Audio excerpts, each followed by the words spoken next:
Global UNITALKS World Speech Day Speech Competition Final Round, a prestigious speech competition and the world's largest online competition in recent history. My name is Amanda Fu, and on behalf of all Global UNITALKS family at headquarters, wish you all the best of luck for today's competition. Now, I wish to invite the youngest host and master of ceremony, Miss Lela, an outstanding speaker and brand ambassador of Global UNITALKS in Mediterranean region, to start the event.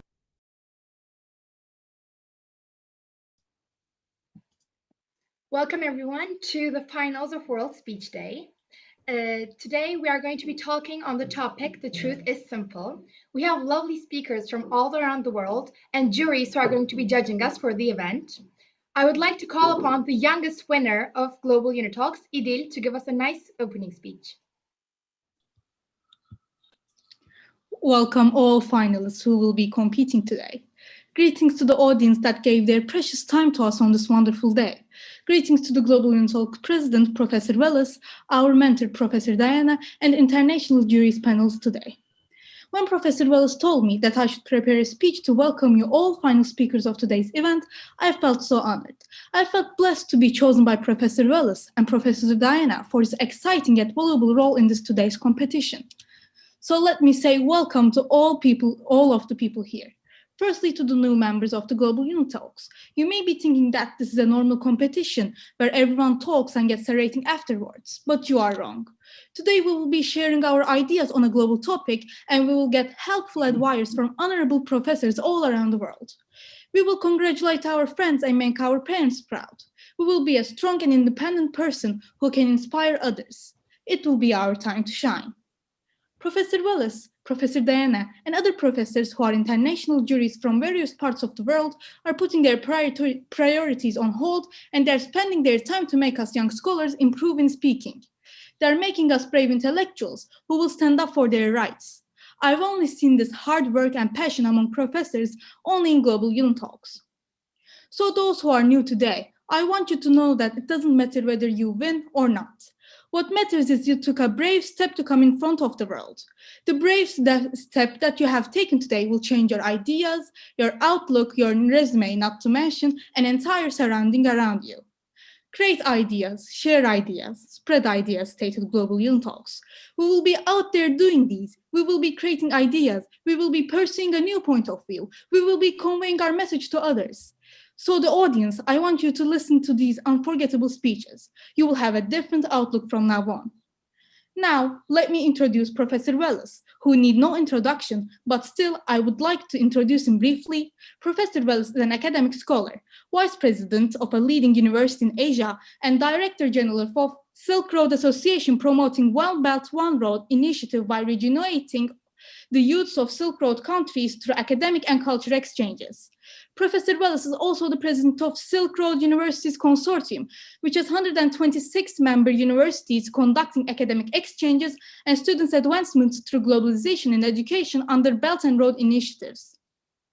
Now, let me take this privilege to invite Professor Wallace, the founder and the architect of Global UNITALKS, to say a few words to us.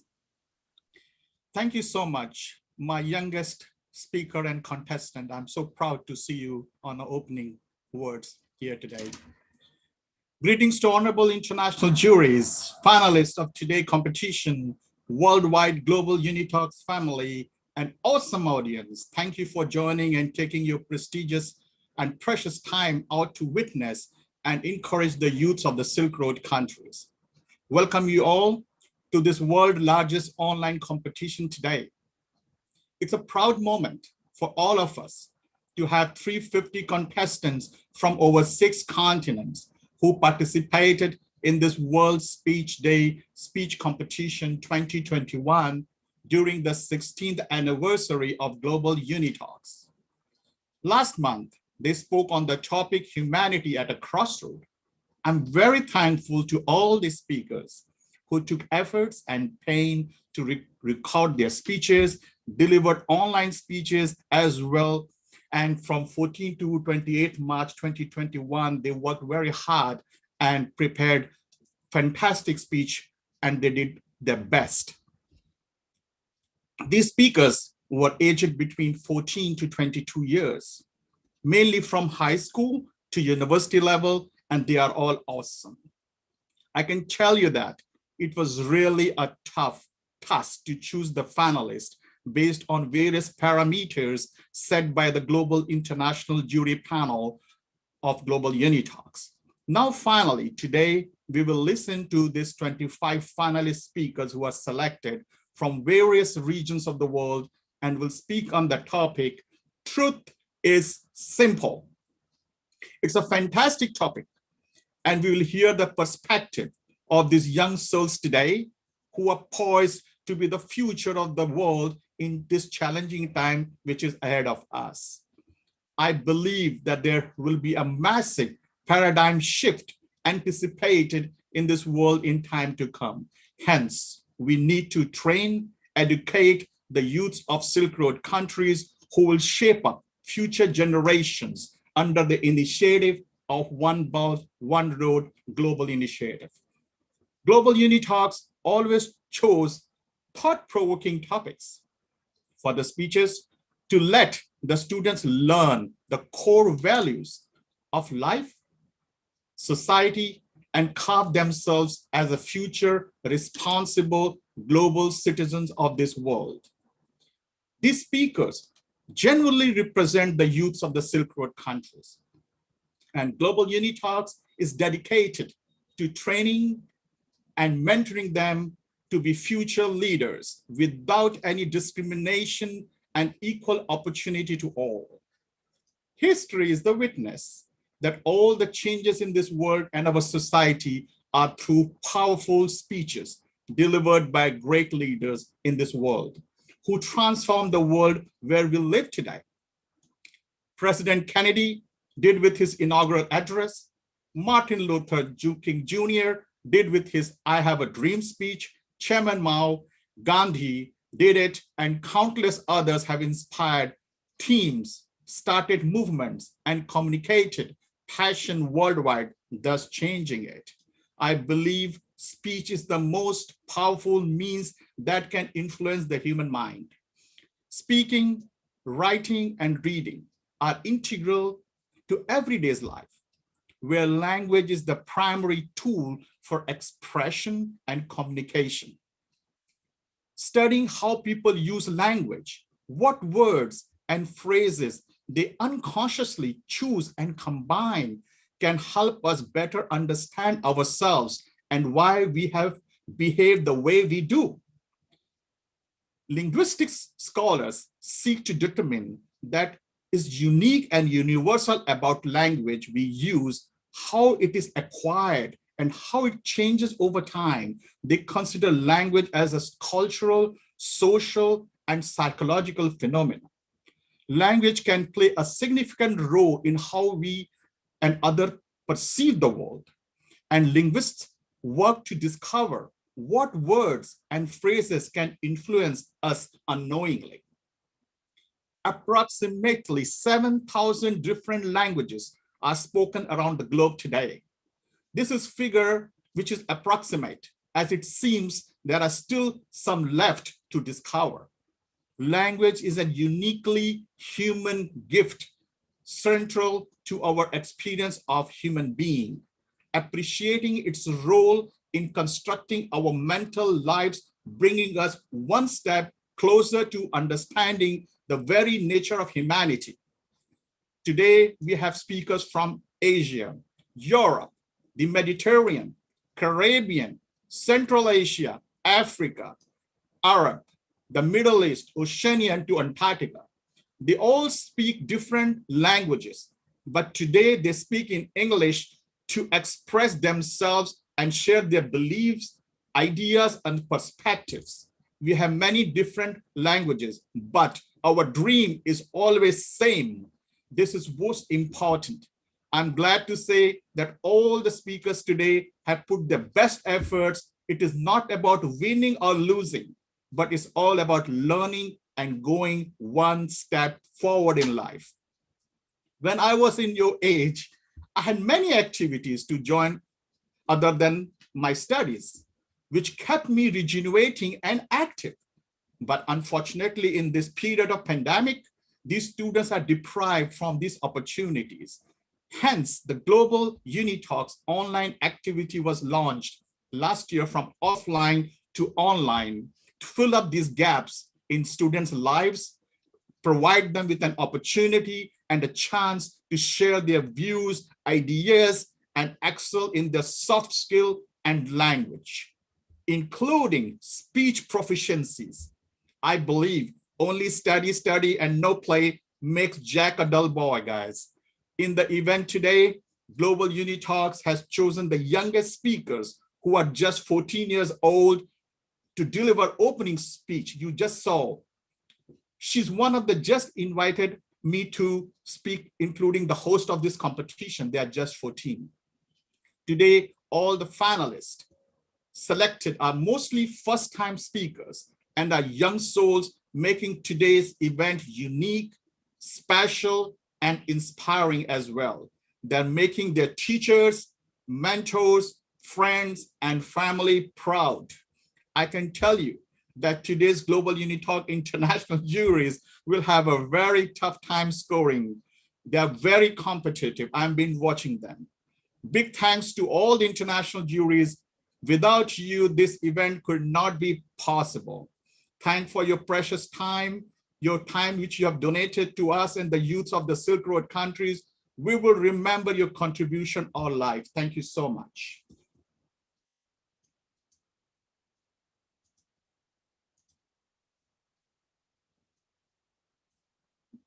Now I will call upon our international jury, chairman of English speaking competition, Professor Amelia Murphy, to say a few words before we start our event. Thank you, Professor Wallace. Good evening, good morning, good afternoon. There's many time zones around the world that we're on here today. Good evening to Professor Diana, Professor Quinn, Professor Victor, Professor Jimmy, and to our lovely host, Layla. It's lovely to see her hosting the competition this evening, and I have no doubt you're going to do a fantastic job. It's lovely to be here again. As I've said before, it's one of the highlights of the month for me, when we all get together to listen to the talent of the youth that is out there today. And I've no doubt that this evening is going to prove to be, again, another huge success. The level has really increased so much. I'm very intrigued to see what we have to say about this topic this evening. Truth is simple. I just want to wish you all the best of luck. Sit back, enjoy. Also, thank you so much to our audience that are joining us here live this evening. And another special word of thanks to the people behind the scenes that we never see. Every month we come on here and the graphics and the videos that they put together, they just get better and better. And I think it's a testament to everyone behind the scenes.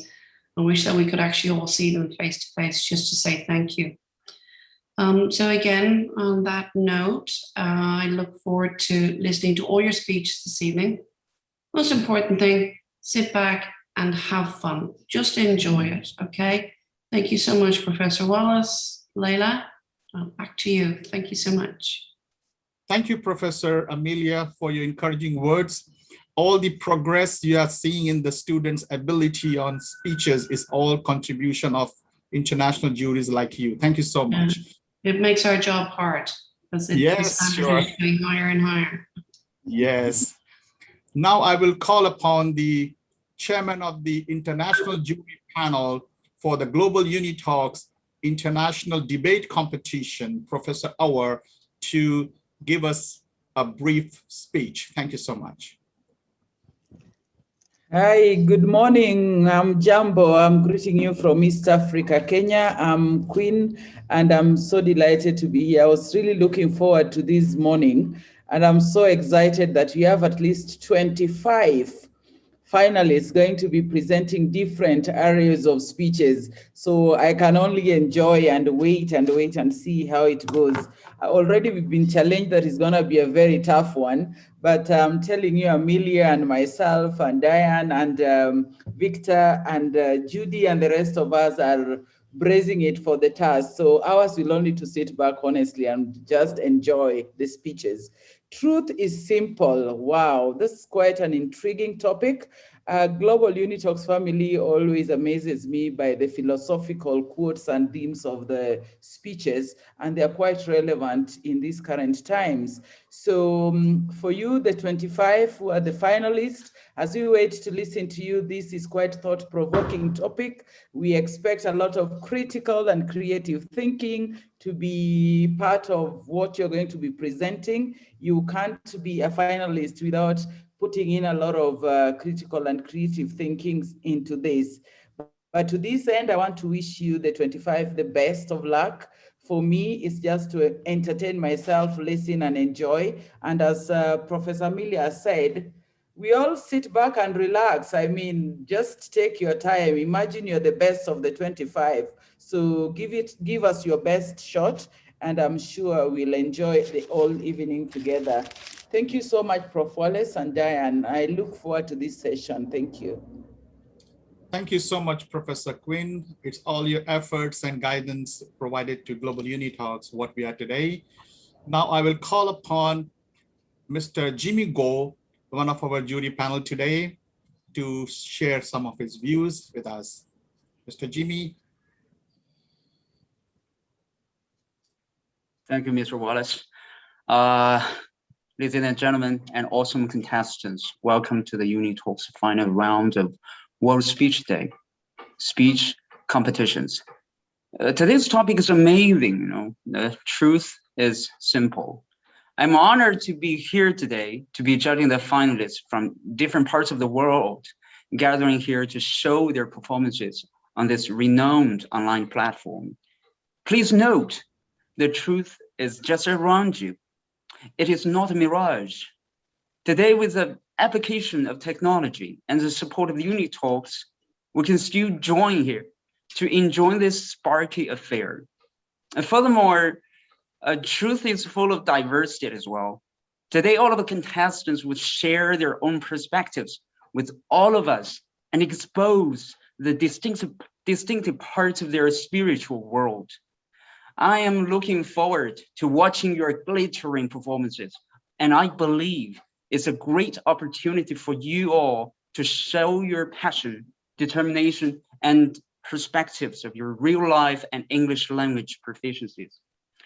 Here, as a member of the international jury, I welcome you on behalf of the Global UNITALKS to this prestigious competition and wish you good luck. And a big thank you to all of you who assembled here today for witnessing this unique moment of truth. Thank you. Thank you, Jimmy. Thank you for being with us. Now I will request the host to start the event. Thank you. Welcome. Thank you to all the juries for their lovely words. I would now like to call upon the speaker number 1 to give the first speech of the day. Hello everyone, I am speaker number 1 and today I will be presenting my speech on the truth is simple.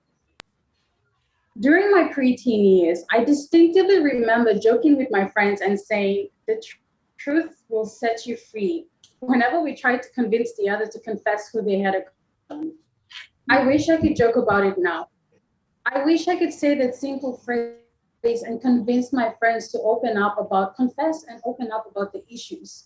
You see, it's easy to agree and say, yes, the truth is simple, but the reality is that it's hard.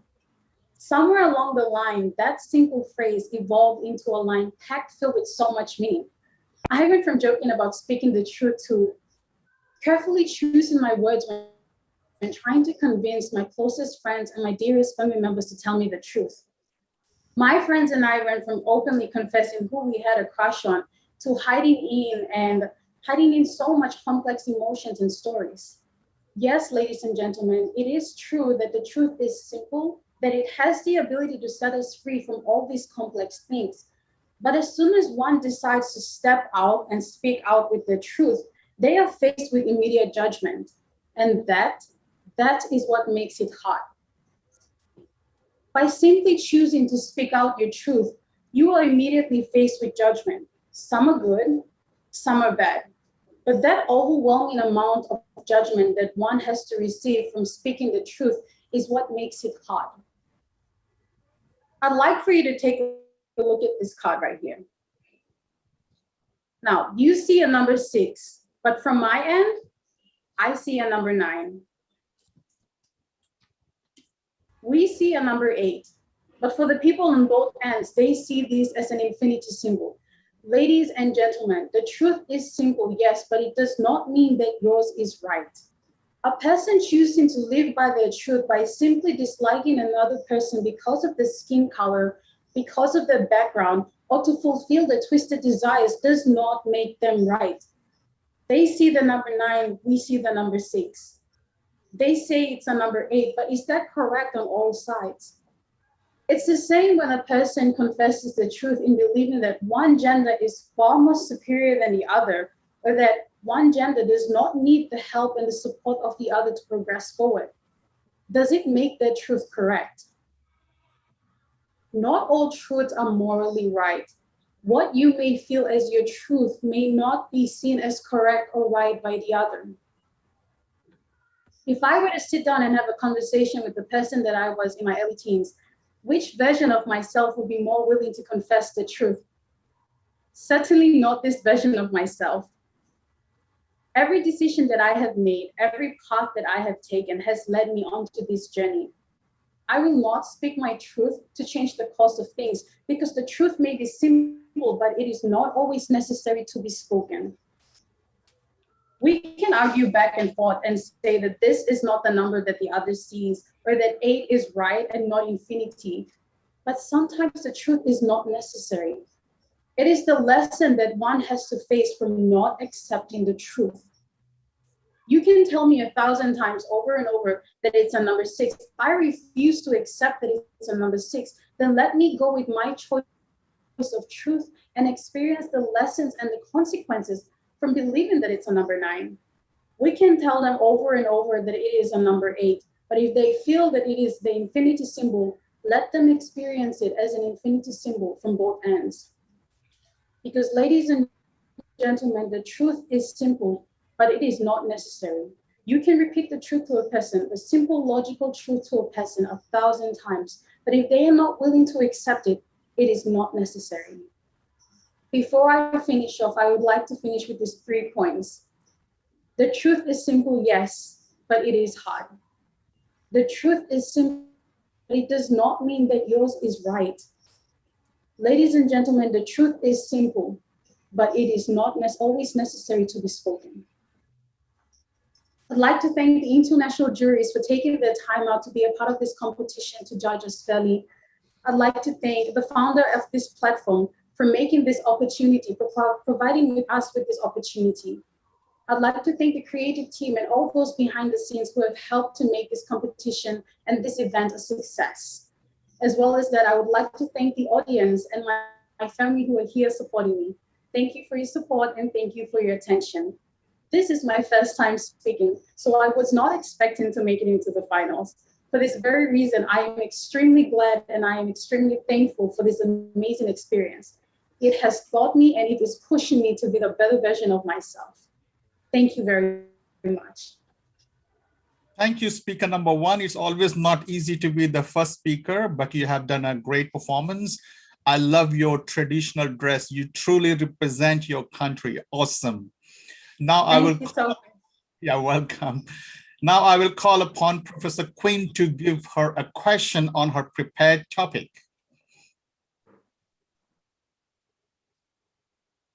Wow, that was a good start. Thank you so much, Prof. Wallace. Very intriguing speech that you just finished giving. And one of the things that I've captured is that you gave us symbolism of a number 8 and also number 9, how people see things differently. And that is true philosophy about people's perception to life. And the topic here is truth is simple. So if truth is simple, one of the common universal truths is that there is what we call stress. Stress is an inevitable part of life, and usually it is also an universal life truth.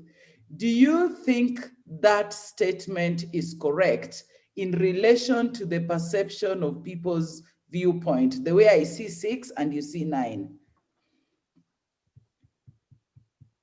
Thank you very much for your question. When I was preparing my speech, I wanted to make sure that it was close to my personal experience as it could be, to make it authentic. I firmly believe that it is true that the truth has different perspectives. What you may see as correct may not be what I see as correct. The different ends to especially with the number 6 and number 9. I believe that people have different perspective to the truth. Thank you very much. Thank you. Now I will call upon Miss Judy to give you a question, a general question. Thank you so much, speaker number 1. That was a very powerful performance about the truth. Okay, what are some of the benefits of telling the truth? For me What are personally, some of thank the... you for your question. Sorry? Can you hear me? Yes, I can. What are some of the benefits of speaking the truth? Thank you for your question. In my opinion, I believe that some of the benefits from speaking the truth is lifelong friendship, loyalty, relationships, commitment, and overall, a better version of yourself and being able to live true to yourself and your identity. Because I believe that along the way, once we start telling lies, we forget ourselves and we lose ourselves and we get caught up in the webs of lies. By simply speaking the truth, we can set ourselves free from all these things. Thank you very much. Thank you. Thank you. Speaker number 1, we have many questions from the audience, but I will just pick one. And the question is, how do you think you can avoid hurting people if the truth can hurt him or her? Thank you for your question, sir. I'm a firm believer that the truth, it does set people free. So if it will hurt someone, it is for the betterment of their future. Sometimes it is true that the truth hurts. Speaking it will hurt the person, but if it is for the betterment of that person, then it is necessary to be spoken. Thank you, sir. Thank you, speaker number 1. Awesome.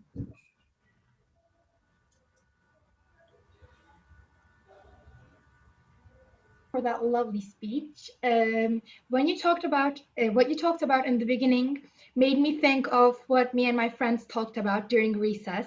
There was this one cool boy who had light up shoes, and we would all be like, ooh, let's confess to him, and we would bet if they would accept it or not. And now I realize that the more I grow and the more we grow, it is harder to face our emotions. I used to confess my love to a different person every single day, but now love seems like such a big deal to me that I just can't face my emotions, my true emotions. And the example about the numbers you gave was very enlightening because I feel like in today's world, what we are lacking the most is people are trying to force what they believe to be true on other people. I feel like to live in the same society, everyone with different truths need to respect each other's truths so that we can live together. Thank you for that amazing speech. It was a lovely beginning for our event. I would now like to call upon speaker number 2. Hello, everyone. Thank you. Dear Honorable International Juries, founder of the UNITALKS team, worldwide audience, I'd like to welcome all of the audience today. I'm speaker number 2, and I'd like to take this opportunity to talk about how simple the truth is. In Miyamoto Musashi's view, truth is not what you want it to be. It is what it is, and you must bend to its power or live a lie. Simplicity is one of the qualities of truth. The quality of water is to be liquid. The quality of diamond is complex, and the quality of truth is simple. They say that a lie can travel half a way around the world, while the truth is putting it on its shoes. Still, the truth is simple. And if you got started in complicated things, you got off wrong. Stop and change direction. How do I know? Because I know the truth. Truth has one quality of being accurate, but it also has another. It is simple. The fact is simple. When it's complicated, it's not true. If you are given two propositions of truth, that you have to choose one, that there is one simple and one complicated. Choose the simple one. You'll be sure not to be mistaken. Do not listen to those who say to you, but this is simplistic. They are complicated. You always have to start from the simplest. It works for everything, for technology, science, architecture, mathematics, troubleshooting, and art. For almost everything. I tell you, artists and artisans take a lifetime to keep things simple.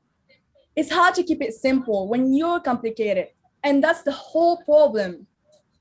The good thing about the truth is that not only it is true, but it's also simple, and not only it also makes sense. Some items can be, and others that cannot. We can't levitate. We can't walk on water. We can't be in several places simultaneously, except with holograms. We can't resuscitate a dead person. We can't change the water in wine, nor to multiply the loaves. It is thus when it cannot be. And it is because it cannot be. But must we always tell the truth? Of course, it is better to tell the truth to keep a good relationship with people as much as possible. But before you even attempt to answer a question, you should ask yourself whether it is okay always to tell the truth, no matter what the situation, or if it's better to lie a little sometimes so as not to hurt the others. Telling the truth is very important. Generally speaking, the truth is essential for keeping friends and maintaining the trust of those around you. You need to understand the value of telling the truth and the consequences of lying. Lying will have more or less long-term adverse effects. You will lose the trust of your comrades. You have trouble getting out of your lie. You get into the habit of lying. It's better to tell the truth because lying is just a shortcut to getting out of a situation, which will catch up with you later. If you lie, you will stress, and the consequences will be harder to bear. You might be familiar with the expression, confessed, half forgiven for all, which means that it's better to say things quickly, to find a solution very quickly. Do we have to tell the truth all the time? Yet, sometimes it's better to keep quiet than to hurt the others. Do you like my new haircut? Is it safe to say, yes, you are stunning, even if you don't mean it? After all, it's all about making people happy, and that doesn't matter. If you are uncomfortable lying, you can say nothing or change the subject and say, a good haircut feels good at the start of the school year. And voila, you haven't given your opinion and everyone is happy. The truth is simple. If it's not simple, it is because it's not the truth. Dear all, as I stand here looking upon eager faces, I realize that this occasion demands a few words of gratitude towards all those who made this occasion and worked to ensure its success. That is why I would like to thank Professor Wallace, Professor Diana, and the International Award Speech Day juries, founder and the creative teams. Thank you for everyone, and best of luck for the other speakers. Thank you, speaker number 2. You look awesome on your traditional dress. It's awesome, really great. Now I will call upon Professor Amelia to give you a question on your prepared speech. Good evening, contestant number 2. How are you today? I'm good, thank you. That's good. You look very beautiful, and I like your hair, and that's the truth. You mentioned in your speech that you understand the value of telling the truth. Could you tell me what those values are, please? Thank you for your question. I would say that some Sometimes it's better just to give people what they want, as in like a sugar-coated truth, as you think each individual can handle it. Why? I think we all have felt this. The truth can be very painful. It can rewrite everything a person had been operating under for many years. It can make us feel very unsettled, if you want to say. Not only it is like the current situation altered by truth, but plans often have to be changed and the past reconsidered. I would blame no one for running, but sometimes the truth means disagreements with friends and family on important issues.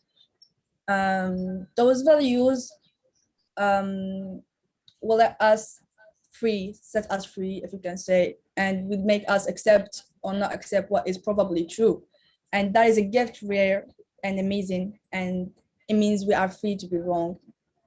Thank you. Thank you. Thank you, speaker number 2. Now I will call upon Victor to give a general question to speaker number 2. Okay.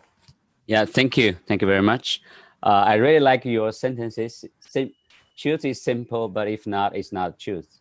Yeah, it's right. So my question is quite easy. We should be truthful to ourselves, to our family, to our friends, but should we be truthful to the bad people? Why? I think truth, thank you for your question, first of all. Sometimes ignorance is a bliss, but it is a veil, a wall between me and what is true. The truth, once we have learned it, will expose the world to us. We will suffer from the horrible truth the world has to offer. We will feel the pain they cause, and we'll see how the world is not so kind. But at least we will feel free. We will be able to choose what to do and be informed as to what our actions truly cause. We will be able to act. We will no longer be hidden and naive, but it will also allow us to act freely. So answering your question, I think, yes, it's better like to, even if those people are mean to us, but I think it would be better to tell, because truth is so simple and everyone needs to accept it. Thank you. Okay, thank you for your answer. Thank you, Victor. Thank you, speaker number 2. We have several questions for speaker 2 from the audience, but keeping in mind the timeline, I'll pick up the one. The question is, they say that the truth will set you free, but at first it will make you miserable. Do you agree with it? This is an excellent question. I totally know the answer to this without any doubt. It is not referring to you telling the truth and feeling free from guilt or anything like that, which I used to think it was most probably meaning. It is when you have received the truth about this world you live in, about the deception you have been taught by your teachers, the governments, and everything in your life. When you discover the truth, it really sets you free. You feel a massive sense of relief, and the everyday things you worry about just disappear. Your life will change, and you will realize that if you trust yourself, your fears will no longer be any kind of worry to you ever again. It will make you want to help others to free them. Actually, when we speak our mind, we can say what we are thinking, and that feeling of being able to say what we want is liberating and allow us to be more comfortable. Thank you. Thank you, speaker number 2. Excellent answers. And now I would like to make a poll for you.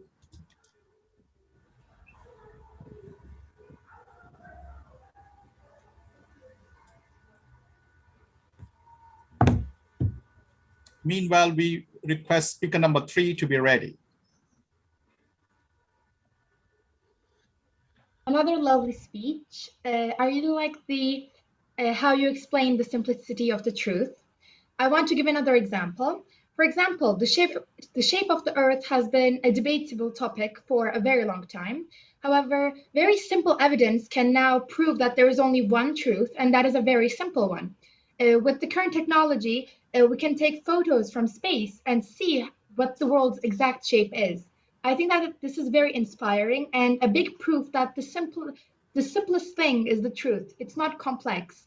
It is hard to understand, but it's not hard to grasp. So it's something that is quite simple. Thank you for that amazing speech. And now I would like to invite speaker number 3. Thank you very much. Thank you. Hello, everyone. Honorable guest of honor, founder of Global UNITALKS, International Juries of World Speech Day, and live audience in attendance. Salutations. I'm speaker number 3. One thing I was taught all throughout my childhood is the importance of telling the truth. Or being truthful is perhaps the most important moral virtue. It was actually Benjamin Franklin who famously coined the phrase, "Honesty is the best policy." This just shows how long we followed the principle of being straightforward with one another. As time passed and I grew older, I became increasingly aware that maybe, in some instances, telling the truth did more harm than good. Lying is unethical, and you should avoid it at all costs. But telling the truth can be more damaging sometimes, where no good would come from it. At present, time has revealed to me that the truth is not simple. It is often gray and not black and white like many other aspects in life. Picture you're in a situation whereby one of your closest friends is asked for your honest opinion on their handmade artwork. Bear in mind that it took hours for them to make. Now, I want you to imagine that deep down, you hated it. I believe this is just one scenario most of us would experience great difficulty in expressing how we truly feel. Having been in a similar position, I can safely say it was one moment I faced extreme self-confliction on whether to withhold the truth. Taking another example, in a public setting, the truth is subject to a variety of interpretations. Visualize yourself in a position of authority where you're responsible for the public safety. If there's ever devastating news, how would you break it to everyone? Would you admit to not having the situation under control? With the mixture of personalities involved, the truth has the potential to be chaotic. With this in mind, do you still think the truth is simple? I think to say the truth is simple is to dismiss the power of words, no matter how small or insignificant they may seem. Saying something generally can have an instant impact in our lives. Now, because the truth carries such a heavy burden, it is important we're careful with the words that we use to convey our most sincere intentions. Indeed, this does suggest that the truth is rather complex.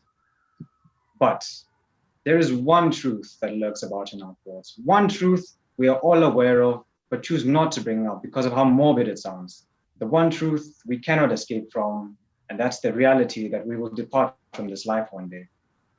Now tell me, was the truth simple enough for you to take in?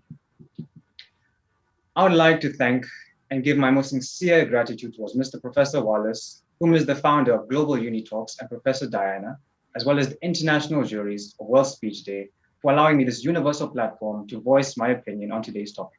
My preparation leading up to this event was beneficial in the sense that I developed the ability to project my ideas in a coherent manner, which helped me gain necessary today. So it's with great pleasure that I credit Global UNITALKS for instilling this skill of public speaking within me. This journey has given me the chance to get a deeper understanding of the world around us, revealing to me the importance of ideas and the ability to change perspectives and lives in our society. It was a great honor to participate today. I thoroughly enjoyed this experience, and I wish all my fellow contestants the best of luck. Thank you so much. Thank you. It was a lovely speech, and you have done a great job. Now let me call upon Professor Quinn to give you a question on your general prepared topic. Thank you, Prof. Wallace.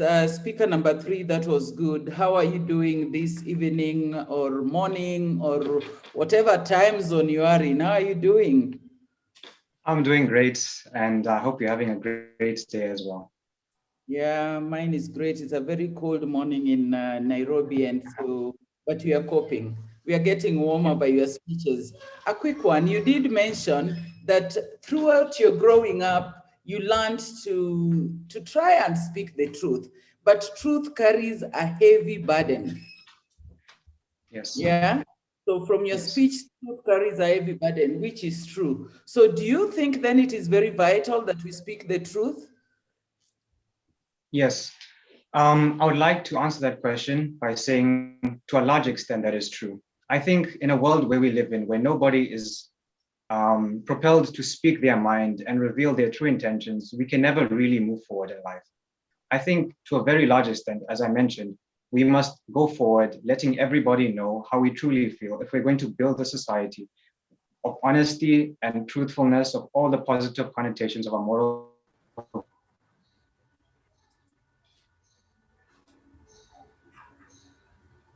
I think I lost you somewhere. Yes, I think the internet issue. So we will get back to him a little later, Professor. So we move on to the next. Thank you so much. Another lovely speech, thank you. I liked how we also talked about lies are sometimes beneficial because for social balance, lying is something that's needed because, as he also said, sometimes the truth is very harsh and it does more harm than good. And there is a way to voice different opinions. So I think that this was a very nice speech that was very intriguing. Now I would like to call upon speaker number 4. Thank you. Am I audible? Yes, go ahead, please. Okay. So, respected international jury, worldwide audience, and Global UNITALKS family, greetings to you all. I am speaker number 4, and today I'm going to talk about the topic, the truth is simple. So, when I was quite small, I didn't want to live in this world. I wanted to live in a world where the prince and the princess lived happily ever after. The lions and the rats were best friends forever. But soon enough, I found out that was not for me the reality to live in. I started wondering, what is the problem with my reality that is making it so rotten? I found the answers to my questions, and that was the absence of truths. So, what is the meaning of this truth? No, I'm not asking you for any dictionary definition. What does your soul say when it hears the word truth? Truth is something that you value in your life. Truth is simple. Truth is whatever comes from your soul. For someone, maybe love is the ultimate truth of his life. For someone, maybe the truth is his family. Somebody finds truth in their works while others in their passions. Everybody has a purpose to live in this world, and that is the truth of his life. So for being true and simple, it is very necessary to show the world who you really are. Nowadays, we are so obsessed with the social media syndromes. We think so much about what people will react to any of our posts that we lose our own true self in the burden of all this. We start changing our interests, our habits based on what people will think of us. And one fine morning, you can hardly remember what simplicity tasted like. What was it like to live your life according to your own rules and wishes? So the truth of your soul is simple. Live your life without letting people tell you who you really are. Sing if you like, dance if you like, go and fulfill your dreams. Keep your minds and your thoughts away from complexities. Apart from the truth of your soul, there are some other kinds of truth, the dictionary ones. These truths or facts are locked away every day in some closets, causing mischiefs, misjudgments, and the sorrows of the helpless people. Imagine a world where everyone spoke the truth. Thousands of children won't have to die, no cold wars, no nuclear bombs, no wrong trials. The world would have been a beautiful place to live in. So if you are true and simple, you can have a happy family, a bunch of true friends, and you can experience real happiness. Not the ones that we get from having monetary benefits. No, the real ones. That is the reason truth is so beautiful. Truth is the other name of freedom, and truth is so peaceful and simple. Thank you everyone for listening to me. If you guys like my speech, then don't forget to vote for me. Thank you to my family, my friends, my parents for always inspiring me in whatever I desire to do. And thanks to the Global UniTalks, my global family, me in all my happiness and my sorrows. Thanks to the motherly and fatherly figures who are our mentors for bringing out the best versions of ourselves. I have learned so much since my journey with the Global UniTalks, and my speaking skills have developed so much. Thank you especially to Professor Wallace and Professor Dana. And last but not the least, I would like to carry on this breeze of UniTalks to my entire surroundings, to my country, to my university. Please pray for me. Stay home, stay safe. Thank you. Thank you, speaker number 4. You have been outstanding. Let me call upon Professor Amelia to give you a general question. Thank you. Good evening, contestant number 4. You look very beautiful this evening. Professor. How are you? I'm fine. How are you? Very good, thank you. It's lovely to see you again. Your speech was very well delivered. Thank you very much for that. Thank you. Could you tell me what some of your personal truths are, please? Some of my personal truths. The first truth of myself is to fulfill the dream of my parents. I want to fulfill what be in the future. I want to make my parents smile. I want to find the love of my life. I want to be a successful engineer.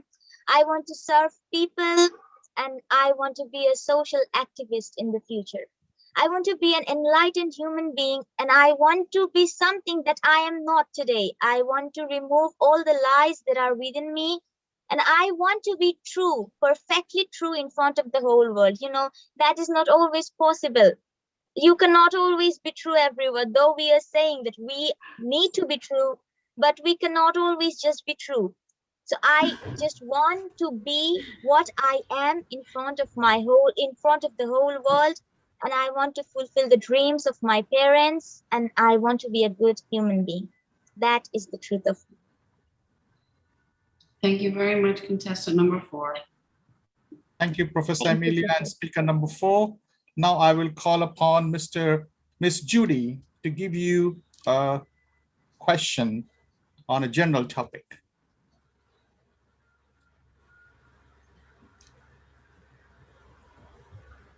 Miss Judy, are you here? Thank you very much, speaker number 4. That was such a complimentary speech that you've given us about the truth, and I really love the way you've presented yourself. You want to be true to who you are, to the world and to everyone. Though sometimes it's hard to speak the truth, but it pays off at the end of the day to speak the truth. It shows who you are. It shows who you are to the world, and it allows people to cooperate with you with the kind of personality that you portray. Now, can you tell us some of the challenges that you're likely to come across when you speak the truth? Okay, some of the challenges. So the first challenge that I would face, like when I'm in my university, on my institution, there are sometimes many activities, many things that are some restraints in the way of what I want to do or what I want to be. But sometimes it is just not possible for me to speak out that this is not what I want. This is not something that I am wanting right now. I want the things to be something else. This is not always possible. It creates a certain obstacle in my way. Sometimes I wanted to be an engineer, but my father didn't want me to be. He wanted that I study in the business administration. So that the truth of that, at that point, the truth that I was about to say, that Father, no, I want to be an engineer when I grow up. That truth was really hard to say out because I didn't want to hurt my parents. They had some dreams, and I was late speaking that truth. But finally, when it came out, maybe it hurted them sometimes, but At a point, they understood that this is my dream and they can change their dreams and happiness for me, and we can dream together. So finally, I got to give the admissions for engineering university and I got admitted to one of the best ones. And now I am reading in biomedical engineering of a university. So there are many obstacles that we may face, but we just have to speak out the truth when this is the right time to say. So that is all I have to say. Great. There are a lot of questions coming up for you. Let me pick one. What are the best ways to be true to your own self according to you? So this is an answer that I have said so many times in my speech and also in the answers. So the best way to be true to your own self is to be you. You just need to be you. You know what you are, and the people that loves you knows who you are, and you just don't need to justify all your actions to them. So you can act according to your thoughts and your dreams and your aspirations. Don't let the social media or the surrounding people who are not your close ones or who does not want that much good for you to come in your way and say you something and distract you from achieving your dreams. Just be you and go and fulfill your dreams. This is the best way to be happy and to be true to your own self. That was my answer. Number 4, you have to answer one more question. It's very tempting and people are pushing. In consideration that everyone has his perception of truth, do you believe that the world will become more beautiful if everybody say truth? The thing is, when light is there always forever, you just can understand the beauty of light. Truth is somewhat like that. I can say the world will be a much better place if everyone speaks the truth, but when everyone starts telling the truth, truth will somewhat lose its beauty, because when everyone is telling it, you just quite forget what was the importance of truth. Like when there is always light, you forget the importance of light. The thing is like that. So sometimes when people speak lies, that is not good, but that increases the beauty of truth. That is my opinion. Great. Thank you for your answer. Good going. Thank you. Thank you, Professor. Another awesome speech. First of all, I have to say that I really liked the audience question, because I think this question is actually something that we answered through this platform. For example, we all come from very different parts of the world. We all have different cultures, and we all have different things we call the truth. So I think that this is a big example of when the truth can be subjective, but all should be respected. I really liked how your speech revolved around the fact that the truth connects us to the world we live in. And there's also a technique that is very popular these days called manifestation. It's basically you are connecting with the world you live in today, and you are acting as if the things you want are already the truth. And they believe that when you are true to what you want, you can get it faster. So I think that your speech was very impactful in terms of this. So thank you for it. I would now like to call upon speaker number 5. Thank you, host. The topic for today is The Truth is Simple, and I am speaker number 5. A tale of a chubby old man who comes down your chimney at the stroke of midnight to drink a glass of milk, to eat some cookies, and to leave you presents. Or the tale of the boogeyman that lives under your bed, who creeps into your head and turns all of your dreams into nightmares. Like these, our childhood was based on a beautiful set of white lies, and growing up, I believed them all. It made me happy, and it made my childhood beautiful. But later on, I watched the Disney movies, Cinderella, Snow White, The Sleeping Beauty, and fantasized about their happy endings, about their fairy tales, only to later find out that the original stories written by the Grimm brothers were actually novels that portrayed death, betrayal, murder, and even rape. These stories, they portrayed reality. They portrayed the truth of this world. Honorable judges, ladies and gentlemen, the truth is simple. It is right in front of our eyes for anyone willing to see it.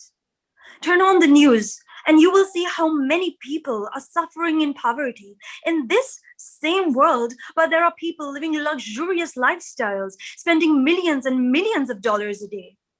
Watch a few documentaries on nature, and you will understand how close we are to completely destroying our planet as we continue to cut down our trees, pollute our air and water. Research on the statistics of how many little children die of hunger every day in this world where you and I throw away trillions of kilograms of food. The truth is simple, yet we choose to ignore it. We choose to cover it up in the fear of repercussion, because the truth, it demands immediate action. It demands consequence. We lie to ourselves, to our society, saying that we are doing enough, that we're preserving our environment for our future generations, even though the evidence we have against this is unbreakable. We lie to ourselves, saying that it is not our problem when the people around us is suffering. But the thing about lies is that it comes in many, many forms, not just of words. You see, it is a lie if you deny something that brings you joy, like music, art, or dance. It is a lie if you look away when your friend is being bullied, when you know that you can go help them. It is a lie if you say that it is not your problem when this world is being destroyed, when people around you are suffering, as you continue to pollute your environment, as you continue to litter. Ladies and gentlemen, we live in a world of lies. We make it easy for ourselves by lying to ourselves, but the truth is that just as how I learned the real endings of those Disney movies growing up, the truth is going to present itself to us one day. And when that happens, you and I are going to be filled with nothing left but regret. I read a story about this in the death of Alexander the Great, the emperor, the king who conquered 1/3 of the world. His coffin was carried by the best physicians of that time.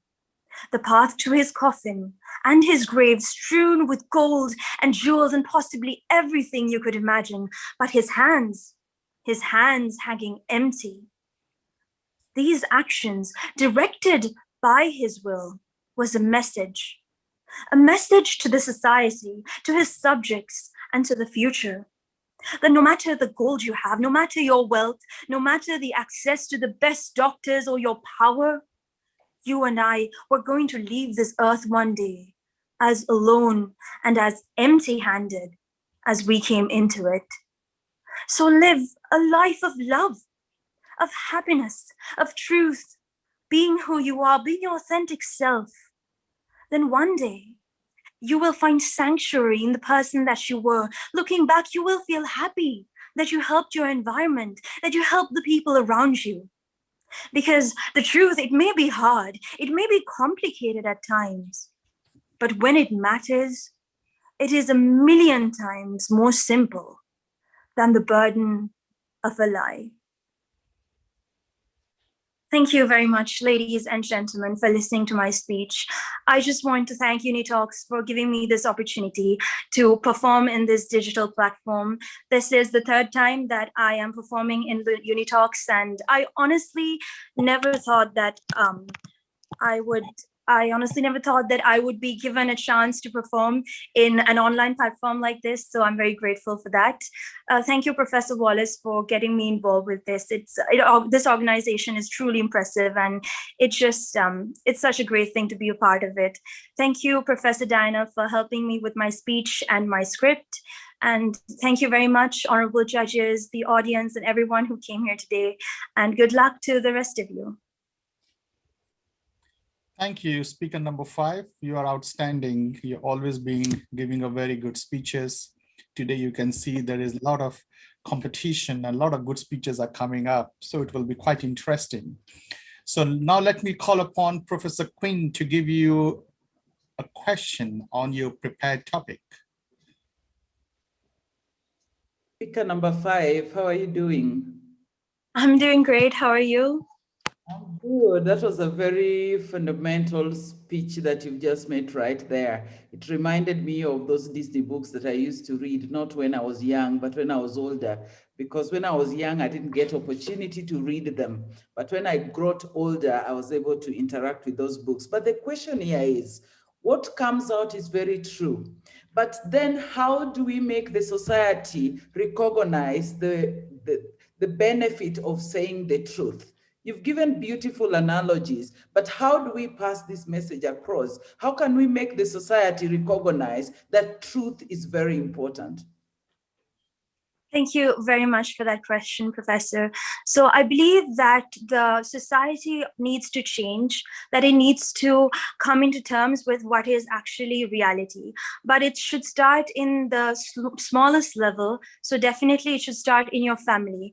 From when your parents teach you about Santa Claus or the Tooth Fairy, and you grow up in this whole fairy tale universe, and you believe that the world is such a beautiful place, but later on you grow out of it and you start realizing that it's not what it actually seemed to be. So I believe that first of all, your parents should give you a solid understanding of this is how the world is run. And that is on the level of a family so that you can grow as an individual. But if you take it in a scale of everyone working in this society, I think we need to listen to the people who actually know what they're talking about. When we think about scientists, when we think about people who know the subject, who are talking about global warming, rising sea levels. We see so many people, so many movements, even little children like Greta, for example, who speak up for every issue that is happening in this world, but they get blocked in a certain level because of sometimes political connections or because they don't have enough power to make a big impactful change. But just as some movements change how the history of the world has been going, I think if all the people find the passion and come into terms that, you know, the world around them, it's not as beautiful as it actually is, I believe that we can actually make a long-lasting permanent change. Thank I you. hope that answers. Yeah, that answers it. Yes, thank you. Thank you, Professor. Thank you, speaker number 5. Now I will request Mr. Victor to give you a general question. Okay, thank you.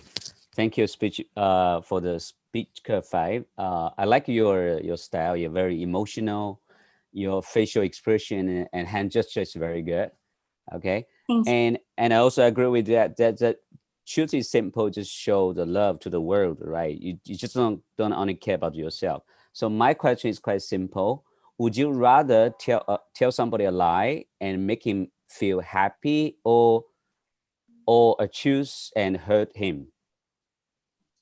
Thank you for that question. I've thought a lot about this actually. And if I were to tell someone a lie that would make them happy, it would probably be under the circumstance that me telling them the truth wouldn't do them any good. For example, if that person asks me how they look, and in my opinion, for my truth, if they do not look good, but they're just asking me as a friend, I would say that you look nice. But if they're asking me in the situation of whether they're going out for a job interview, for example, I would tell them, you do look good, but I think you should improve how you're dressed. I think you should change how you're looking, maybe your posture, so that my truth will help them improve themselves and improve the situation they're going to enter. So I think it depends on whatever situation I'm going to be dealing with. Excellent. Good. Thank you. Thank you, Victor. Thank you, speaker number 5. Now I have a lot of questions coming in for you, so I will pick up 2 questions for you. The first is, please tell us a personal experience that you found telling the truth was not simple and easy for you. All right, thank you, Professor. So I think this is quite a personal experience that I dealt with for around 5 years. When I was in school, I used to do a sport that it was a big deal. It got me a lot of accomplishments, and the people around me just motivated me so much, saying, you should do this, you know, it's good for your school, it's good for your college applications, you're getting colors out. Was a really big deal. So I continued doing this sport, even though I necessarily wasn't happy doing it. I actually didn't even like this sport. I was just a little good at it, but it was just making me sad. I was living in the lie that I actually liked this sport, and because of peer pressure and because even I didn't want to disappoint myself by giving up, I continued doing this for around 5 or 6 years. But eventually I had to come into terms with myself, the truth that I actually didn't like doing this sport. So it was very hard for me to stop it and move on to things that I actually did have a passion for. But I finally managed to do that, and I focused on things like debating, public speaking, and choir and all. So it just brought me a lot of happiness. But that truth was something that was very hard for me to come to terms with. Great. Out of a lot of questions, I picked the second question for you. How can you advise others to accept the truth and be honest in life? Thank you, Professor.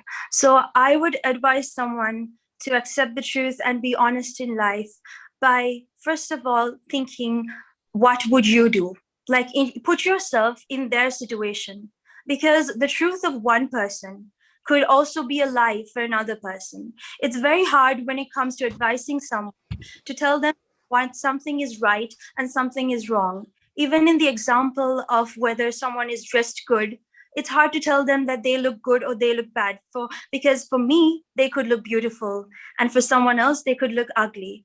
So if I were to advise someone as if to how to tell the truth, I would say, think a lot and look deep into it.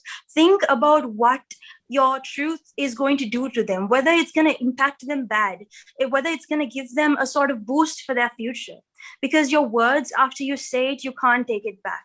And even though it might be true, sometimes it's better left unsaid rather than being said. So you should always consider what sort of a thing the other person is dealing with and what sort of a background they're asking this question from. And it really depends on the situation, but you need to analyze it a lot before answering it and be very careful with your words. I hope that answered the question. Great.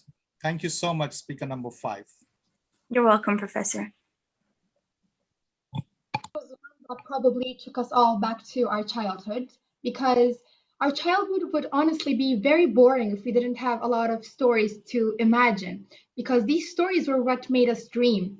For example, when I was sitting alone in math class trying to understand a problem, I would always think, one day a prince with a white horse will come and take me to our palace that had a lot of gold and nice food.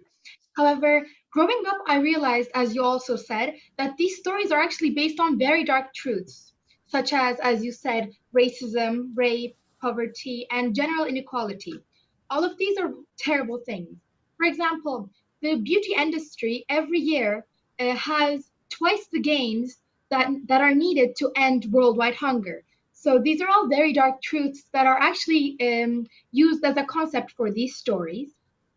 And for the question from the audience, I remember hearing a quote from an anime called Kakegurui on Netflix. The main character said, "I'd rather die knowing everything than to live not knowing anything." I think that honesty is something like this. I think being true to yourself and to other people, being true to the world, is what makes you learn new things. And I feel like when we live, the one thing we need to do is to strive to learn as much as we can in the time we spend on this earth. And I feel like the truth is what we need to do all this. So it was a very good speech. I would now like to call upon speaker number 6. Honorable International Juries, founder of the Global UNITALKS Worldwide Global UNITALKS Family, speakers, live audiences, ladies and gentlemen. I am speaker 6. Today I'm here to share my thoughts on a topic which I think has different interpretations for different people. The truth is simple. Do you all know what truth is? It is the body of real things, events, and facts. It is actuality. If I tell you the truth, you wouldn't love me anymore. This thought had driven me for a long time. It still does to some extent. The thought was like a blood-sucking parasite sucking the blood out of me, my brain, my mind, and it wouldn't let go.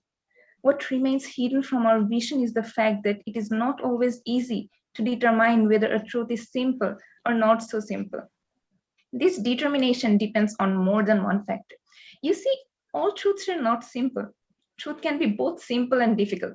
It depends on the context of the truth itself and who is in the delivering and on the recipient end of it. Two great minds had given us some thoughtful insights on truth.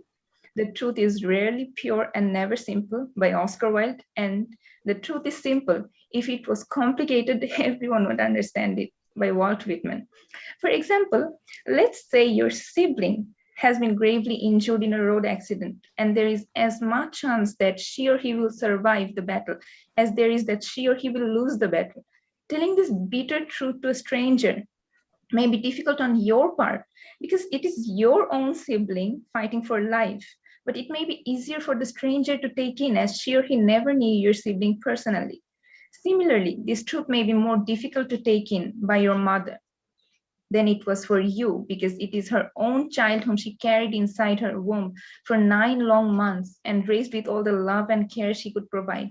My point is, it depends on what the truth is about and who is saying it and who is listening to it, which determines whether it is simple or difficult. It also depends on the situation the people are in, the people who are listening and who are telling the truth. The interpretation varies from person to person. As Euripides once said, the language of truth is simple, but not so always for the truth itself. Life is simple. We wake up, we eat, we talk to people, we work, we go to bed.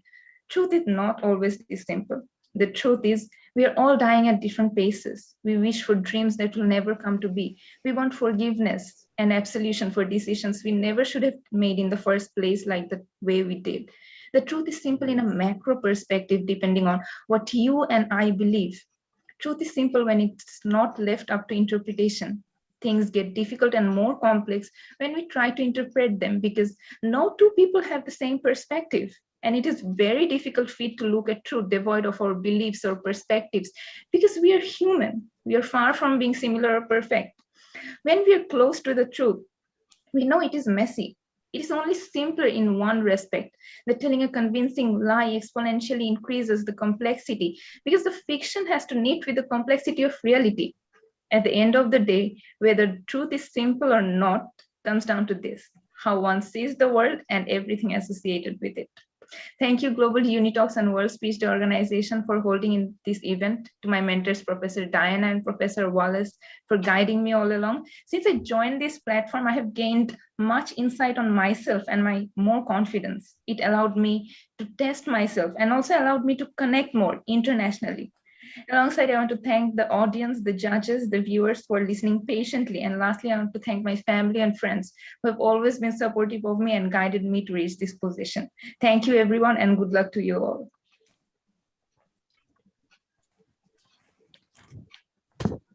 Wonderful speech.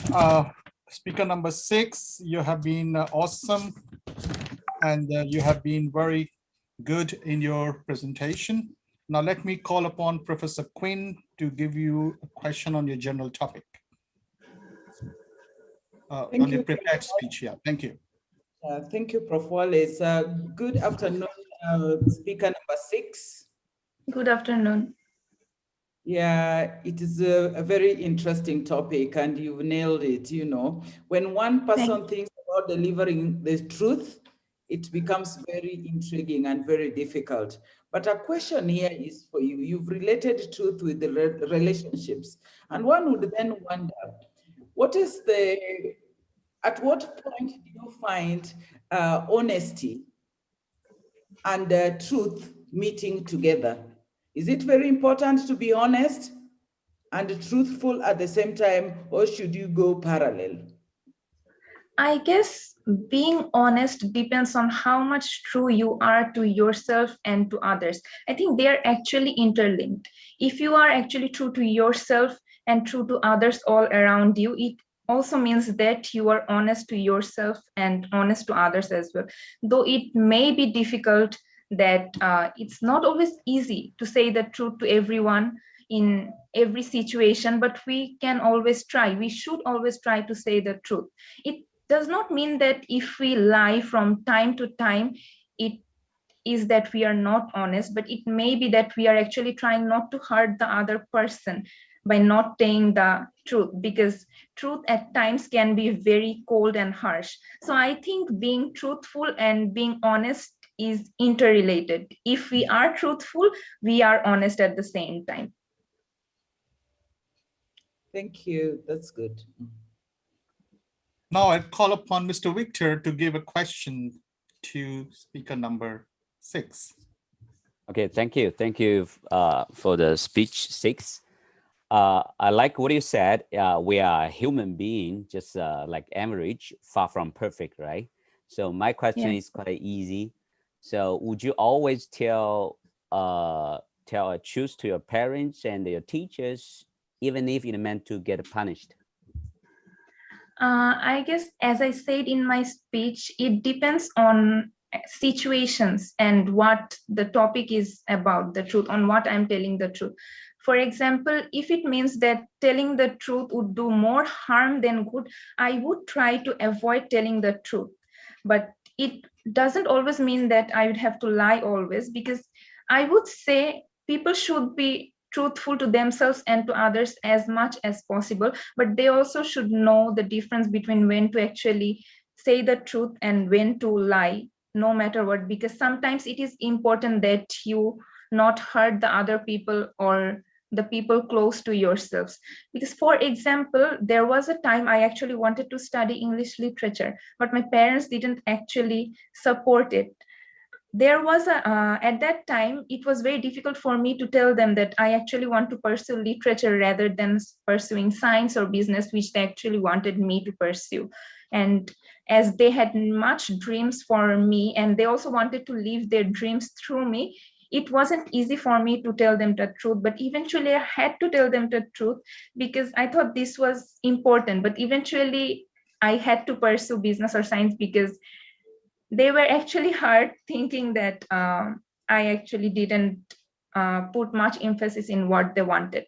But there was another time that my brother was in an accident, from which I actually garnered the example in my speech. And at that time, it was a difficult option, like whether to call my parents or not to call my parents. So I actually my brother had to be taken to the hospital along with me. And after the doctors actually said that he would recover soon, I told them, call my parents and let them know the truth. Because before I took him to the hospital, if I let them know the truth, I think it would be more hurtful and they would be much more anxious and the situation would have gotten more difficult. So I think it depends on situations and people and what the truth is about, which determines whether you should tell the truth or not. Great. We have a lot of questions coming up from the audience, but I will pick one question for you. And the question is quite interesting. Would you ever like to face any bitter truth in life? If yes, then why? Can I get the question again, Professor? Would you ever like to face any bitter truth in your life? If yes, then why? I guess to face any bitter truth is actually not always simple. As I said, truth can be cold and harsh in many cases. So I think from my point of view, I prefer honesty above all. Even if the truth is cold or bitter, I want others to tell me the truth about myself or my actions or whatever I said, rather than them lying to me on my face just because they thought that I would get hurt. Because I think if they actually lied to me, and in future if I found out that they actually lied to me to save me, that would actually hurt me more and actually would make me question whether they are honest in most cases or not. So as I want others to be honest with me, I think I prefer to be honest with others as well, because that would mean that they would trust me to always say the truth and not actually question whatever I am saying. So if it is a question that I should lie in one time to actually face a bitter truth in future, I think it wouldn't be in me to actually lie. I would rather say the truth, and if my future has something bitter for me, I think I would take it in my stride in bravery, because I think difficult situations give you difficult lessons which are actually very important to you in the future, which actually helps you in future, makes you the person you are, and take difficult situation which you otherwise would not have been able to take if you hadn't actually been in the difficult situation you had been in. Thank you, speaker number 6. You are a first-time speaker and you're doing great job. Keep it up. Thank you, Professor. Well, for a first-timer speech, it was very impressive. So I think I have to congratulate you firstly. It was very good.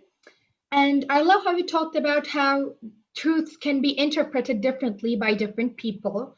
During the news, we see a lot of terrible things, and they don't really impact us sometimes. But when we imagine these things happening to someone we love and we cherish, then these get really serious. So I think that, and also I believe that just like people do it with religion or culture, you also cannot use the truth as justification for your hate. A lot of people use the truth as a way of being rude. They say, I'm just being honest with you. But there are different ways of telling someone what your honest opinion is. And I also, about the question from the audience, I really liked your response, because I also believe that the universe is fair. No matter what happens, I believe that the universe gives us a power to go through this by giving us good things afterwards. And I believe that we can't grow if we don't learn lessons through difficult things. So I really liked your speech. It was very thought-inducing. I was just thinking about every word you said. It was brilliant. Thank you for it. I would now like to call upon speaker number 7. Dear Honorable International Juries, founder of Global UNITALKS, Worldwide Global UNITALKS Family, my fellow speakers and live audience members, at first take my greetings. I am speaker number 7. Today, our topic is the truth is simple. What do we mean by the truth? It represents the reality. The truth, the whole truth, and nothing but the truth is needed for a fair and just society. Because truth stands above all sins. It has no fear or doubt. There is a saying by Buddha, 3 things cannot be long hidden: the sun, the moon, and the truth. Truth has the patience to wait, but it eventually comes out. So if we try to bury the truth with lies, the situation only gets complex. Truth comes in sentences, but the lies in paragraphs. People lie to protect our friends from getting hurt, to get out of troubles, to avoid situations, and so on. Telling a convincing lie exponentially increases the complexity. Maintaining a lie requires inventing and remembering more and more details as time goes on to try to fit the cracks left in what actually happened. So it is hard to keep up with a lie, and they are discovered anyway. On the other hand, telling the truth makes the situation simpler. Honesty is not always beneficial in the short run, but honesty is the best policy in the long run. Sometimes truth is bitter or harsh, so we don't want to face it. We try to twist it into what we want it to be. We assume that by denying the truth, we are making our life easier. But in reality, exactly the opposite happens. A simple truth of all is, no people is pure white or pure black. There are gray shades. Maybe in some people's life, the white dominates, and in others, the black. But still, there are gray areas. This is the simple truth of all, which most people don't have the courage to accept. But if we can accept it, our life will become easier. Simplicity is an important survival trait. Human brains crave for simplicity. They receive a vast amount of sensory data and process them by layer upon layer of neural network to try to find out what the underlying pattern might be. Our brains look for order in the chaos of signals. Lies and complexities make human minds unstable. Lies may be comforting at first, but truth is bound to pop out, and then people get a huge shock because they believe the lie till now. There is a popular story about a thief who wanted to be a good person, but was not able to come out from his bad habits. A nobleman suggested him to stop one bad habit at first, which is lying. Eventually, the thief discovered that he cannot do the other bad works because he cannot lie about them. So what we can see from this, we can see that telling the truth makes our life a easy and simple one. Lastly, I want to conclude by saying that the voice of truth is deep, the mind of truth is clear, and the eyes of truth are bright. Thank you all. I would like to thank to the Global UNITALKS team. The professors have been so much kind and helpful. They have helped me in many other ways. So I have become so much confident in my life, and it has helped me in my growth. I would also like to thank the juries, the creative team, and the founder of the World Speech Day for creating such an amazing event. Thank you all. Thank you, speaker number 7. I've seen you growing. You were first-time speaker as well. And I remember you were so nervous first time, but you have gained a lot of confidence and you're doing quite good. Now, let me call upon Professor Amelia to give you a question on your prepared speech.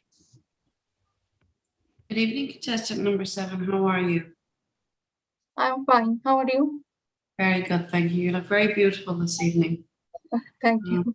Professor Wallace says you are certainly growing in your speeches, and your delivery is getting really, really good. In your speech, you spoke a lot about honesty. Could you tell me, in your opinion, what's the difference between honesty and truth? I don't think there is a difference between honesty and the truth. Because if we tell the truth, then we are being the honest. And I think we should be honest so that we can be trusted by the people whom we are surrounded by. And so I think these two are quite the synonyms, honesty and truth. Thank you. Thank you. Thank you, Professor Amelia. And speaker number 7. Now I call upon Jimmy to give a question, a general question to you. Hi, speaker number 7. I really enjoyed your speech. And in your speech, you mentioned something about truth, right? So here I want to ask you one question about, this is general thinking about this one. So we all know that truth, according to one specific topic, do you think the truth would change as the time goes by?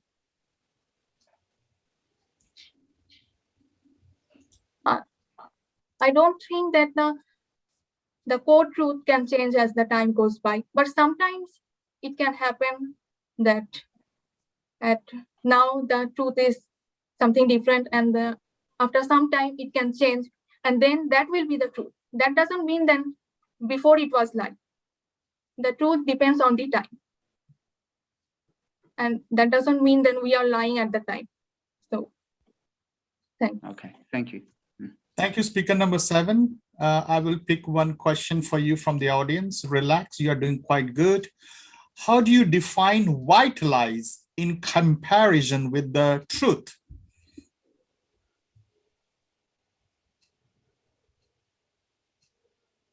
Can you please repeat the question again? How do you define white lies in comparison with the truth?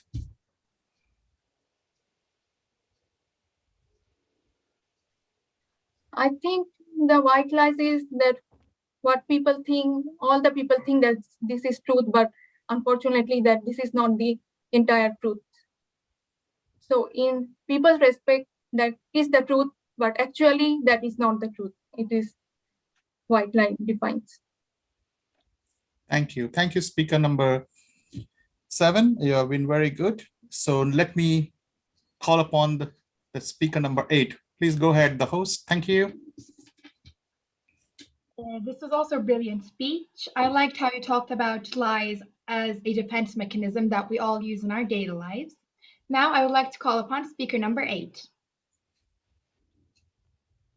Hi guys, I'm speaker number 8, and today my topic is Truth is Simple. I believe that everyone has heard school motto, such as the motto of Yanji University is freedom through truth for service. The motto of Oxford University is the Lord silent, which emphasizes God as the source of knowledge and the truth. In addition, the motto of your university also contains the pursuit of truth, light and truth. Thus, since ancient times, we have been in pursuit of truth. We want to find it, respect it, and love it. But is it really easy to find the truth? In today's world, we enjoy many strong connections and collaborations among our students and our faculty, who are generating the knowledge that will change the world for the better, be it through art and architecture, through science and public health, or through engineering and environment. And these are inseparable from our exploration of the truth. What is truth? There is saying that truth is born after 100 question marks. People always respect the person who discovered the truth. They think that only a genius can discover the truth. But the thing is, truth is all around you, and it's really simple to find it. I'm sure you've all heard the story. In England, there was a young man named Isaac Newton. He was very good at finding the truth and often thought deeply about very ordinary phenomena. One day, he was sitting under an apple tree and taking a nap, and suddenly a ripe apple fell down and hit him on the head. When Newton picked up the apple and touched the spot where he was injured, he thought of question. When he threw the ball into the air, why did it not always go up, but always go down? Newton picked up the apple and suddenly had a strange idea. Is there some invisible force at work dragging the apple to the ground? After a long time, Newton finally solved the problem and derived a formula, the law of universal gravitation. The little apple was a great inspiration to Newton. In fact, the same phenomena in the eyes of others have long been commonplace, but others do not take as an issue. Only Newton found the law of gravitation through his own thinking. Quite coincidentally, Kaku, a well-known chemist, his discovery of the molecular structures of benzene was also the result of constant seeking truth.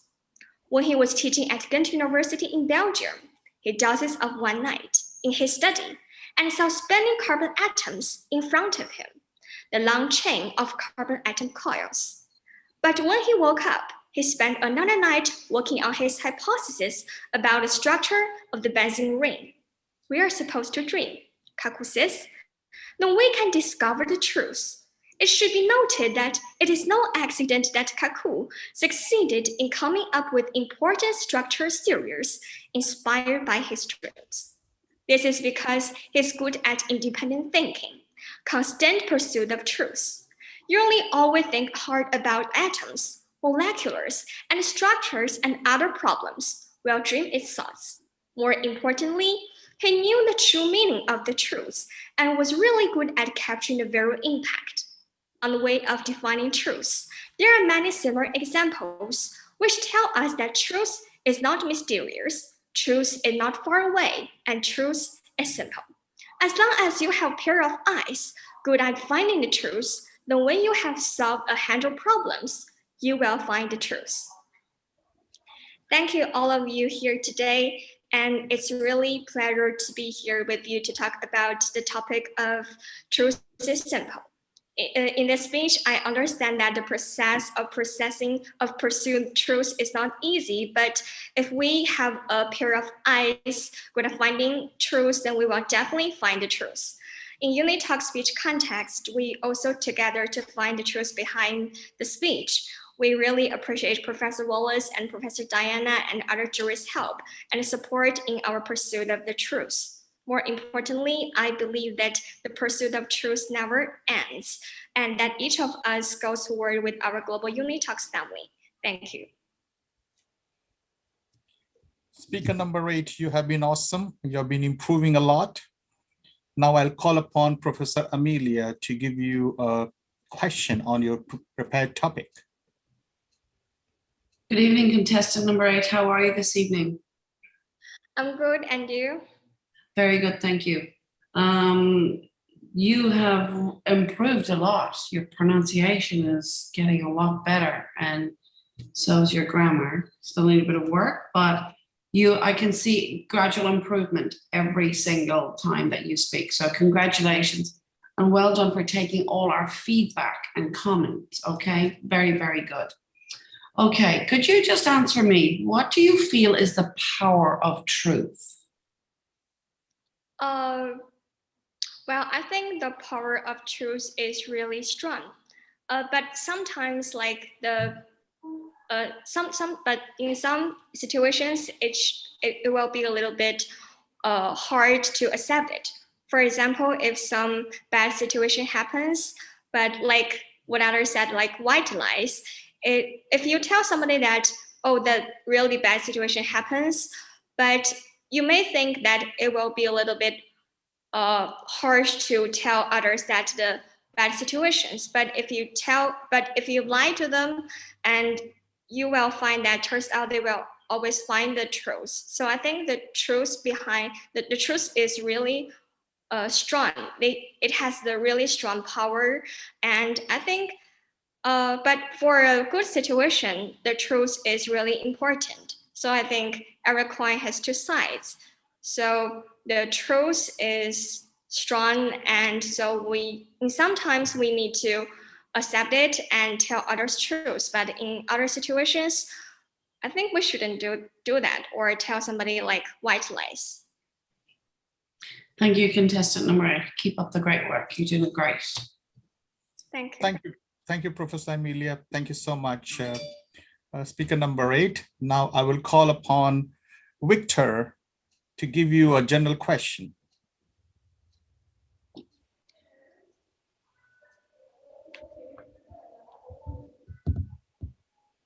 Victor, are you here?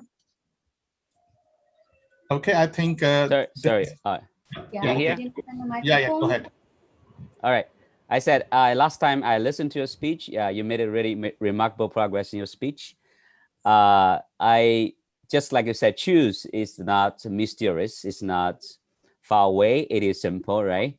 So, but my question is very simple. Just have you told your parents a lie, and what was it? I'm sorry, I didn't hear it clearly. Have you told your parents a lie, and what was it?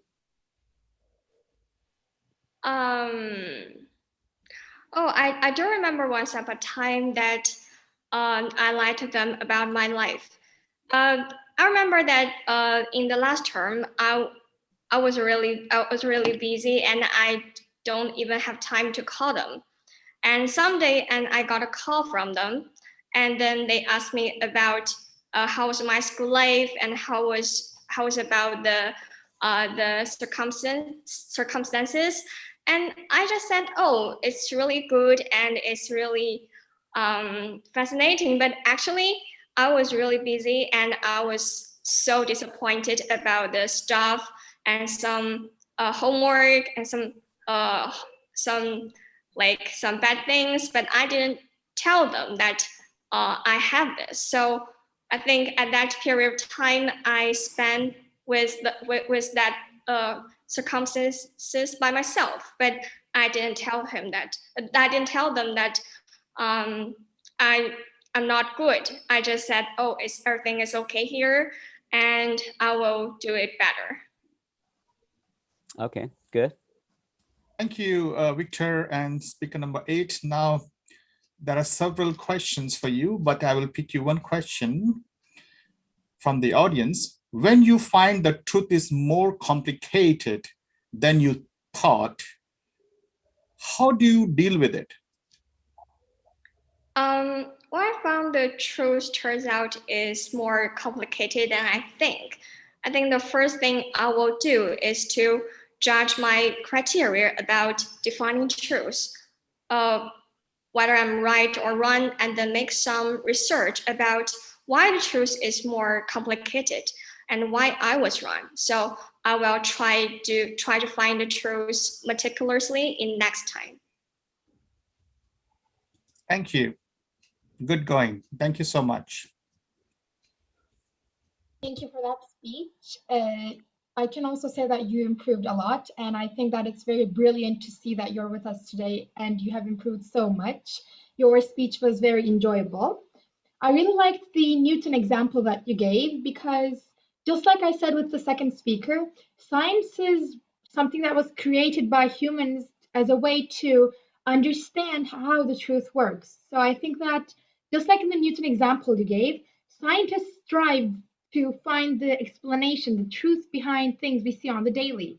For example, when I drop this pen on my hand, that is gravity. However, I don't really think over it too much. But Newton wanted to understand why this was happening, so he took inspiration from an apple that fell from a tree and created one of the biggest scientific breakthroughs of all time.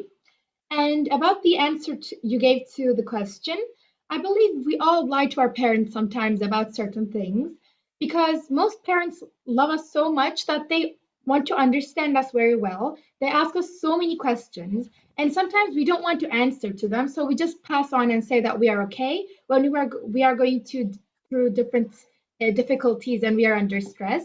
So I think your speech was very relatable for all of us, and thank you for it. I would now like to call upon speaker number 9. Hi, everyone. Good morning, good afternoon, and good evening. This is speaker number 9, and our today's topic is a truth is simple. A lie may run for a year, but a truth will one day overtake it.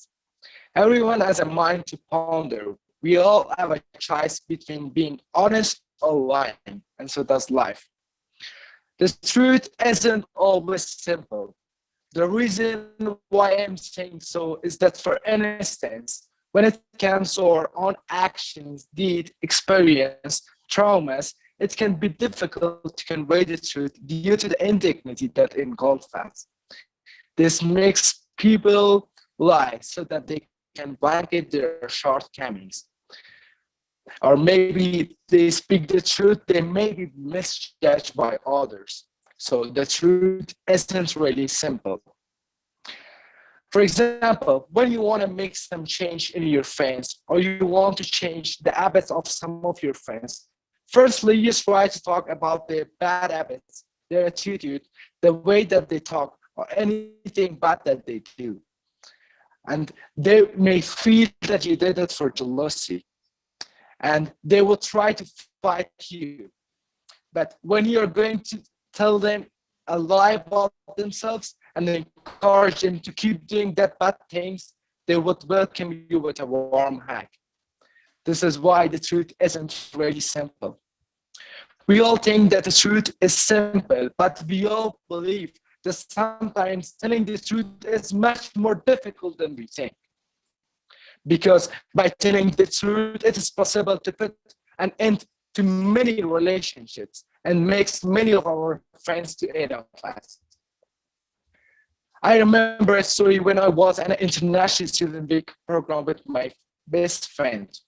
He has hobby of venturing out new hairstyle, and I used to accompany him. Some hairstyle were bad, but unfortunately, he thought that I was jealous of him, and he became upset with me because the truth isn't really simple. The truth is really simple for few people who are simple and they simply live.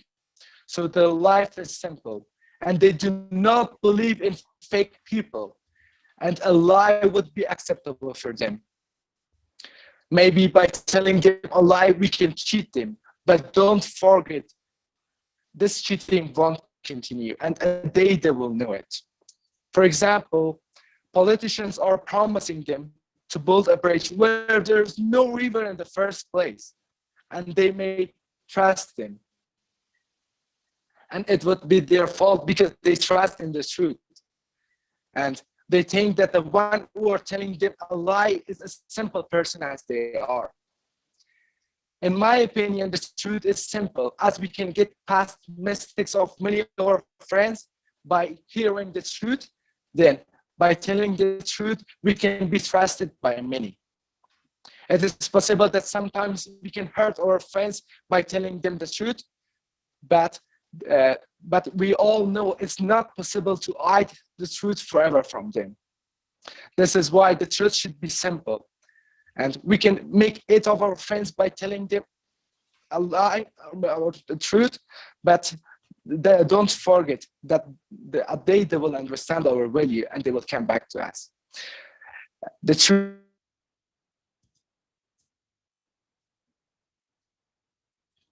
speaker number 9. is simple, lies are complex. The truth come in a sentence, but lies in paragraphs. This is the time that I should present my thanks to Professor Wallace, the founder of Global UNITALKS, Professor Diana, our mentor, teacher, and guide, international juries, Global UNITALKS family, Global UNITALKS.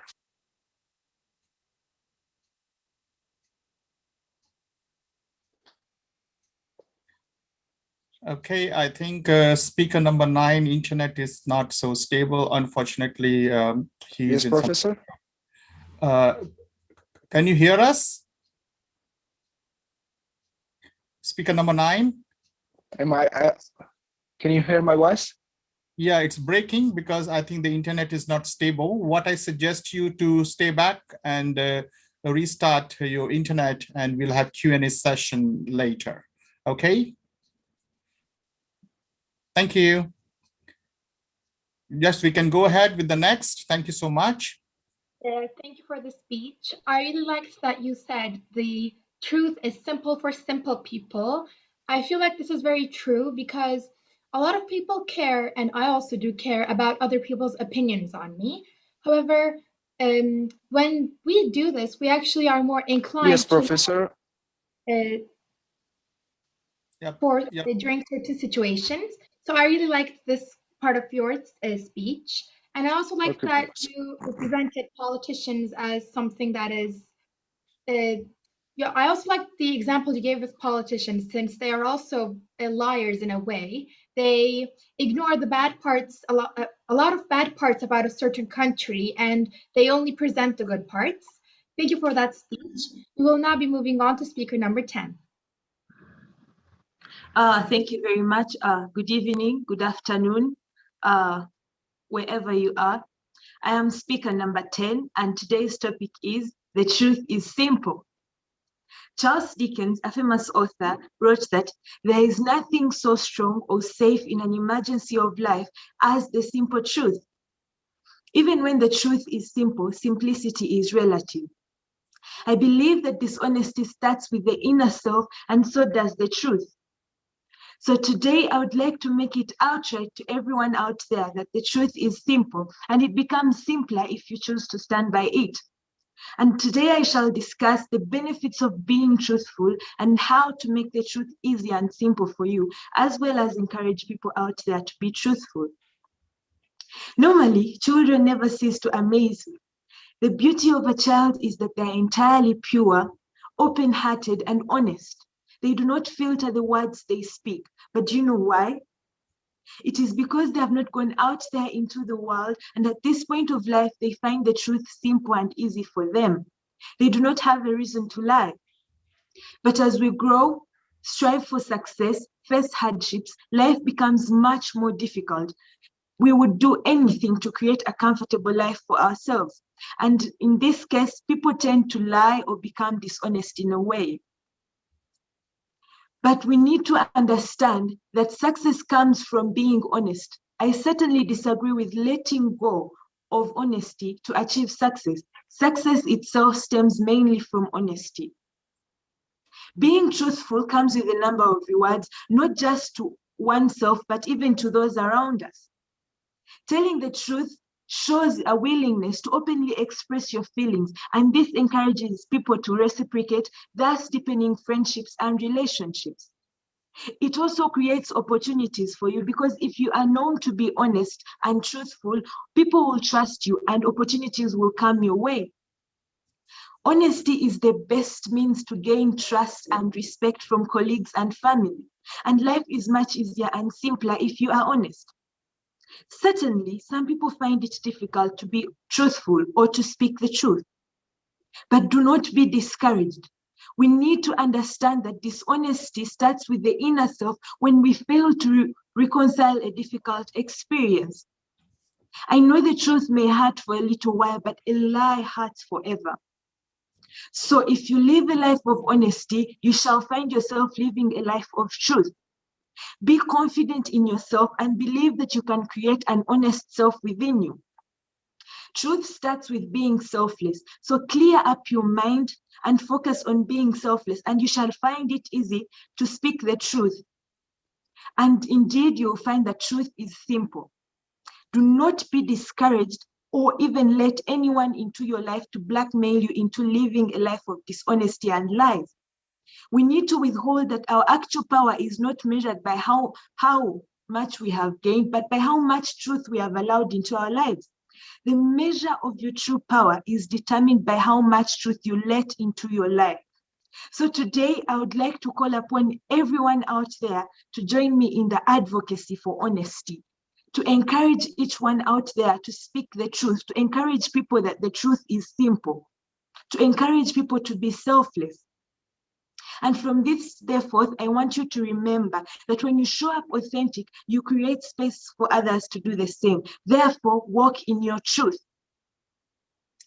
Thank you very much. I would like to thank Professor Wallace, the founder of Global UNITALKS, this great platform where we come together and meet a number of different people. I would like to thank Professor Diana for her great mentorship. She has helped me build my confidence, create very nice speeches. I hope you enjoyed this one. Thank you, the jury, for being here, for guiding us and sparing the time that you have to be here to listen to us. Thank you so much. Thank you, the audience. For each one out there, if you liked my speech, please vote for me. Thank you very much. Thank you, speaker number 10. Now I will call upon Professor Quinn to give you a question on your prepared topic. Thank you, Prof. Wallace. Speaker number 10, that was very great efforts you put in there. I'm sure the audience have heard your request. In this world, they say nothing in the world is harder than saying the truth or speaking the truth. Would you rather have the truth than money, than love and fame? What would you choose and why? Thank you very much, Professor Queen, for that question. Well, it's quite tricky because all the things mentioned there are, well, quite necessary. But as we know, to achieve fame, to achieve money, to achieve whatever, we need to start with truth. Because if I'm not truthful to myself, there is no way I am going to achieve the fame, the money, when I am not being honest with myself. The means to achieve all that starts with being honest and truthful to myself. Therefore, I would choose truth. Thank you very much. Thank you. Thank you, Professor Quinn and speaker number 10. You have been doing good. Let me call upon Mr. Victor to give you a question. Okay, thank you. Thank you, speech number 10. It's a wonderful speech. I really like you talk about the inner self. So my question is quite easy. So are you nervous when you make speech in front of us? Just tell us the truth.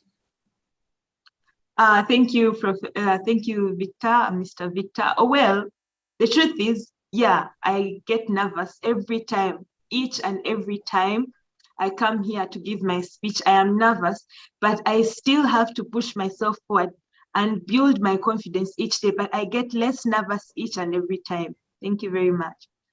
Very good. Thank you. Thank you, Victor. And speaker number 10. I have several questions for you, but I will just pick one. Do you think that the difficulty of truth depends on the manner of telling it? Thank you for that question. Well, the difficulty of truth doesn't depend on the manner of telling it. It depends on what you think or how you think it's going to affect the person you're going to tell, and how big is this truth? How important is it to the person you're going to tell? That is how difficult it can be. Thank you very much. Thank you so much for your answer. Thank you for the answer. I really liked what you said about openly expressing yourself, because being honest is actually how we show other people our personality, how we really are, our own truths. And I would also like to say that the answer you gave was very relatable for me for debates. When I was in my first debate, I was very shy and I really didn't know what to say. I was nervous. I thought that I wasn't going to be able to give a response. However, just like you said, I tried to push myself through and started to enjoy it more and stress about it less. So I think your answer was very, it was something that we have all experienced for different things. Thank you for that amazing speech. We will now move on to speaker number 11.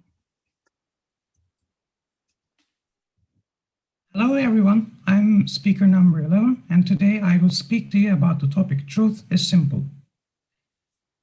Truth is simple. Well, is it?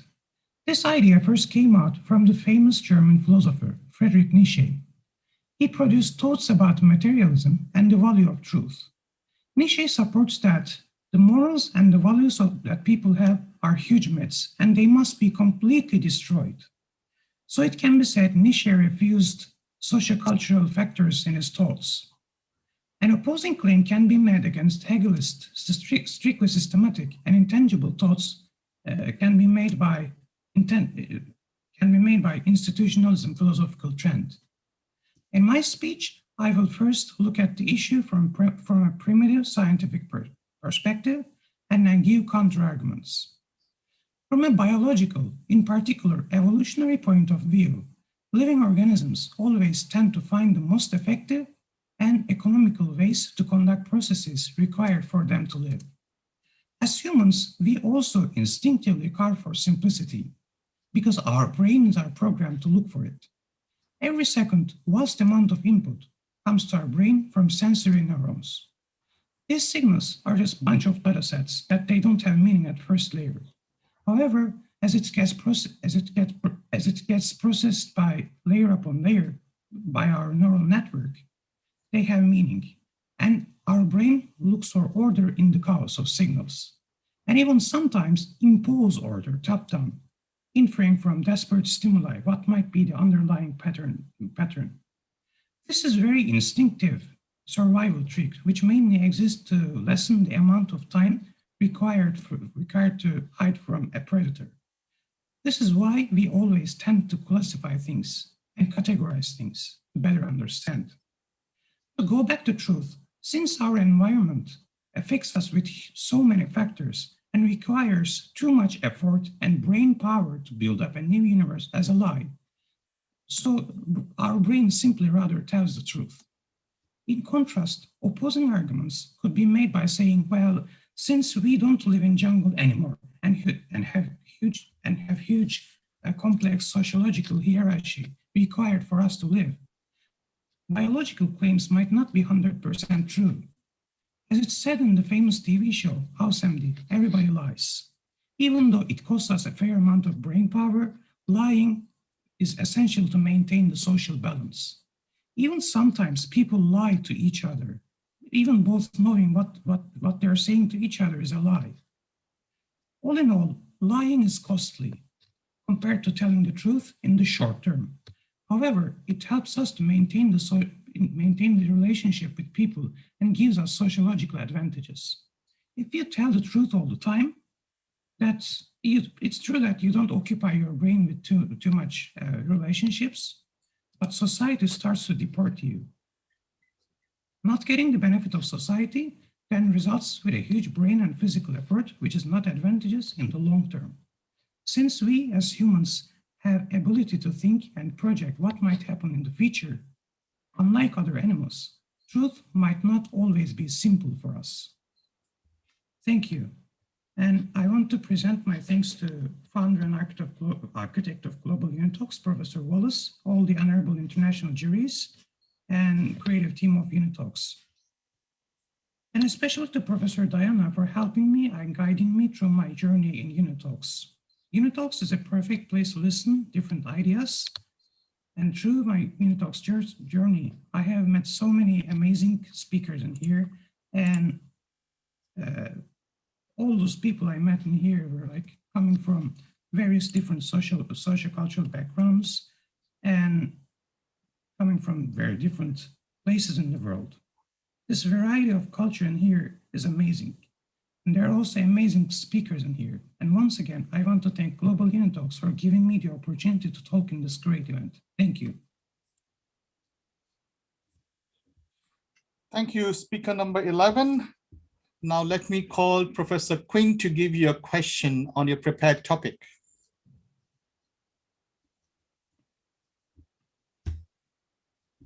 Oh, thank you, Prof. Wallace. Speaker number 11, how are you doing? I'm fine, how are you doing? I'm good. It's nice meeting you again. A lot of improvement I can see for sure. And that shows that there's a lot of growth also in the level at which you do research and prepare critically for the topic that you had at hand. It was quite a hard topic, but you've done very well. Now, there are matters of truth. Sometimes when you travel and watch the illustrations you've given, you find that there are billboards or placards or mottos related to truth. For instance, if somebody placed one at your doorstep, will it make all the members of that household remain truthful? Can I get the last part of the question? If there was a billboard at your door, okay, emphasizing on matters of truth, mm-hmm. Does that mean that all the people in that household will only say the truth? I mean, telling the truth all the time is not simple. As I said in my speech, like it's, even though it's like biologically, or like our brain tends to say the truth, it's not like that. Sometimes like we have to maintain the lies that we said previously to survive. And there's so many inputs coming us about telling the truth all the time. But it's not like that. The reality is not like that. Even like the countries, the big companies lie to millions of people. We communicate with so small environment compared to those companies or those countries. So they are lying, and it's like natural for us to lie. So although it's wrong ethically to lie, but it's true, like it's a reality and a fact. And since the environment of us is too, like the communication area of us is too wide, there is no possible way to tell the truth all the time. Thank you, speaker number 11. Let me now call upon Ms. Judy to give you a general question.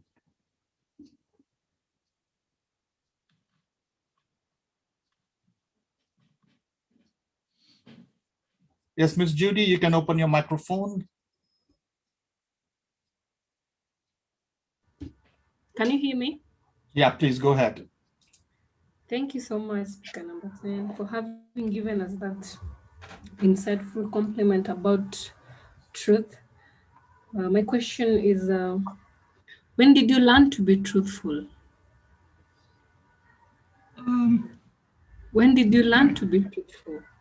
There is not a particular time that I learned to be truthful, but my family always told me to say the truth, whatever it costs to you, even though it might give you negative impacts. You shouldn't be telling lies, or like living in a lie universe. So like my family, since from my childhood, always told me to say the truth. Thank you. Thank you, speaker number 11. Thank you, Judy, for the question. We have some audience question for you, number 11. I will pick one. Please listen carefully. Whatever satisfies the soul is said to be the truth. But don't you think the lie is more satisfactory than the truth?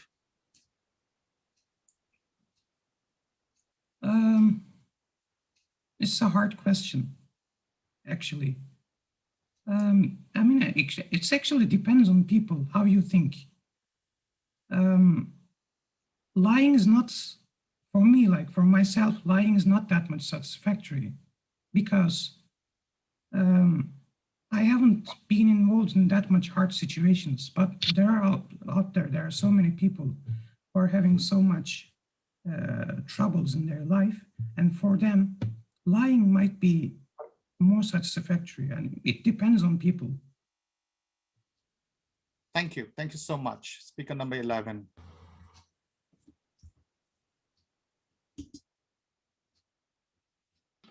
Thank you, speaker number 11. I really liked that you compared lying. You explained how lying is actually something that is not easy for us according to biology, and how it's not something that humans should usually do. And I like how you explained it that with a counter argument that this is actually something that can be explained since humans are no longer living in the jungle, as you said. I think it was a nice way to show the advancement of humans in psychology. I think it was very brilliant. And I also really liked the phrase you said about lies are unethical, however, they are a reality themselves. I think this is a very important conclusion because in today's world, yes, we all know that lying is bad, but we all lie in our daily lives. So I think it's basically a part of our social life, which is, I think, something that you emphasized really well in your speech. Thank you. Now I would like to call upon speaker number 12. Hello everyone, attending this English-speaking contest around the world. Greetings to the Honorable International Judges and best of luck to my fellow competitors. I hope we can all put our best efforts today. I am contestant number 12 and I am standing before you all today to deliver a speech on one of the most interesting topics encountered by me in a very long time, which is truth is simple. From the very beginning of our lives, we are advised to speak the truth. We are told that truth is the simplest form of reality. We all should follow the path that truth shows us. But why following that advice becomes so difficult from time to time? Why even the greatest of men has taken shelter from the lie? Why speaking the truth has ended people's lives and in some cases left them severely tortured by others? These are the questions which have been troubling humankind for a long time. Probably that is why one of my most favorite author, Oscar Wilde, has quoted something that goes, "Truth is rarely pure and never simple." Hearing this, my head starts spinning with various thoughts. Wasn't truth the purest form of speech? And everything pure should have been simple, right? But it is not.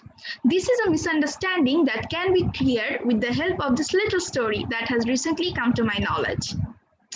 In the ancient times, the truth and the lie were close friends. They grew up together, traveled around the world together, and enjoyed their stay in various places. As times went on, the truth started to become famous and hugely respected for her simplicity, well-manner, and convenience. On the other hand, though people used to ask for lies help a lot, they started to hate her because of her deceiving abilities, fear her, and eventually started to treat her bad. This kind of behavior made the lie very mad. She thought to herself that all of this was happening because of the truth. The truth is unnecessarily appropriate in front of others, and that is making the lie look like an idiot in front of people. As days went by, this jealousy made the lie vindictive. One day, the lie was humiliated again, and she plotted a conspiracy to show the world the most simplest form of the truth. So simple that the world would not be pleased with that. The next day, when the truth was bathing in a well, the lie took her clothes and ran away. After the bath, the truth came to fetch her clothes but found nothing. At first, she was afraid, so she went to her close friends to ask for help. But nobody recognized her. They could not even look at her, let alone help her. This made the truth very angry. She started running around in search of her attire, but no one believed her. As the lie was also meeting people in her way, she was dressed in truth's clothes, and people started to believe the lie as the truth. This was the lie's revenge on the truth. It is said that till now lie meets people and deceives them, appearing in truth's attires. Whereas when people really meet the truth, they are shocked, afraid, seeing the clothless, angry self of the truth that has been ignored by people and driven mad by grief. It shows no mercy to the viewer and discloses the most simplest form, as if stabbing people with cruel facts can give her the peace she needs. So, as the story goes, when we meet the truest form of the truth, we cannot appreciate her beauty because she is impolite. Whereas when the lie comes to our knowledge, just like the truth becomes our favorite. This is the thing that the quote really wanted to let people know, that the truth, which is actually sugar-coated lie, is really pure and not simple at all. Thank you very much for hearing my thoughts. I would like to offer my gratitude to the judges for giving us their precious time and critical evaluations. Thank you, Professor Wallace, the founder and architect of Global UNITALKS, for creating such a platform where young children like me could share their dreams and ideas. Thanks a lot, Professor Diana, for being the constant support you always are. Thanks a lot to the video editing team and all the people working behind the curtain to make this program a success. Last but not the least, thanks a lot to all the participants. You guys are my constant inspirations. I have come a long way with the help of UNITALKS and I wish to grow a lot more. Thank you very much. Thank you, speaker number 12. Excellent speech. Let me call upon Professor Quinn to give you a question on a prepared topic. Thank you, Prof. Wallace. I was just laughing the whole time when I remember the story about the truth and lies being buddies and good friends. I haven't heard that story. That's a good analogy. And I knew speaker number 12 would come out with such a special analogy. Thank you so much.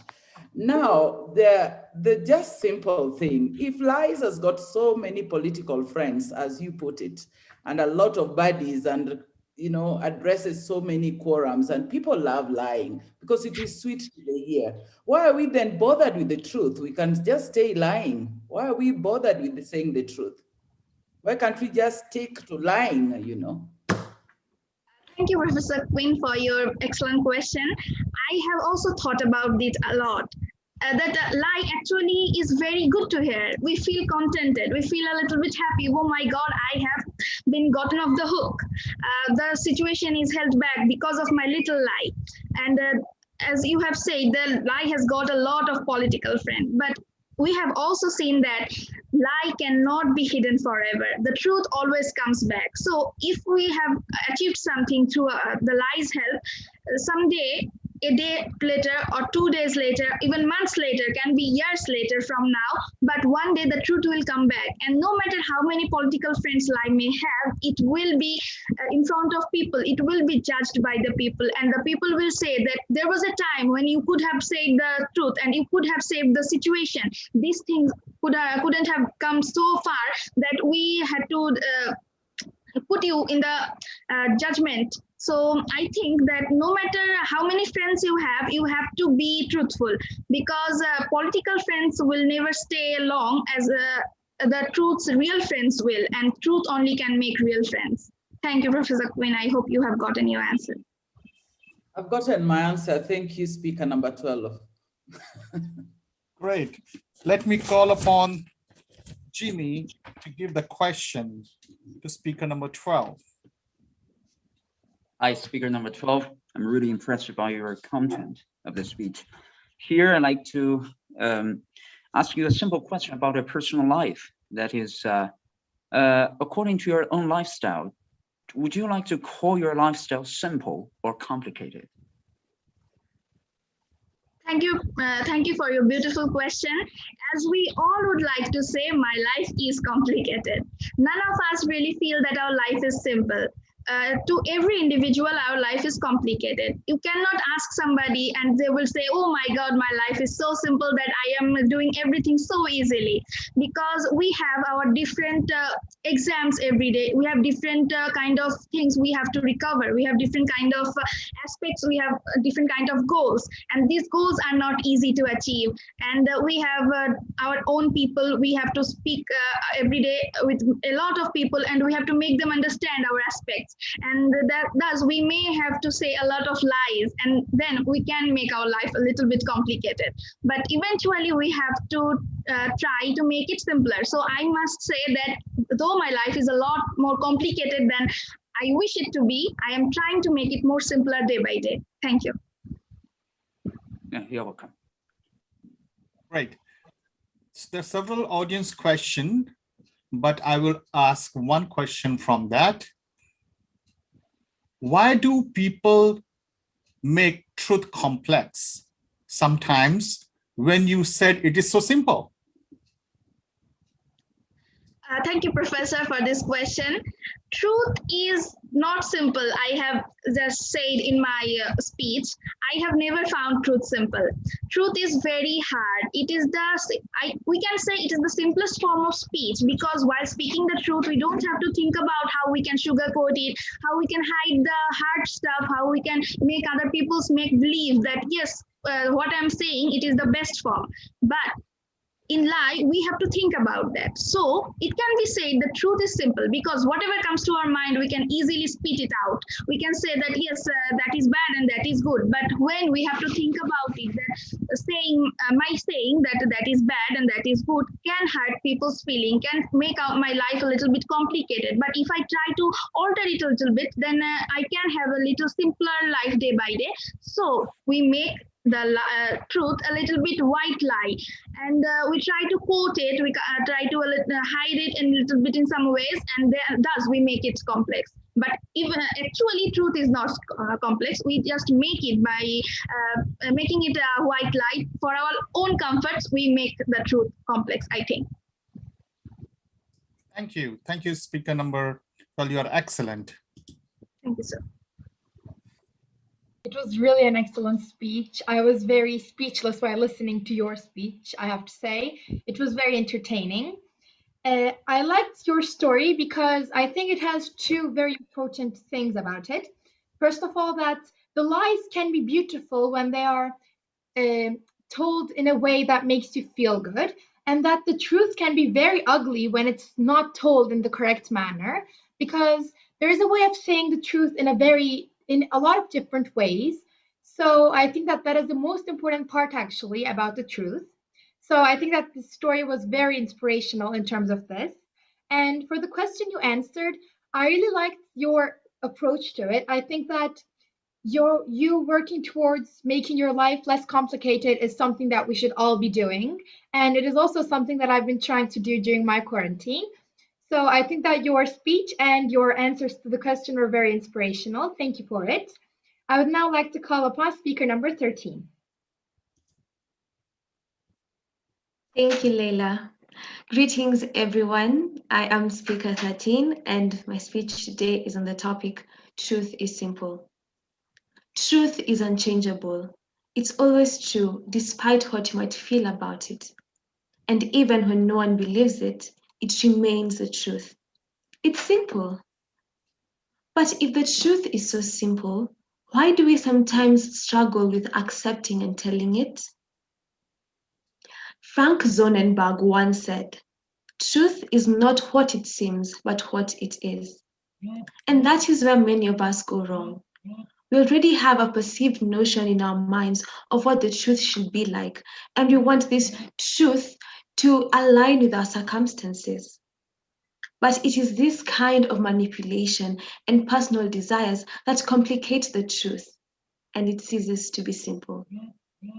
For instance, if your life's work was based on a speculation, something you believed to be true, and later on the actual facts are discovered contrary to what you had believed before, then you'll find it very difficult to accept that truth because it is inconvenient. Similarly, we find it at times very difficult to tell the truth because we are afraid to face the effects of the truth. We therefore resort to lying. And lies can be easy to come up with, and they sometimes work. But one lie is never enough. It has to be backed up by many other lies, forming a web of deception. And you have to remember every single aspect of it. That's too much work, if you ask me. Even Leo Tolstoy said, "The surest sign of the truth is clarity and simplicity. A lie is complicated, pretentious, and wordy." But what if it is a white lie, sparing someone else's feelings? It may seem very considerate at the time, but later on, it may hurt the person even more. So it is best to be honest, just tell the truth, but be kind and gracious in your honesty. All in all, a personal difficulty in accepting or telling the truth does not make it hard. the truth is still simple. Finally, they say that honesty is the best policy. And I agree. The truth can bring order to chaos. It can settle a long-standing argument, and it can set you free from the bondage of deception, allowing you to be happier. Even God in his word said, "You shall know the truth, and the truth shall set you free." The truth can be painful to accept, but in the long run, it is much better than living a lie. Life is short. Lies take time. The truth is the surest and most direct path to living your best life. I would now like to thank the whole Global UNITALKS family for this wonderful opportunity to be here this day. And I have been on this journey for a while now, and I'm so grateful for what it has helped me develop. I have developed in such an immense way, especially in my confidence and in my speaking, and it's been amazing. Thank you so much, Professor Wallace, the founder. You have been amazing. And Professor Diana, always taking her time to help us walk through our speeches and the scripts and enabling us to just be perfect.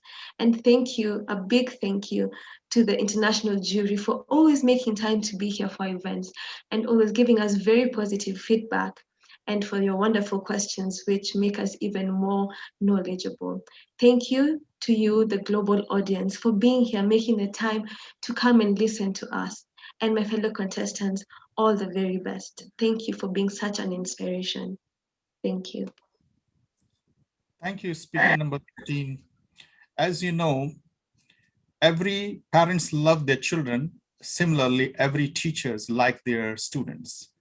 We feel proud and feel satisfied when you do good, you are shining, you are improving. That satisfaction and happiness cannot be expressed in words. So all these international juries, all the professors who are devoting and donating their time for Global UNITALKS, they have the same passion and same pleasure, which we all share in common. So I'm very happy to hear your words. Now I will request Professor Amelia to give you a question on your prepared speech. Good evening, contestant number 13. How are you this evening? I'm very fine, thank you, Professor Amelia. How are you doing? I'm good, thank you. That was an amazing speech. I loved it. You're so elegant and engaging, like you really draw people in for when you're speaking. You have some great analogies in there as well.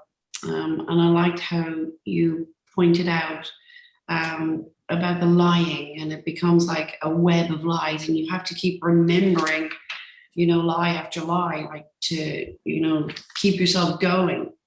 So I want to know, is it better to disappoint people with the truth than to appease them with a lie?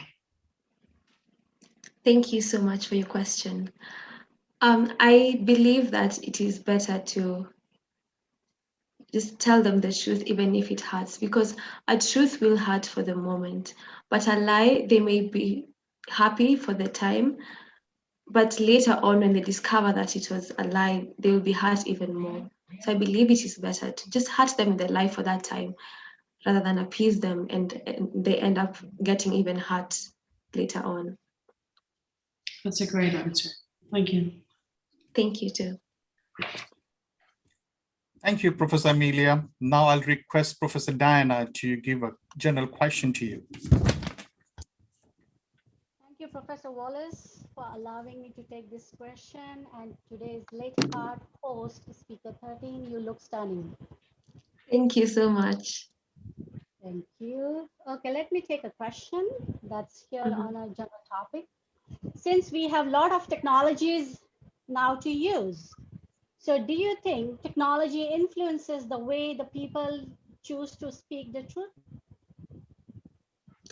Yes, I believe that technology, one, has probably more lies than anything else at the moment, because the lies in the profiles of people on YouTube, on Instagram. There's so much lie, and we sometimes are caught up in all this, and we think this is how people actually live. And we may end up also being untruthful ourselves because we want to compare with the people we are seeing on the internet. And yes, I will say it sometimes promotes lying, but the good thing is there's still people who come out using this same technology to share about these things and to encourage people to be truthful. So it can go both ways, but it is still possible to get the truth from it all. Thank you. Great. Thank you, Professor Diana. I have several questions, but I'll pick one for you. Please pay attention.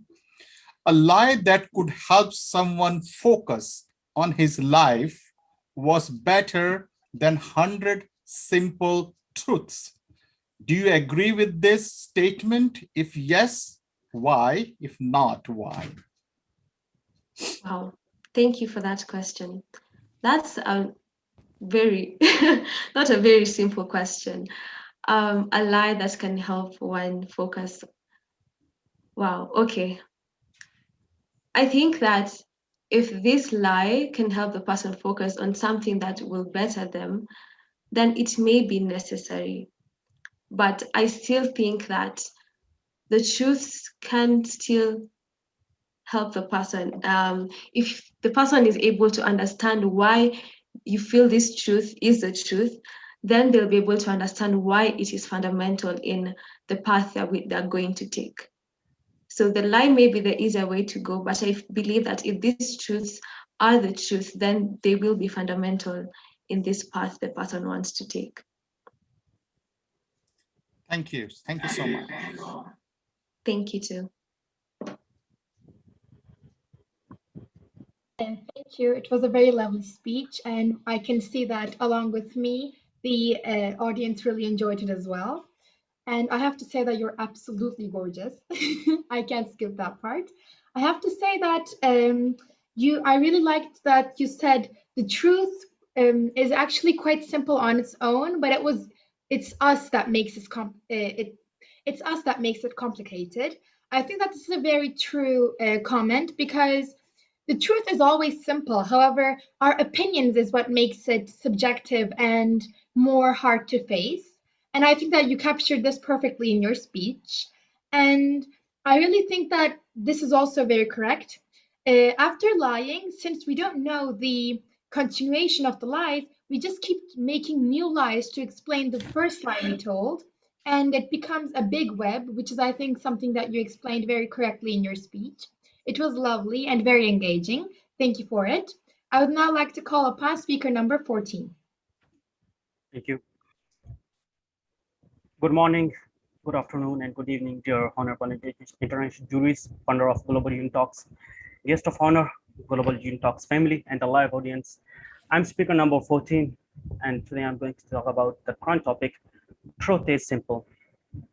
There's a saying in my country, who dares to kill the light of sun and stop the moonshine from spreading. Truth endures many heart-wrenching stories and great sacrifices in the human history. What is truth and why we see it so complex and vicious than simple? We the humans have created our own realities and our own base of truth also. It's really complicated on collective base to judge where it lay. To be honest, the nature of truth is brutal. Whether you accept it or not, it's here and claiming to be on the top. Moji, a Jamaican spiritual teacher, says we cannot do anything for the truth. We cannot save it nor control it. It has killed thousands of superstitious dogmas in order to claim its existence. Man is an unsatisfying creature. I'm not calling unsatisfaction a bad thing because doubt is the result where we stand. But on the contrary, it took away something from us, something like the glasses of seeing the world itself. We are living in a world with different opinions and isms, which we fought and died to prove to be superior. In World War II, thousands died from both Allied and Axis side for fighting for their own truth. But history has taught us that truth is kind of an energy which cannot be created nor destroyed. But I wonder, how it could be so simple when someone has to go years of suffering just to overcome their loss. I wonder if death is certain and part of life, then why we lost the spirit of living. For understanding these questions, we have to be selfless and understand the basic essence of truth and accept what reality is in itself. In Heideggerian interpretation, truth relates to freedom, untruth, concealment. The essence of truth is freedom, that is to say, being delivered of a thing in the open region and its freedom to reveal itself. Human freedom then means that man let the things be and reveals themselves as they are. The essence of truth is untruth. Untruth means the concealment of unconcealed itself, or self-concealing, and also coverness of the thing from the excess of men too.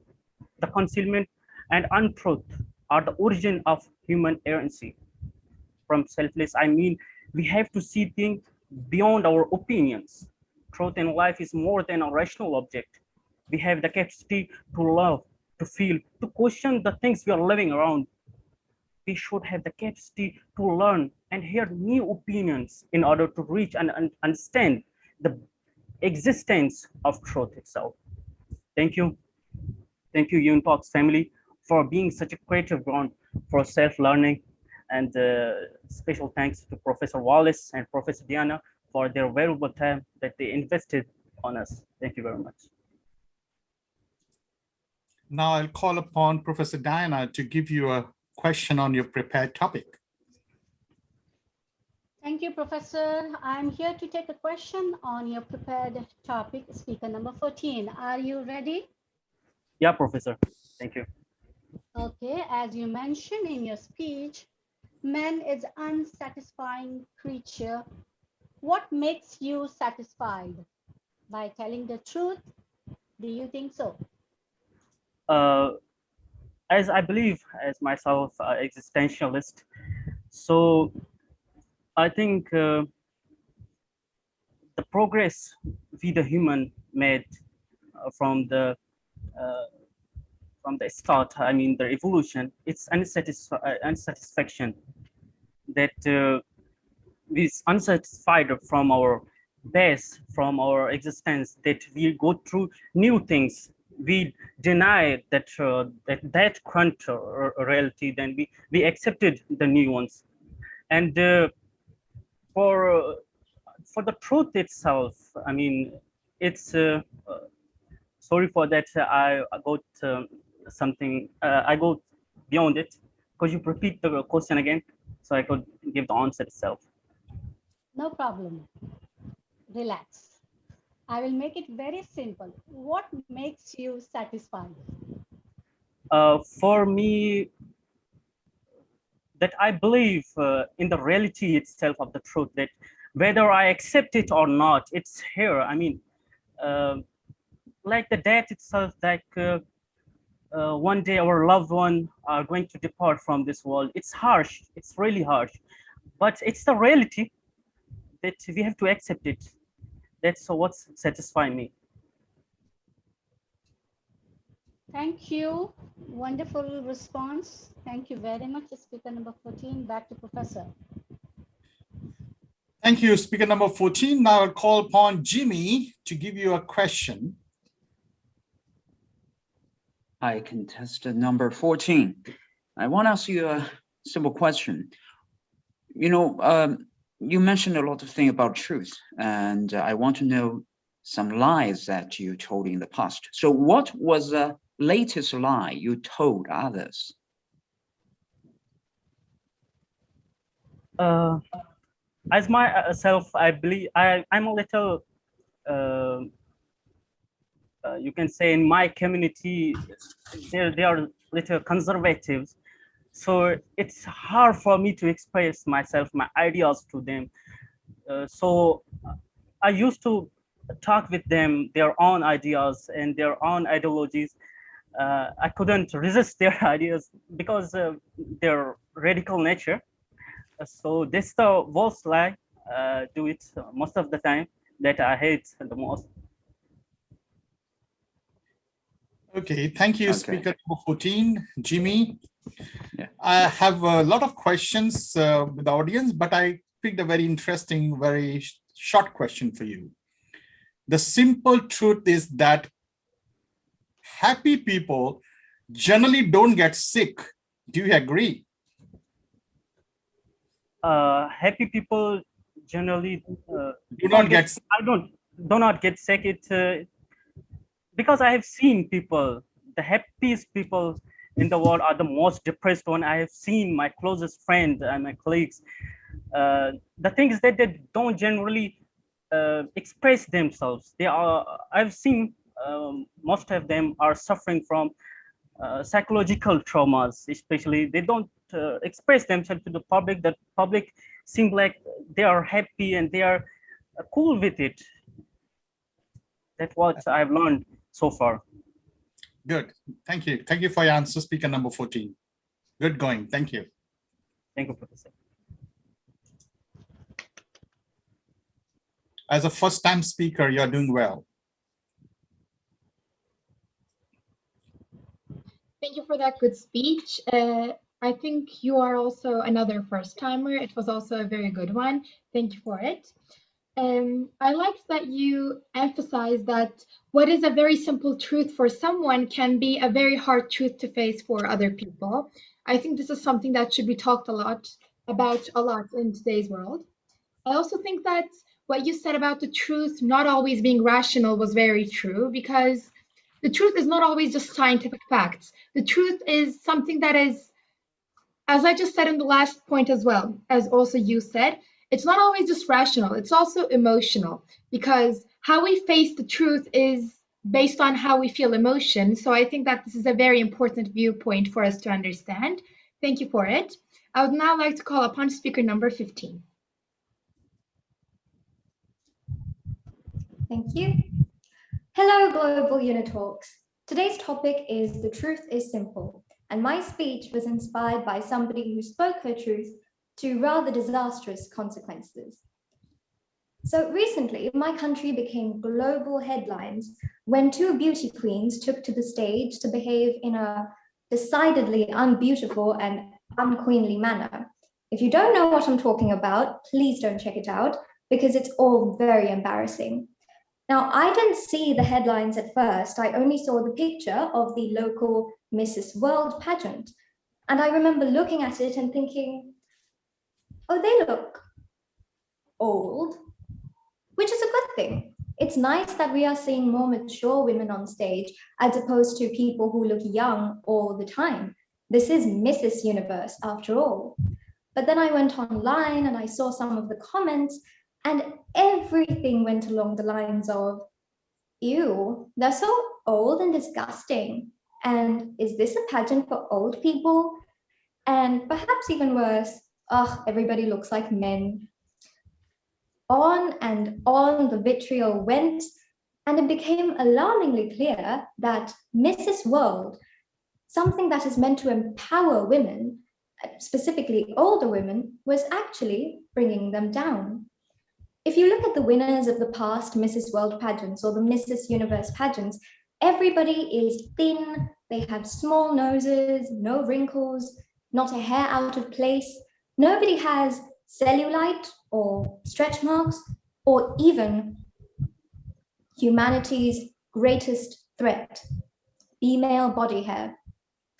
And year after year, we watched as these women were crowned the ideal wife and mother, somebody who can manage their marriage, motherhood, and also have the energy to look not a day over 25. And this is particularly worrying because in general, women over a certain age don't have much of a platform anywhere.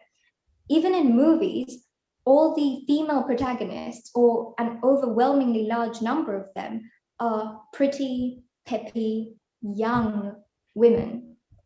Men hit the age of 30 and suddenly they're in the prime of life. Women hit the age of 30 and they are delegated to the background, setting up the stage for their husbands and their sons if they choose to have them. And now, Mrs. Universe, a platform catered specifically to more mature, older women, come up to say, we'll give you a space as long as you fulfill certain criteria. What I know is this. I have a mother, and she probably wouldn't go to the door of a beauty pageant. Her figure's changed after having 3 children. She has calluses on her hands from dish soap, and now her hair is graying in some places.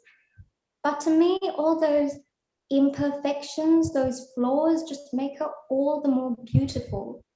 Because every wrinkle, every line is etched with love. And this is why pageants like Mrs. World and Mrs. Universe don't reflect the true beauty and diversity of everybody who identifies as a woman in this world. It does not give space for disabled women, women of color, women who choose to cover themselves up for whatever reason. It is not a reflection of the kind of woman I aspire to be.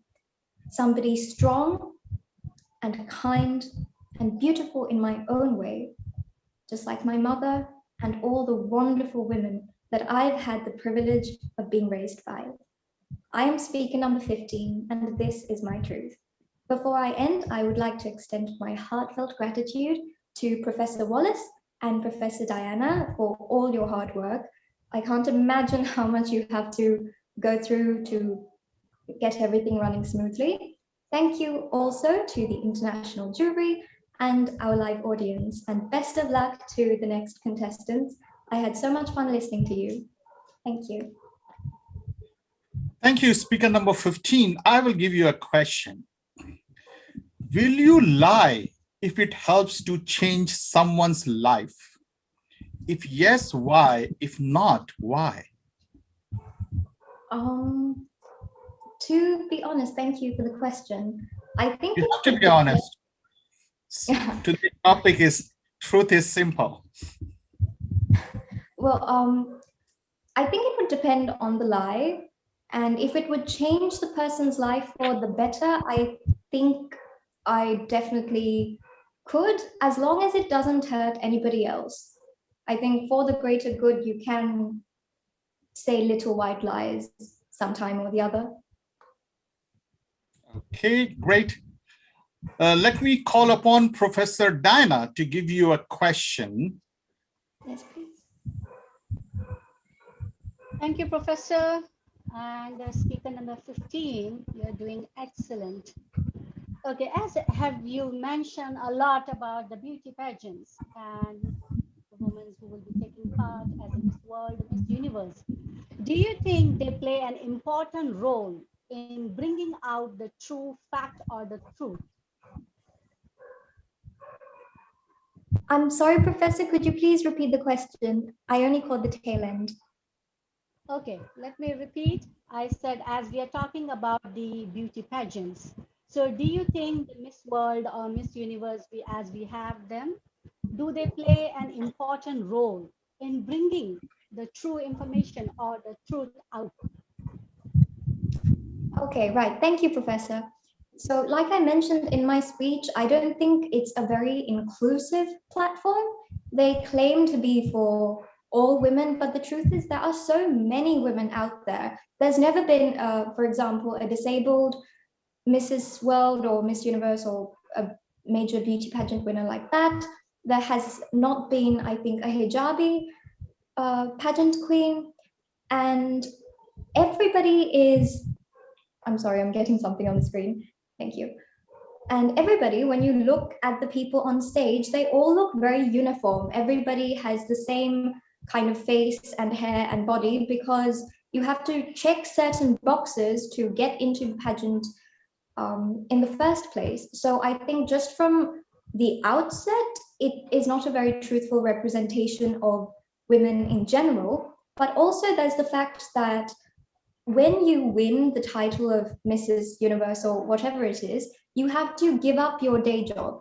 So recently, during the coronavirus pandemic that we are going through now, a past Mrs. World or Miss Universe winner, I forget which, had to give up her crown in order to go back to work as an essential worker because she's a doctor. So she had to give up her crown in order to help save lives. So with all that taken into consideration, I don't think these pageants really do a lot of good in the present modern day. Thank you. I hope I answered that question. Yes, thank you very much, speaker number 15. Thank you. Thank you, speaker number 15, Professor Diana. Now I have a question from the audience. And the question is very simple, actually. You're lucky. What do you think leads one to lie? Thank you. Okay. I think not liking the truth, possibly. I mean, the topic today is the truth is simple, but if it really was simple, nobody would need to lie because we'd all go around telling the truth and we'd be comfortable with it. But we don't necessarily like what is true. We don't necessarily feel comfortable with what is true. And so I think we lie to make ourselves feel better or change things according to our perception. So that is my answer. Thank you. Thank you so much. Thank you. Very good. Very good. Thank you so much. Yeah. For that speech, it was another amazing one. I liked your take on the beauty standards, and the example you gave with the pageants was very brilliant, I believe. And beauty standards are, I think, one of the biggest lies being told to us on a daily basis. Different countries, different regions have very different beauty standards. For example, in Korea, in China, fair skin, porcelain white skin is what's most beautiful to them. 50% of products made in China have whitening agents in them. On the contrary, in America, people like to have tan skin, and fair skinned people prefer to tan themselves. And just like in this scenario, these change based on where you are, and these also change with time. Every 10 years, there's a whole new beauty standard, but we need to realize that we can't change every 10 years. We can't change our body type. We can't change our face every 10 years. So I think that, yes, the beauty pageants, there are very beautiful girls, but these are not the girls that should be represented alone. All kinds of beauty should be appreciated in these global platforms. I think that your emphasis on this was very nice. I really enjoyed listening to it. And I also really liked that you don't just define beauty as your face. You talked about how your mother is one of the most beautiful women to you. And I agree with this. Yes, she doesn't have a perfect model body. She doesn't have a perfect face. And these are not the things what define beauty for me. And I'm sure they are not what defines beauty for most of us. My mother is a strong woman, and I think that's what makes her beautiful. And I feel like all of us can agree on this. The beauty we see in people is not just their face, it's their personality. It's how they make us feel in certain situations. I feel very inspired when I talk to my mother, which is why I think she's a very beautiful person. Just before coming up here, I talked to her and she made me feel inspired. I felt motivated, which is what makes a person beautiful in my eyes. And I also really liked that you talked about how you would lie for the greater good, because the truth is, yes, very simple, but it's not always good. So sometimes lying, if it doesn't harm anyone, to reach a greater level of good is a very, of course, it's debatable for most people, but I think it's a good choice. So I really enjoyed your speech. Thank you for it. I would now like to call upon speaker number 16. We move to 17. 16 is having some internet issue. Thank you so much. Oh, she's come here. Okay, go ahead. Hello. Go ahead. Good day, Honorable International Jury, founder of Global UNITALKS, founder of World Speech Day, and live audience. I am speaker number 16, and today I'm to give a speech entitled, Truth is Simple. Is the truth really simple? And what is the truth? The simple truth about the first steps, taking on a journey, the journey of life. The feeling of anxiety and excitement enveloped my emotions at the same time, not knowing what this journey contains. But within us, we know that we are on planet Earth to fulfill a great destiny. Just like a little child trying to take their first steps, even though you see that they're afraid of falling, but they're excited and determined to take their first steps. The simple truth about success. To me, success does not have a specific definition. What success is to you may not be the same as mine. My success is to be able to put smiles in the face of the less privileged children in my society. But however you define success, it is a continuous process and it always has a sense of achievement. The simple truth about life. We are our own mastercraft. You are who you see yourself to be, consciously or unconsciously. I believe that 90% of what we become is as a result of our own creation. Let us not take delight in complaining and blaming other people for where we find ourselves today that we are not happy about. But rather, let us fill ourselves with positivity. Let us change our mindsets and fill ourselves with the I can do it spirit and mold our own futures. The simple truth about death. Death is one of the truths that is difficult to explain. It comes like a thief ready to take away what life has given, but it equally has a role to play. Without death, what will happen to the seed that falls in the soil? It wouldn't rot, therefore it wouldn't be able to produce fruits and not multiplying in number. So, in as much as death can be painful, let us learn to deal with death because death is part of life. Life cannot be fully understood, but what I learned is that whatever you do in one way or the other comes back to you. So if you want to receive goodness, act goodness and do unto others as you want it to be done unto you.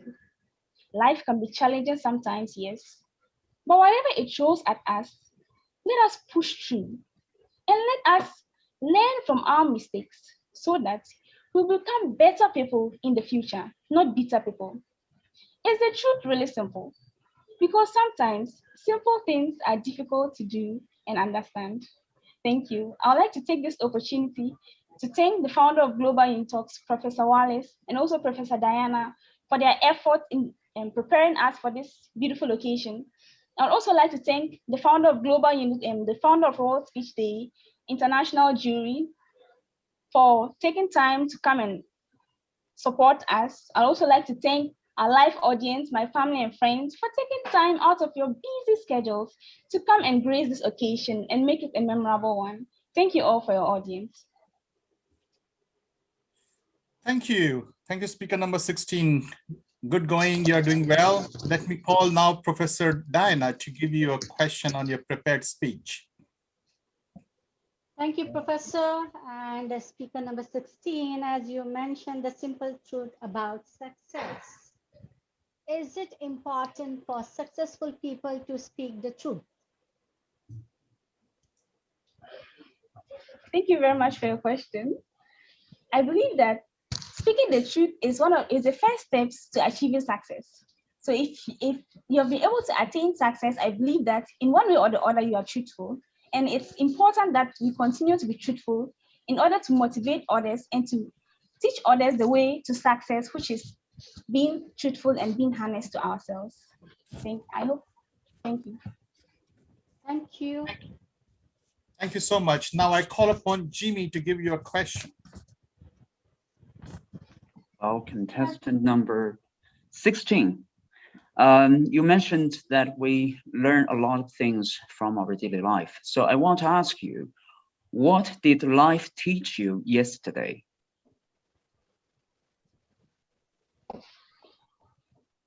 Thank you. Thank you very much for your question. Well, what life taught me yesterday was that time is very important. And in as much as we have so many activities going on in life, you have to prioritize your time according to your goals and your plans. Because I knew today I'll be a part of this event speaking, so I had to manage my time with my assignments and all those stuff. I have to manage it because I know that time is limited and I have to prioritize my time according to the goals I want to achieve. So that's what I learned yesterday, that I should be conscious about my time and how I spend my time. Thank you. Yeah, great response. Good. Thank you so much. There are several questions, but I'll pick you one. And the question is, why you believe that truth will always trump, will always triumph, it will always be powerful than anything else in this world?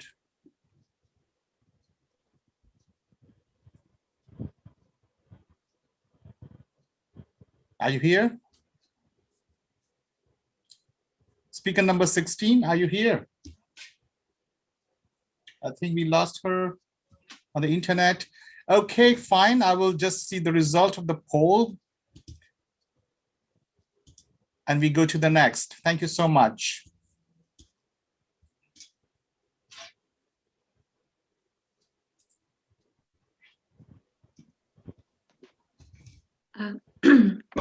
Hello, everyone. Hello again. So I'm Tony, and I'll be taking over from Leila as the host. Thank you so much, Speaker 16. That was a wonderful speech. I know she isn't here at the moment, but it was really impactful. And talking about how the truth of death is, and the analogy of the seeds, that was really wonderful. And now I'd like to welcome Speaker 17. Dear Honorable International Jury, Global UNITALKS, Honorable International Jury, World Speech Day, founder of Global UNITALKS, guest of honor, and the worldwide audience. Greetings, I'm speaker number 10. The truth is simple. If it was complicated, everyone will understand it. This was a statement that was coined by Oscar Wilde, an famous American poet. When it comes to many matters, my factory settings are always to say yes.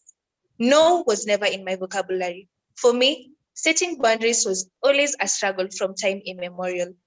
For me, saying no would be so rude, so I never attempted to utter the word. This is a common thing most of us are taught, that you're supposed to be polite and take care of everyone else before you take care of yourself. Setting healthy boundaries is something most of us struggle with, although it all boils down to one thing, that even as we juggle multiple roles, the pressure will become too much that will buckle over sheer weight. The truth is never simple at the time, but I guess it is simple now. You need to stop pleasing everyone but you. In our media-saturated age, image consultants have become indispensable. Athletes, entertainers, politicians, business leaders, me and you, seem so worried how we are perceived in this world. We lie to ourselves that you can be like someone else, although lies are like boomerangs, they'll come back and hit you when you are least aware. We are beautiful the way we are. The truth is simple. There can never be a stark image between the public image and the real person inside. God ordained you to leave an imprint in this world that no one else has. So, love being you. Moreover, do not live an unlived life. The pandemic has taught us that this life has more to offer. Start romanticizing your life. Start believing that morning was the best. That cup of coffee was the best. Be like, this is the best coffee I have ever tasted in my entire life. Hug freely, appreciate that friend, and most certainly forgive quickly. The truth is simple. Life is short. The meaning of life is just to be alive. Moreover, the metric of being successful is different for everyone. Although the only version we know is that being successful requires you to have a lot of houses, cars, and money. We are accustomed to hearing the words, you are a failure. It is the end. You are too poor to be successful. Although the truth is simple. My success is not my success, and that a satisfied life is much more better than a successful life.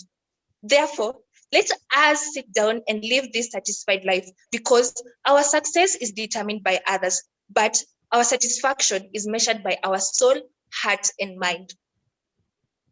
Moreover, I learned that whoever does not care for you does not miss you, and whoever does not miss you does not look for you. Therefore, this destiny that you call destiny will always bring somebody to your life, but you have the authority to determine who is going to stay in this life of yours. I have learned that there are three things that will come and never return: time, opportunities, and life. Moreover, you should live and understand that whoever values you and whoever appreciates you is the person you're supposed to take care of. Value whoever values you and treat as a priority whoever treats you as an option. The truth is simple. You will lose yourself when you try to value someone who does not value you. Moreover, guns are not stronger because human beings make them. Nuclear weapons are not stronger because humans make them. The truth is simple. The brain is the most powerful weapon in this world.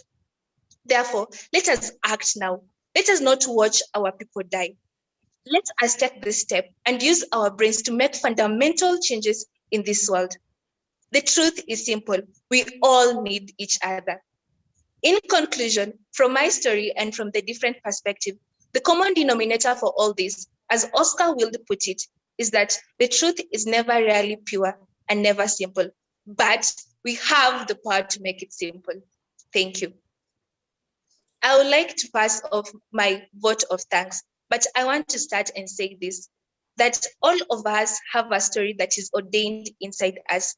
We have a platform which you can go ahead and say this story. The most richest place where people have stories is the grave, and they don't have an opportunity to come and tell the story. So take this opportunity that Global UNITALKS has given to you through Professor Wallace to ensure that you tell your story, because each and every one of us has a unique story. Moreover, I want to thank Professor Diana for always making sure that our stories in our scripts are readable and presentable. That's why you've seen various speakers from various parts of the world able to articulate themselves in various ways. Moreover, I also want to thank my family members for always being here to support me. And I also want to thank my friend, my best friend, who has always made sure that he attends all these events and never miss them. I also want to thank the worldwide audience for coming out here to support the various speakers from various parts of the world. And also want to thank the invisible creative team that was able to create various images that you're able to see today. Thank you. Thank you, Speaker 17. You're awesome. I would like to give you a question. In my childhood, when I was making English handwriting in 4 lines, I was given a sentence: honesty is the best policy. And I wrote 1,000 times, I believe. Do you believe in these words? Yes, I do believe that's true. Honesty is policy. Yes, in this world, we will be accustomed to certain situations where we'll be tempted not to be honest. But I believe that honesty is the best policy. If you're honest, you'll be able to go in various parts of the world. Truth is something that is very fundamental in this world. When you want to go out there when you want to look for education or join a certain institution, you need to produce truthful results. When you go out there, when you're looking for a job, you need to produce truthful results. So I think honesty is the best policy, in that these are things that you need to carry yourself with. It's a baggage, it's a bag, your ornament that you need to walk with everywhere that you go. Lovely, nice answer. Thank you so much. Now I call upon Jimmy to give you a question. Thank you. Hi, contestant number 17. I have a question for you. This is, from your speech, and especially when I see your image, I was really impressed by your hairstyle. So to be honest, based on my, natural image, do you think my hair could also be shaped like your hairstyle, just as beautiful as yours? To be honest, tell me the truth. Yes, it can. But what I can tell you, that there's a privilege in being you. You can never be like somebody else. That's why God ordained you to be who you are with that hair that you have. So if you start admiring mine, saying mine is better, it's like you're not appreciating yours. So you need to be comfortable with who you are, because that is the only way you're going to maneuver through what this world provides for us. If you look at somebody else and say, I want something like that, it is going to be a roadblock to you achieving what you always want in life. Okay, thank you for your answer. That's great. Fantastic. Good answer. Okay, I have some audience question. I picked one. somebody want to ask you, what is the truth you will tell a young girl somewhere watching you right now?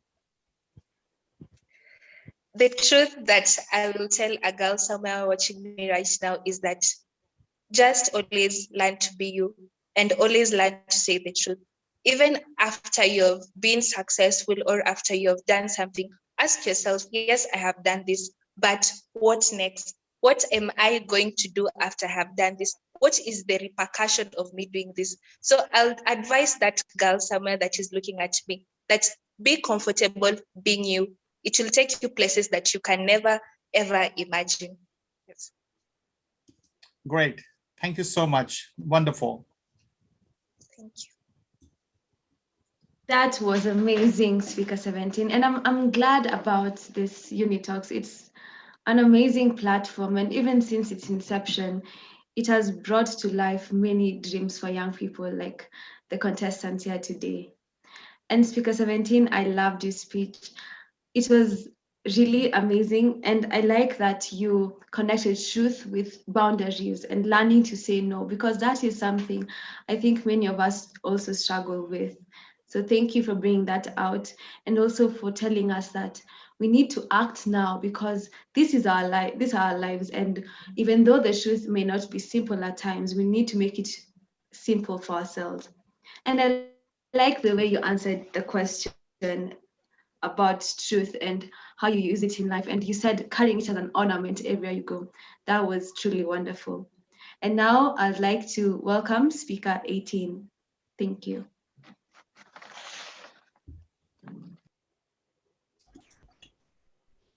Thank you. Can I be excused momentarily due to the background noise? It will be over within a... No, don't worry, you go ahead. Okay, sure. Distinguished international juries from the judge panel, Global UNITALKS founders, Global UNITALKS family, esteemed audience present here today, and my fellow participants. I extend my warm greetings to you all. I am speaker number 18, and the topic on which I shall be delivering my speech today is "The Truth is Simple." Albus Dumbledore once said that the truth is a terrible and a beautiful thing and should therefore be treated with much caution. A similar sentiment can be found in commonly used phrases such as "ignorance is bliss." These statements refer to the dualistic nature of truth, namely that the truth can either set us free or it can weigh us down like an anchor.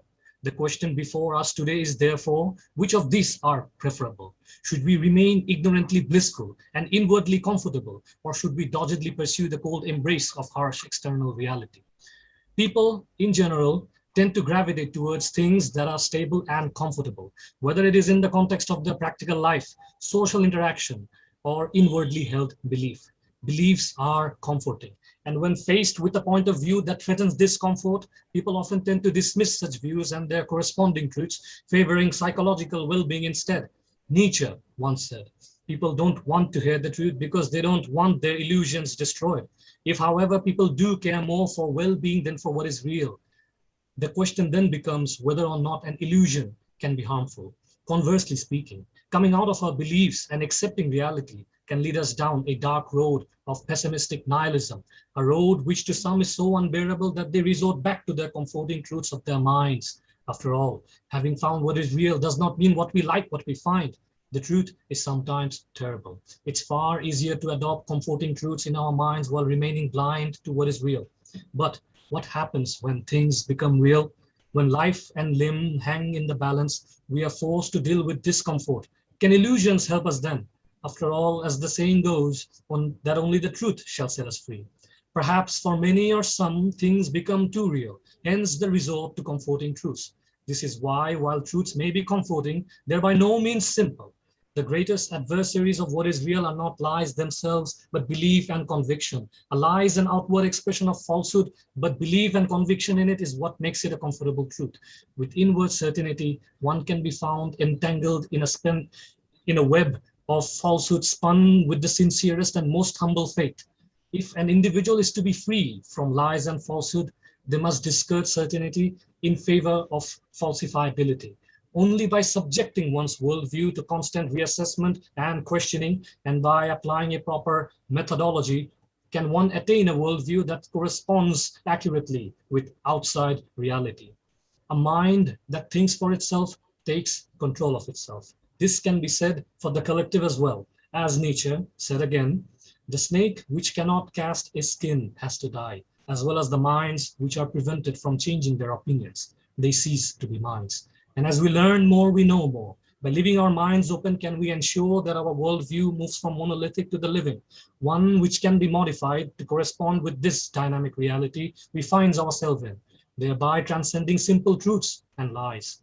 Thank you all for your time and kind consideration. Now I would like to go forward and take this moment to express my most sincerest gratitude towards the Honorable International Juries, founder of Global UNITALKS, and to all the members of Global UNITALKS family who have helped to make all of this possible and provided a platform for speakers such as myself, enabling us to showcase our passion for speaking.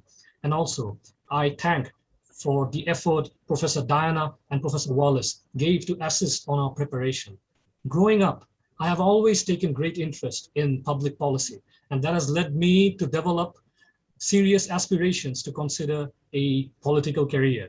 But I always felt an urgent need of improvement in a substantial skill which is required to excel in that particular profession, which is public speaking. And I feel participating in such an event have helped me in that specific aspect. I enjoyed and cherished my time participating in this event, and it was my great honor to be selected and to share this floor with some remarkable speakers. And I hope to participate in the events ahead. And for my fellow contestants here today, I wish you good fortune and good luck with your respective speeches. Thank you all. Thank you, speaker number 18. Wonderful. Now I will request Professor Amelia to give you a question on your prepared speech. Good evening, contestant number 18. How are you this evening? I'm quite all right. Thank you for asking. And how are you, Professor? I'm very good. Thank you for asking also. What a great speech. Very passionate. Some very good analogies. I think you're going to make a very good politician. You're certainly on the right platform actually now for it, you know, so well done on that. Okay, what are some challenges you face when telling the truth?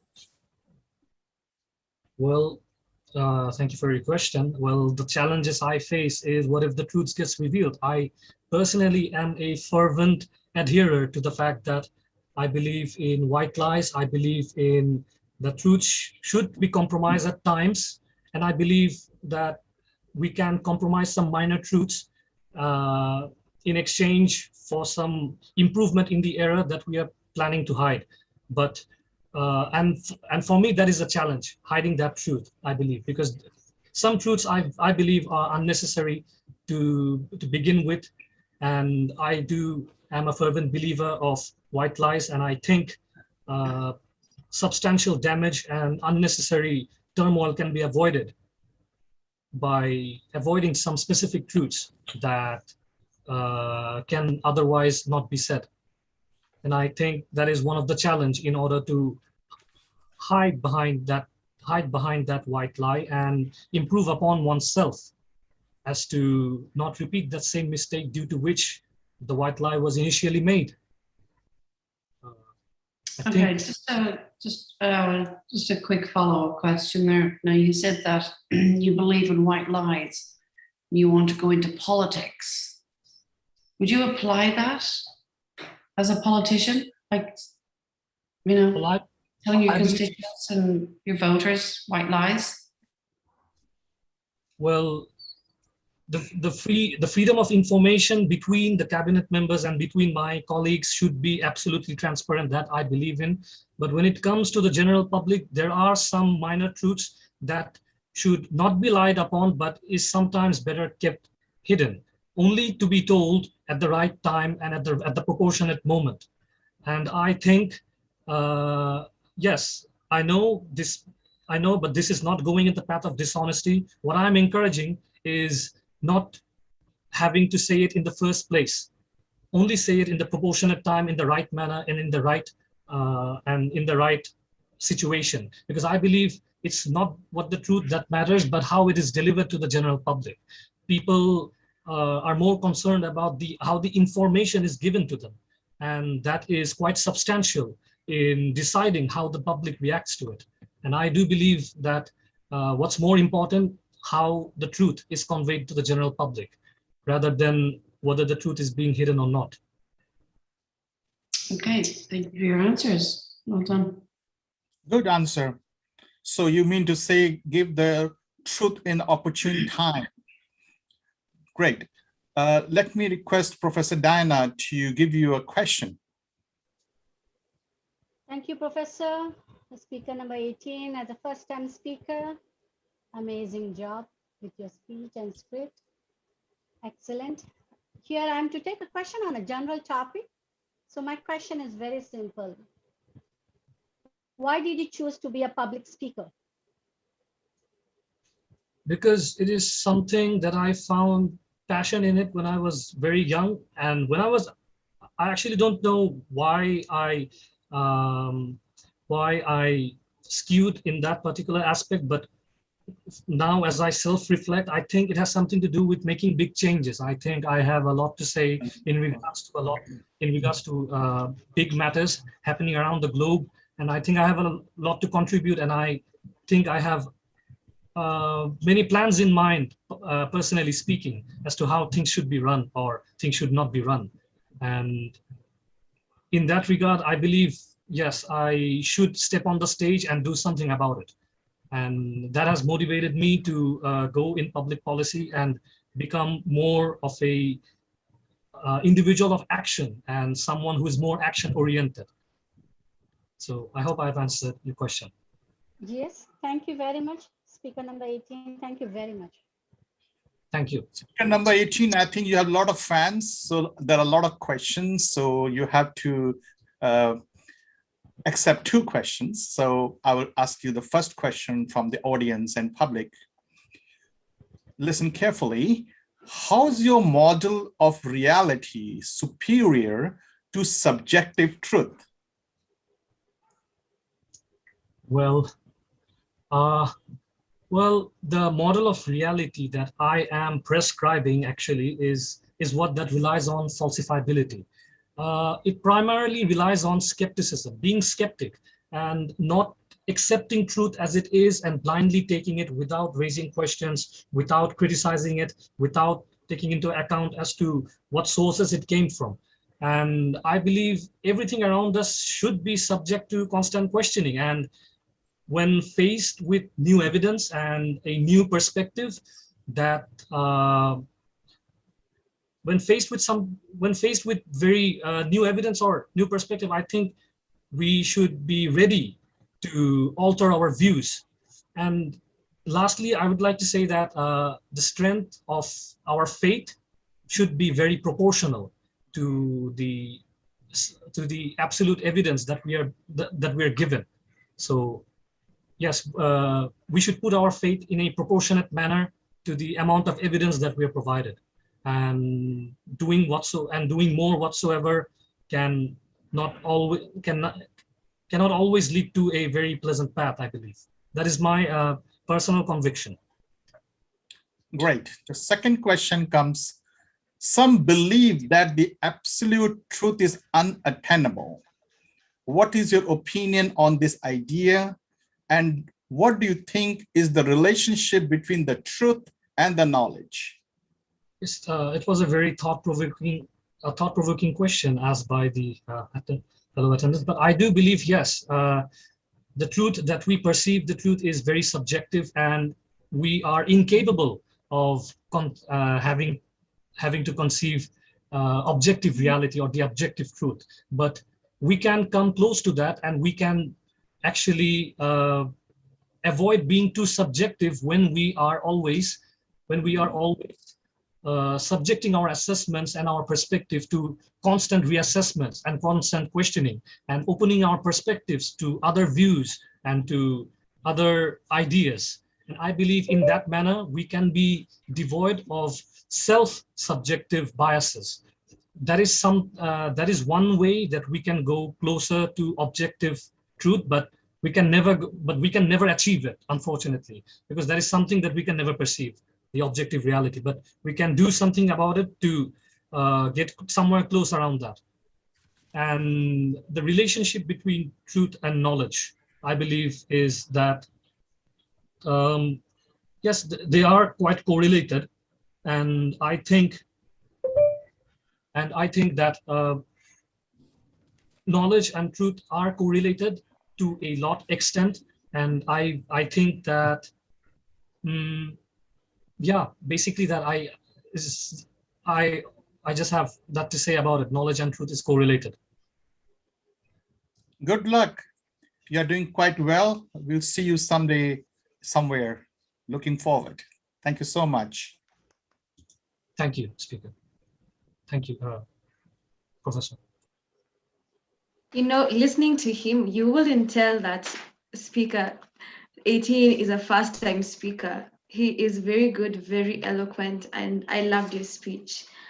I love that you told us that the truth can either bring us down or set us free. And it got me thinking, what if we never told the truth? And thank you for how you have shown us, even with your opinion on white lies and on giving the truth in an opportune time.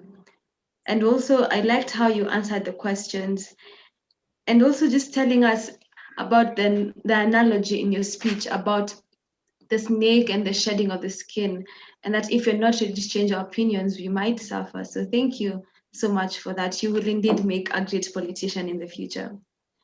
And this is what UniTalks does. It brings young people and shows them to the world as shining stars. Thank you. And now I welcome Speaker 19.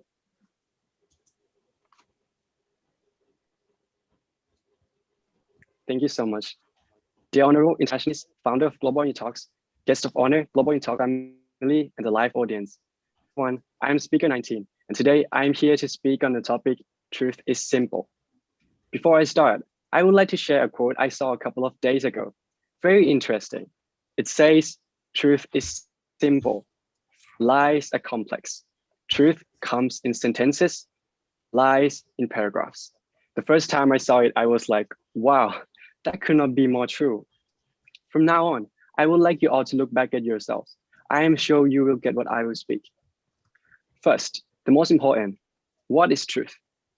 In dictionary, there's a sentence to explain its definition, but the simplest meaning is just one word, fact, the reality that happened. And it's very easy to say it because we know the base what really happened. But why do we lie? The answer is because we don't satisfy with the truth. Everyone lies because sometimes truth causes pain and embarrassment. We just decide to cover it up with a little different story to avoid that unpleasant moment. Then we lie. What's the process of life?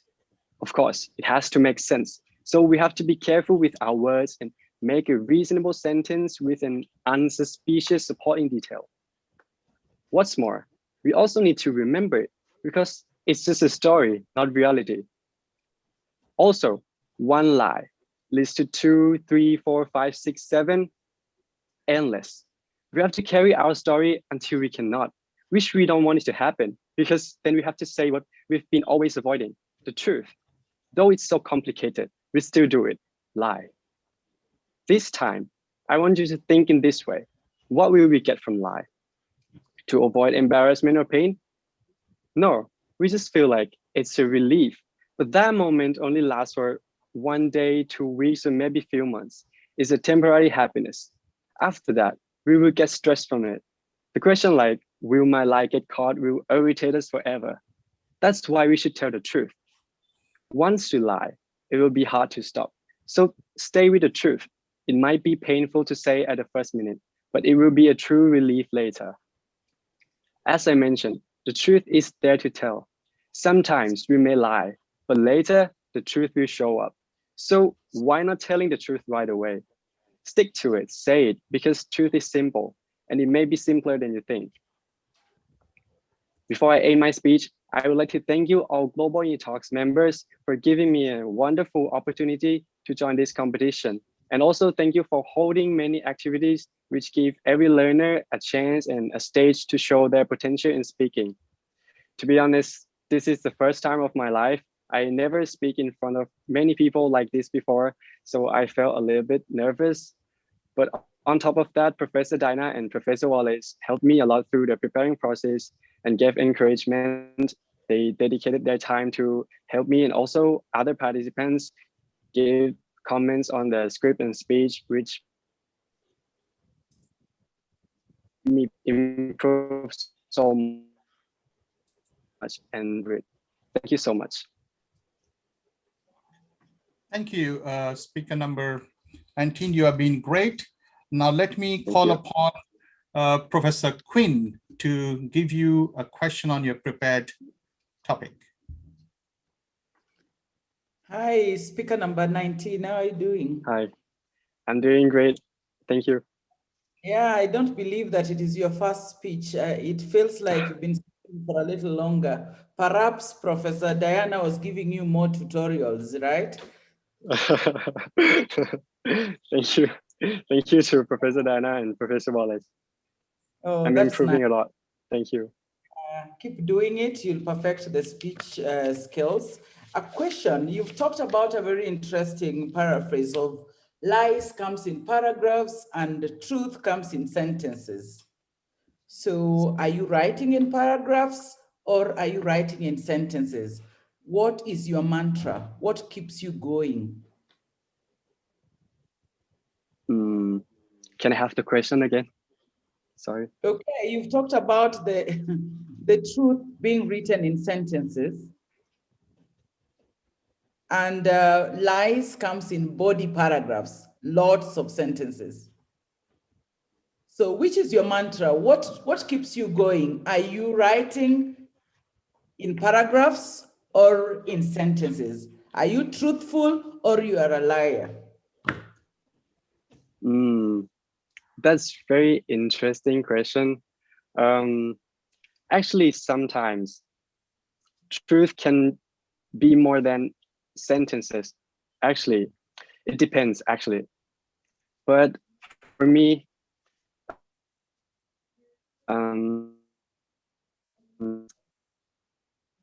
I convinced myself just and be truthful, because as I mentioned in my speech, the end of lying will be the truth, because when you lie, you have to try to find a way to lie and make a story. But I think there's a point that the story is gonna end. So as I said, why not telling the truth right away? So yes, that's my answer. I will choose the sentences. So what was the last truth you mentioned yesterday, for instance? The last truth, actually the last truth is in my speech. Is the first time for me for talking in front of many people like this. And I am getting nervous right now. Thank you. Thank you for your question. Good work. I think you're doing very well, and in future you'll be a great speaker. Let me request Jimmy to give you a question. Hi, contestant number 19. First, I want to say that you really look like one of my friends. Yeah, that is in high school. Yeah, really similar. Opposite thing. Okay, so I already know your preferences for choosing to tell someone a lie or truth. But I want to ask you: have you ever pretended to do something a more complex way because you don't want others to see your intention clearly?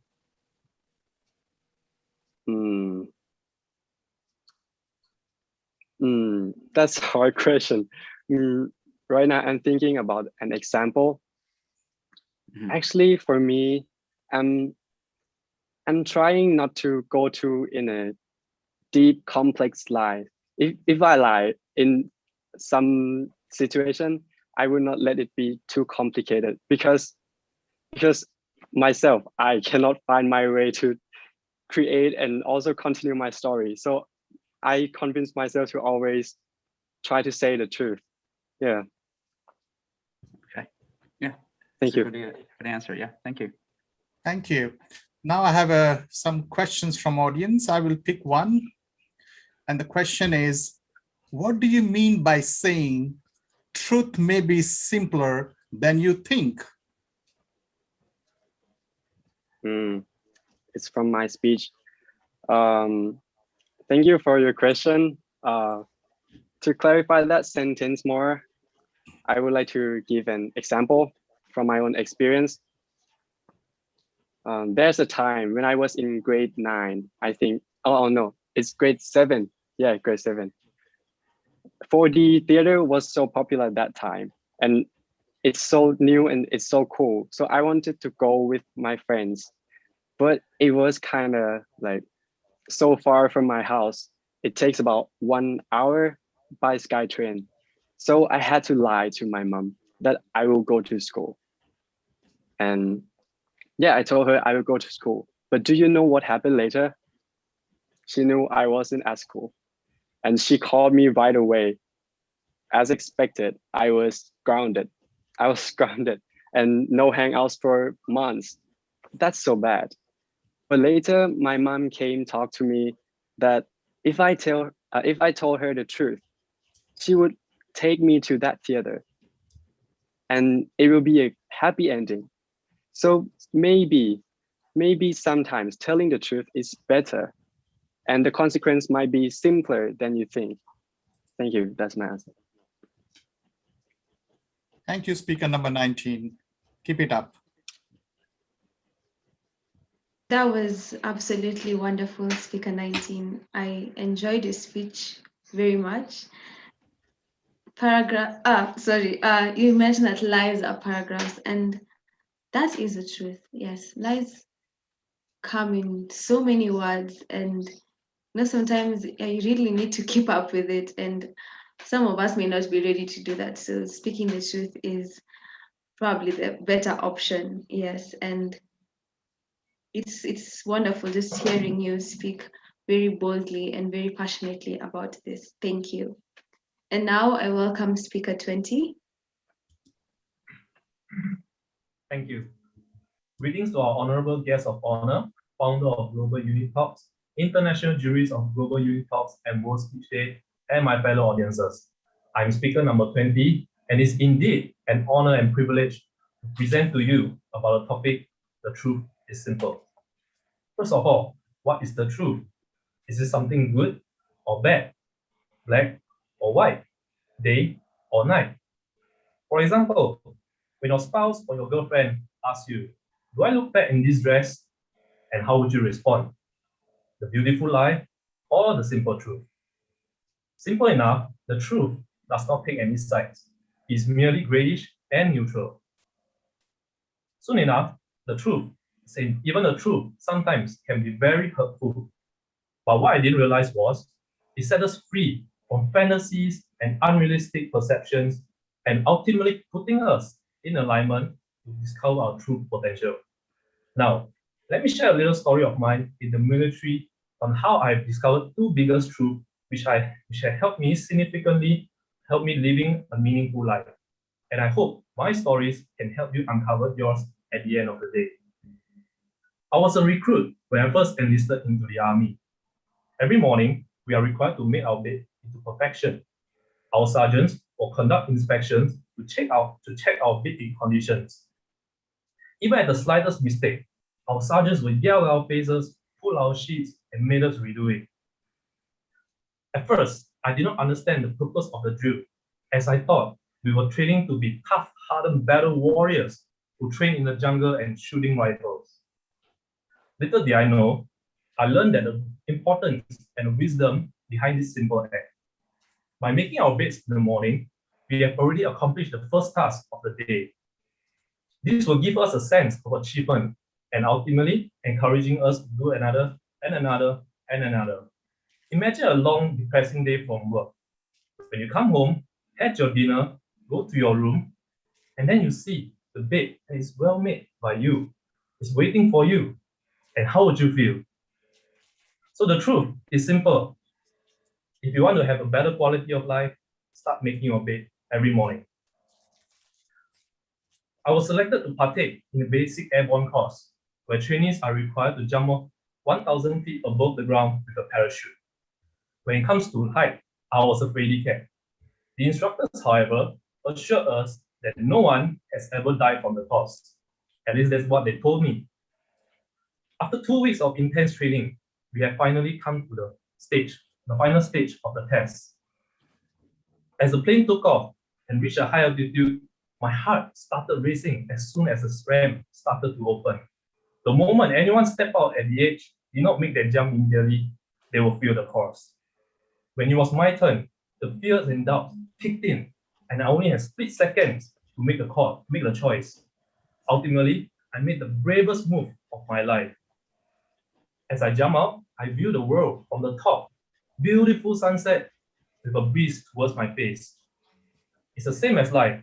You can only get to see the rainbow after the storm. So the truth is simple. When you're in doubt or in fear, sometimes you just have to take a leap of faith. Through the challenges and adversities of my military career, the best truth I've learned about humanity so far is that everyone in this room, right here, right now, has the power to change lives, has the power to change the world, and yours begins with one single person, you. Yes, and if you want to change the world, first, start off by making your bed. Before I end my speech, I would like to take this time to thank my mentors, Professor Wallace and Professor Diana, not only grooming me into a better speaker, but also a better human being. Also, I would like to take this time to thank my family and friends who is constantly supporting me throughout this journey.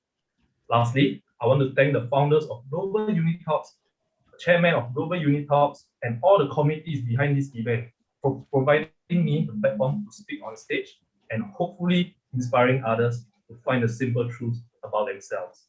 Thank you very much. Thank you, speaker number 20. Awesome. As a first-time speaker, you're doing great. Let me call Professor Amelia to give you a question on your prepared topic. Good evening, speaker 20. How are you today? I'm good. How are you? Very good. I can't believe this is your first time speaking. You're a natural. Thank you. Very, very good. I loved your speech. You had some very good analogies in there. It was very well presented. You made really good connection. So I connected with your speech straight away. So my question to you is, do you think people tell white lies to make life easier too much? Do you think they tell too many white lies to make life easier for themselves? Thank you for the question. The question is, do people tell white lies to make their life easier? Well, I would say that most of the time, most people, based on my experience, most of the people that I know, very, very few of them are willing to confront the truth.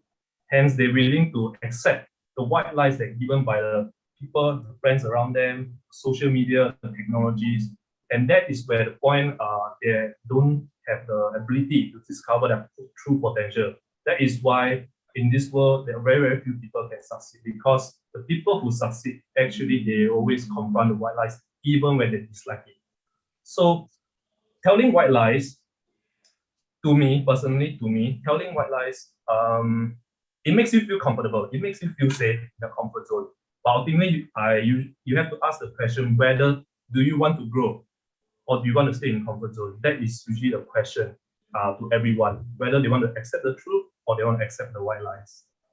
Because the truth is blunt and very painful and miserable. Yes, that is my answer. Thank you very much. Thank you for your answer. Well done.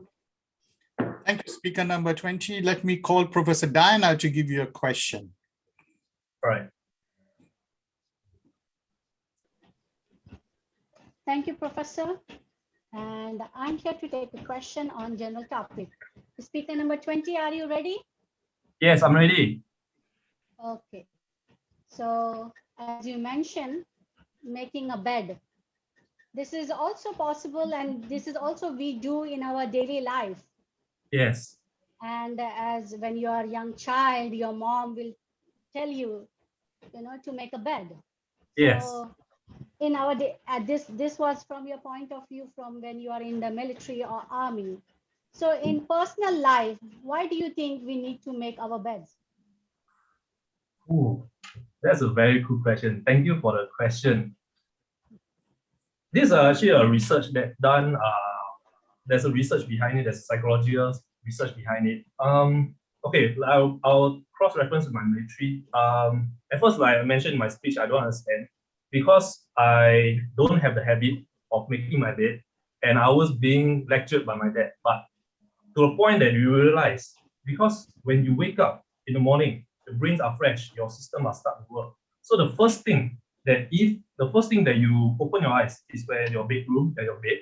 So the thing is, if let's say you started to make your bed, you make a habit to accomplish the first task. You already form the kind of certain mature mindset. You are willing to do whatever it takes to accomplish a task, whether in your work, your school, your activities. So that small task lead to next small task, and accumulate will lead to a very big task. So when people ask me when they want to accomplish the big task, usually I ask them, have they made their bed? Actually, most of them, I ask them, 50% have said no. So it's very hard for them to actually accomplish their work in their work, their activities, their studies. So that's why it's it's one of the most important habit that actually form, and it actually does work wonders for me. So I hope that this message actually spread out to people around the world that making your bed is a very, very important thing to do because you will accomplish the big task at the end of the day. That's my answer. Thank you. Thank you, speaker number 20. I'm sure I'm going to make my bed tonight. And tomorrow morning too. Okay, speaker number 20. We all will be following you. Great. We have a lot of questions for you from audience. So I would like to pick 2 questions for you. The first question is, they say that the truth will set you free, but at first it will make you miserable. Do you agree with it? Thank you for the question from the audience. And yes, I agree to a certain extent that the truth will set you free. But at first, does it make you miserable? That depends. For me personally, the truth is just neutral, but how we see it with different perception is up to you. So some people see it as, I think that this is a good opportunity for me to grow. So to me, yes, it may be uncomfortable, it may be painful at the start, but I don't think it's miserable, because if it's miserable, the something inside you are challenging. You are not accepting the truth. That is why I think people sometimes feel miserable, because they are not ready to accept the truth. So when it comes to a time you need to accept the truth, you have to open your heart. And because when you open your heart, you open your mind to learn, that is where you set you free. You have actually overcome the obstacles that is given to you. That is my answer. Thank you. Great, good answer. The second question is truth same as reality to you? Is truth same as reality to me? First of all, thank you for the questions from the audience. The truth, okay. The truth and reality is aggregate. All right. Truth if the truth is telling you like you need to do something, you need to work on something, but reality is something that is more people perceive as a negative thing. But the truth is there's content of white lies. It's still not contain white lie. The truth is contained with a motive, a good motive behind. What is the intention of the person telling you this? If he's trying to helping you to be a better person, helping you to grow as a person. But the reality is, when somebody realize that you are trying to improve, that is where people are starting to tell white lies. People are starting to criticize you, but it's not true, and you have analyzed it's not true. That is the reality. But the truth is always benefits you if you have analyzed the things that you needed to improve in your certain life areas. That is my answer for you. Thank you very much. Thank you. as a first-time speaker, you're doing very well. Keep it up. Thank you, Professor. It's very refreshing hearing amazing speeches from the first-time speakers. I mean, I don't even know if I was this good at my first time. So well done, Speaker 20. That was amazing. I really enjoyed your speech, especially the story about the army. That was really good. And about making the bed and how you answered Professor Diana's questions. That was amazing. And also telling us about the truth being a leap of faith, and hoping to find a rainbow on the other side. That was wonderful. So yes, I will also be making my bed every morning. Thank you so much. And now I welcome Speaker 21. Thank you. Welcome to the hosts, panelists, speakers, and attendees. I am speaker number 21. I would like to open with two quotes. One from a very close friend of mine when speculating about the motives of two ducks swimming downstream in the Scottish Highlands. Your experience is a lens. The second from someone far less significant, Friedrich Nietzsche. There are no facts, only interpretations. And with these, I begin. When I first considered how to approach the topic of the truth is simple, I thought about it superficially. Discussing the simplicity of the truth by comparing it to a lie seemed like the obvious best way to go about it. Then I thought perhaps this is too trivial for an event of this nature. So I thought more deeply. What if I was able to take something seemingly trivial and prove it to be not? The truth is simple. Or is it? In order to answer this question, I shall start at the very beginning. After all, it is a very good place to start. According to a simple search on Google, the truth is defined as that which is in accordance with fact or reality. These truths are objective truths. On the other side of these objective truths, we have, of course, subjective truths.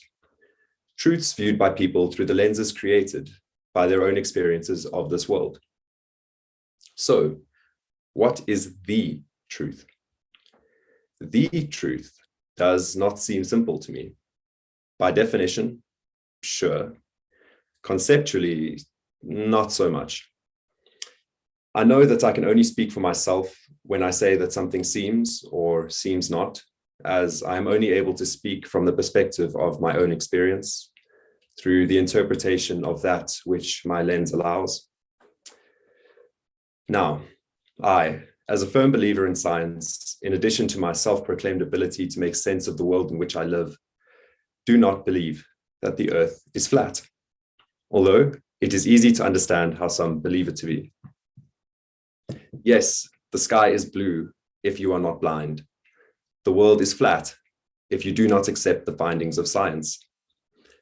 With the advancement of our shipbuilding techniques and the ability and will of sailors to travel around the earth in the 15th century, it was first actionably proven that the earth was, in fact, round, instead of only proving it theoretically using mere mathematics and science, as had been done previously around 600 BC.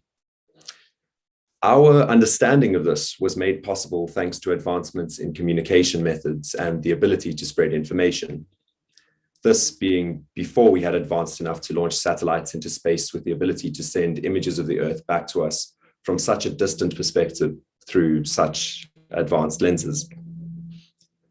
With this in mind, could such a concept, such a truth, really be considered simple when the essential means of understanding this truth are anything but?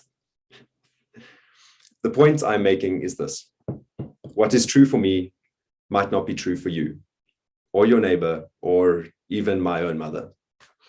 Our lenses with which we view the world, rounded or not, are created, designed, and altered by our experiences.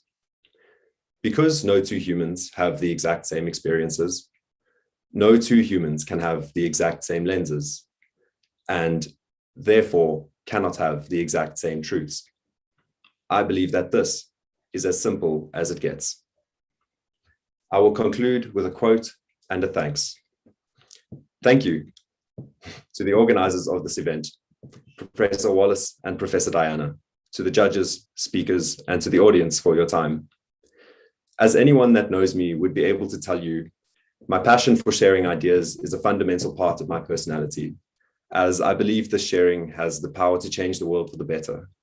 I would like to thank UniTalks for affording me and others the opportunity to do this on such a significant scale. Finally, the apparently very popular quote amongst the speakers today from The Importance of Being Earnest by Oscar Wilde. The truth is rarely pure and never simple. Thank you.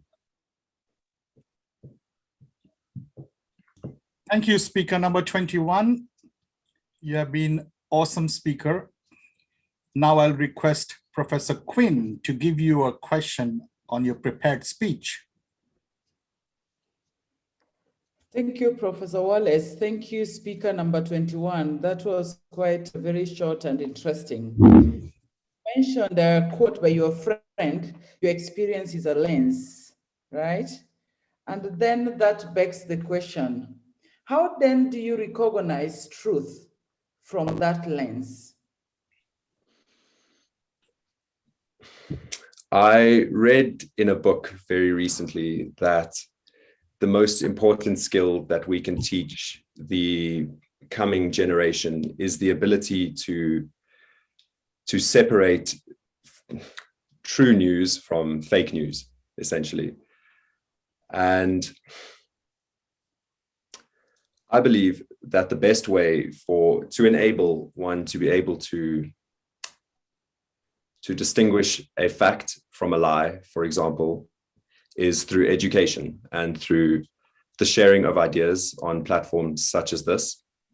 I think essentially that is my answer.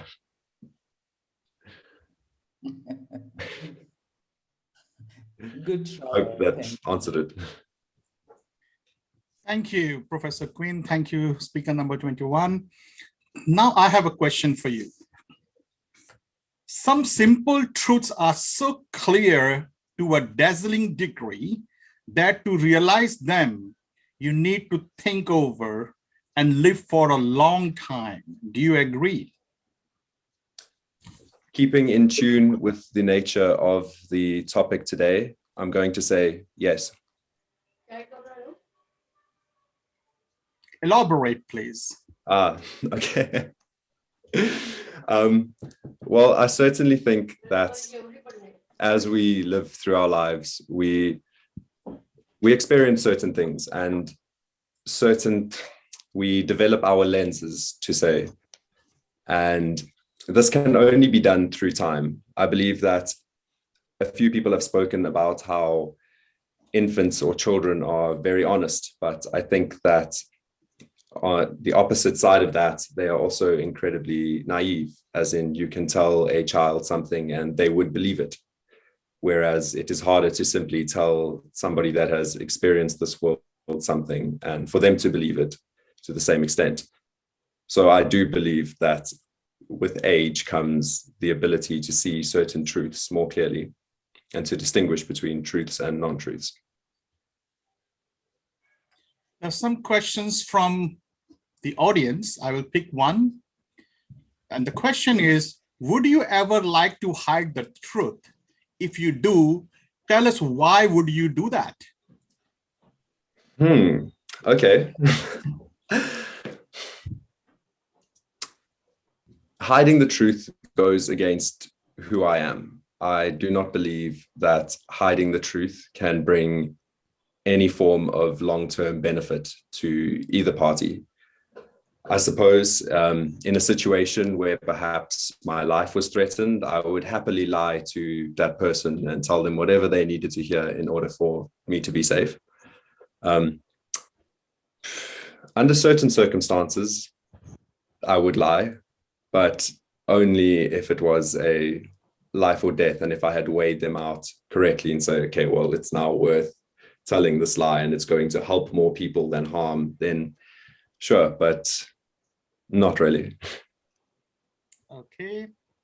You have a lot of fans here, look like, so I will take another question because there's so many. I don't want to disappoint all of them. I know, I can't help it. How can we teach? The question is, how can we teach the youth the importance of the truth?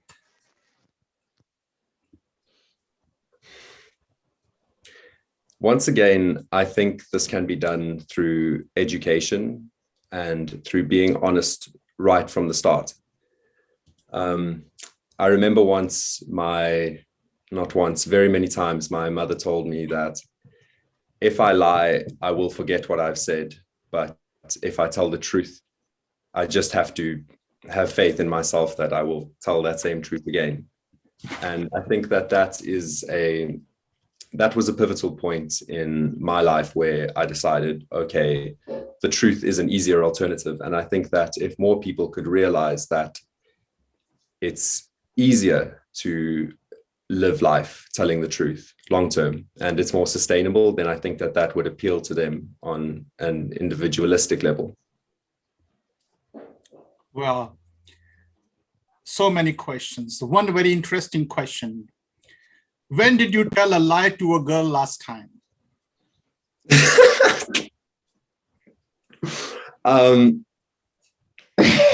Sorry. Okay. I'll give you an example of of when I lied to a female, except it was a while ago. I once had a crush on a girl when I was in primary school, and I had lied to my mother and convinced her that I was hard of seeing so that I could get glasses, because this girl too had glasses. And I thought that it would help my game if we had something in common.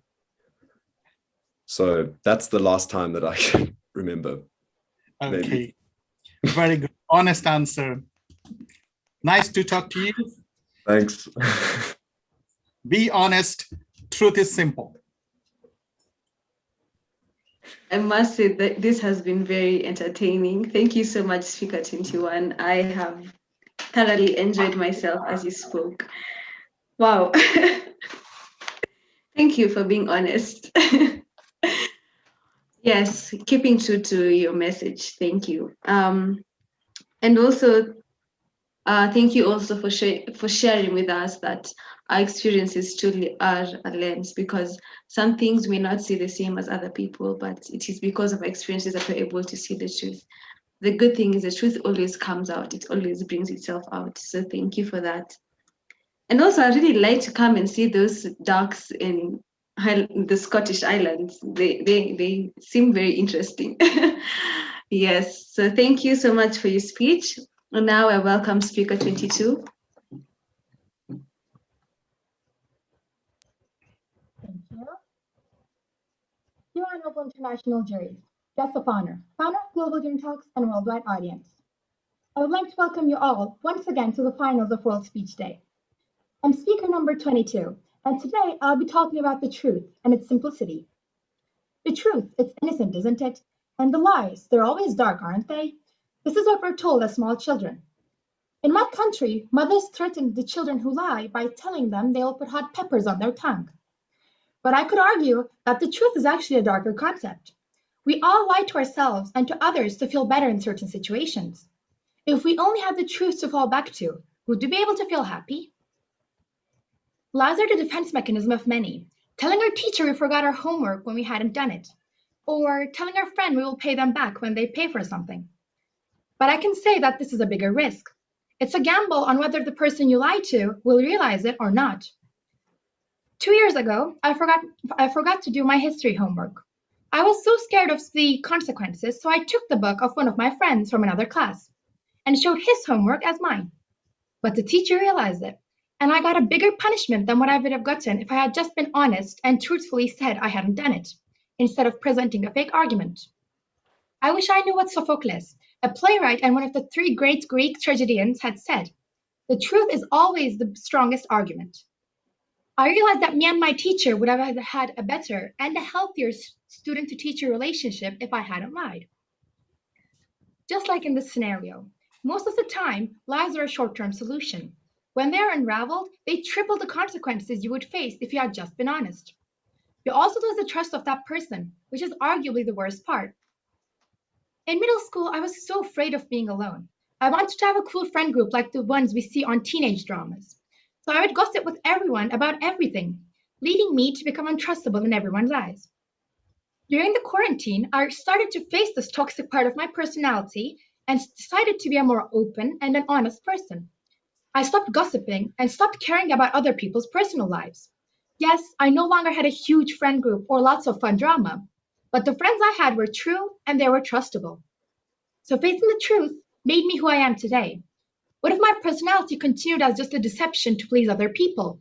Is ignorance really bliss? Today's world is based on deception. The perfect pop idols we see on TV, the Instagram models with long legs on our following list, the politicians who make the country seem like paradise when people are suffering. These are all deception.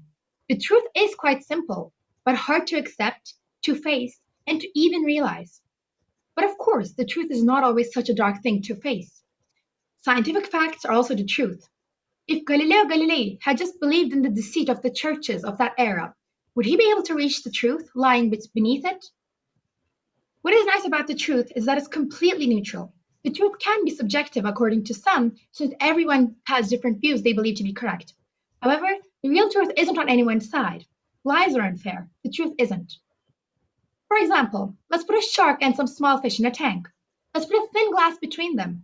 The shark will try to eat the small fish, but will bump into the glass every single time. After a certain time, we remove the glass, but we see that the shark stops just before where the glass used to be. This is called learned helplessness in psychology. I want to make a conclusion through this. When you lie, after a certain time, you start lying even when you don't need to cover up your previous lies. You become a compulsive liar, as I would say. So when the glass is lifted to reveal the truth, you stop right before facing it. Maybe we can call this learned lying. We are lied to 10 to 200 times a day, and we lie 1 to 2 times to each person we talk to in the same period of time. So guess what? Your mom, your dad, your romantic partner, your friends, and keep this between you and me, even your favorite famous actress is a liar. You are a liar. We all are. But I believe instead of trying to spot other people's lies, we should take great care to find the truth lying beneath. I want to finalize my speech with a quote from one of my favorite TV series, Elite on Netflix. Are we really what other people perceive us to be? What are we hiding? Maybe everything is not what it seems. Thank you for listening. Now I would like to talk about my experiences with UNITALKS.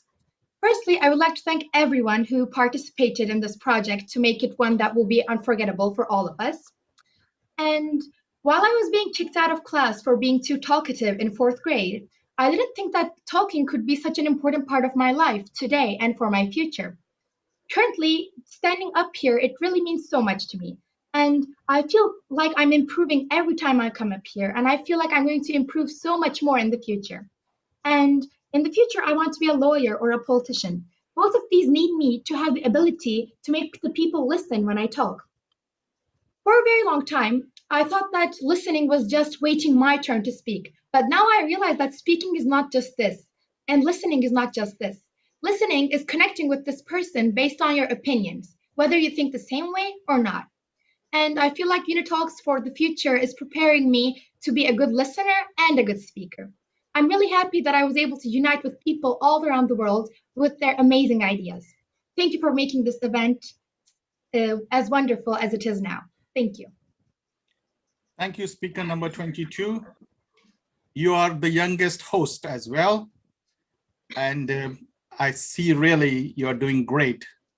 So as a speaker, as a host, you are excellent and you have a long way to go. One day you'll be a fantastic lawyer and you'll make a lot of money. Don't forget us.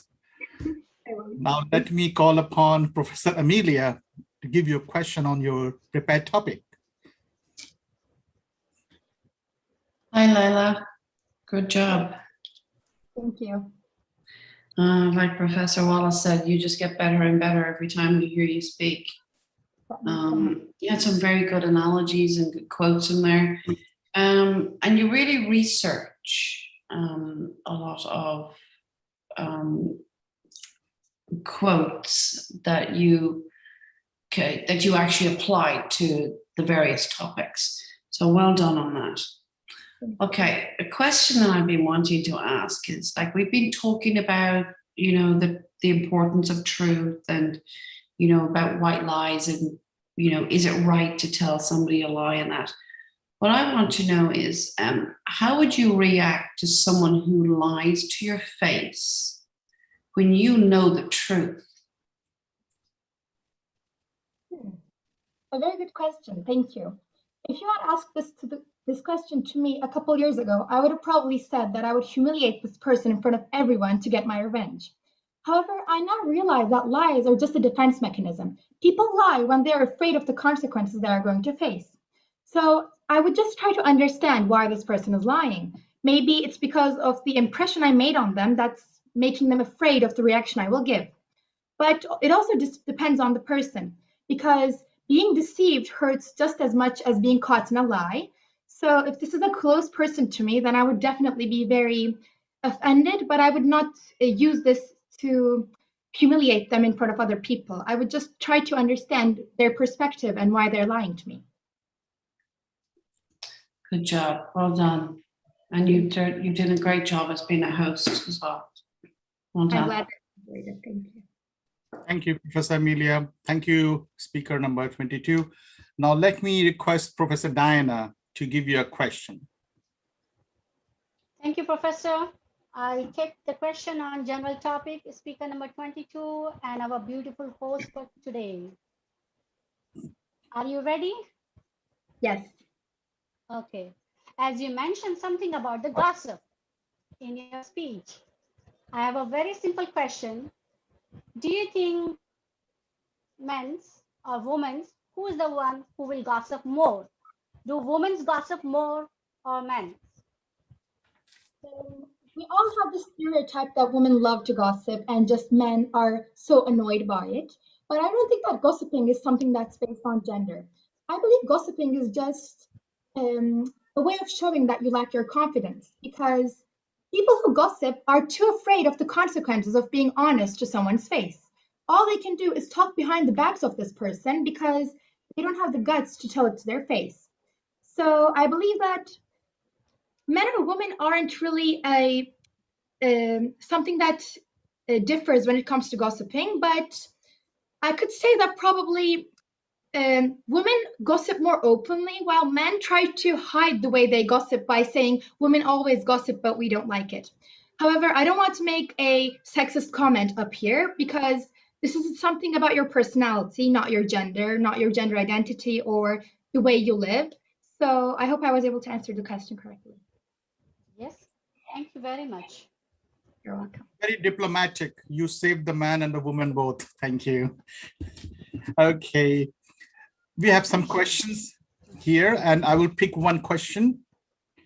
There is nothing so strong or safe in an emergency of life as the simple truth. Do you agree? If yes, why? If you don't agree, why?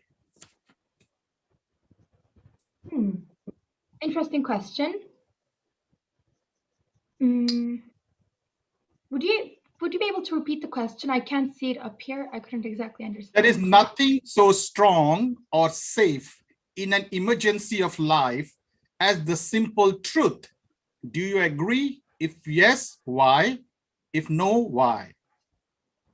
Well, this is actually a very good question. I have to say that I can say I think both, because the simple truth is much easier to understand when there's an emergency or in a situation which you want to just directly face the problem. However, sometimes telling the truth in a dire situation makes everything much more dire. It makes you more stressed. Sometimes you need comforting lies, I guess, to feel more comfortable during a situation. However, sometimes you need the truth to understand what you're going through, the dire situation you're in. But I have to say that this can be commented based on different situations, but I hope that I was able to explain both sides of the coin for me. Thank you. Good answer. Thank you. Keep it up. I will. You can be sure. That was absolutely delightful. Speaker 22, you are amazing. I enjoyed listening to you, and wow, being young and very, very bold is a very good thing. Thank you even for your wonderful analogies about the peppers on your tongue. I had never heard of that before. That's a very interesting culture you have. Thank you. And also about the story of the fish and the shark. It's very interesting, and it just kept me wondering, once the truth comes out, are we ready to face it, or will we just keep stopping where the glass used to be? So thank you so much for a very nice speech, and even how you answered the questions. That was wonderful, and especially the one asked by Miss Amelia about your friend and knowing the truth when they're lying to you. That was a very, very profound answer. Very, very well done. Yes, now I'd like to welcome Speaker 23. Thank you, host. Greetings to everyone, our dear Honorable International Juries, our guests of honor, founder of Global UNITALKS, and our worldwide audience. It is Speaker 23, and I welcome you all. The language of truth is simple, says you repeats. The truth is really pure and never simple. You heard it a lot, explains Oscar Wilde. The list goes on. As humans, we are different types in the same species. Never had it seen that we have all fully agreed upon a matter. And when it comes to truth and its simplicity, this is just another division. We all had or have at some point in our lives a restlessness. I am talking about a restlessness that leaves you awake, that's curious, a peculiar feeling. It's in our nature to wonder, to try to understand what lies beneath our existence, what is the meaning of life, and are we roaming this world meaninglessly? There could be a million different answers to these questions, and more people you ask, a more different way of handling the question you get each and every time. This ocean of vague ideas and approaches makes us wonder, causes this so-called restlessness. This abysmal hole attracts us since we are unable to resist our curiosity. But if you suppose you need to be alone and think for yourself to be carried away with these feelings, I can assure you that you have missed the point somewhere, because even the seemingly most pointless actions in our lives carry some sort of feature, and when you pause and think just for a second, you get this bizarre feeling, this perplexing restlessness. It gets activated just like a button that starts a whole factory. When you see an injustice, when you see someone going through a hard time, when you eat, when you work, when you cook, this restlessness, this emotion of empathy, this special perception of the world really makes you feel like a human. And we always wonder. That is the reason we perceive, we emphasize, and we think. Our curiosity to understand what is going on around us makes us human.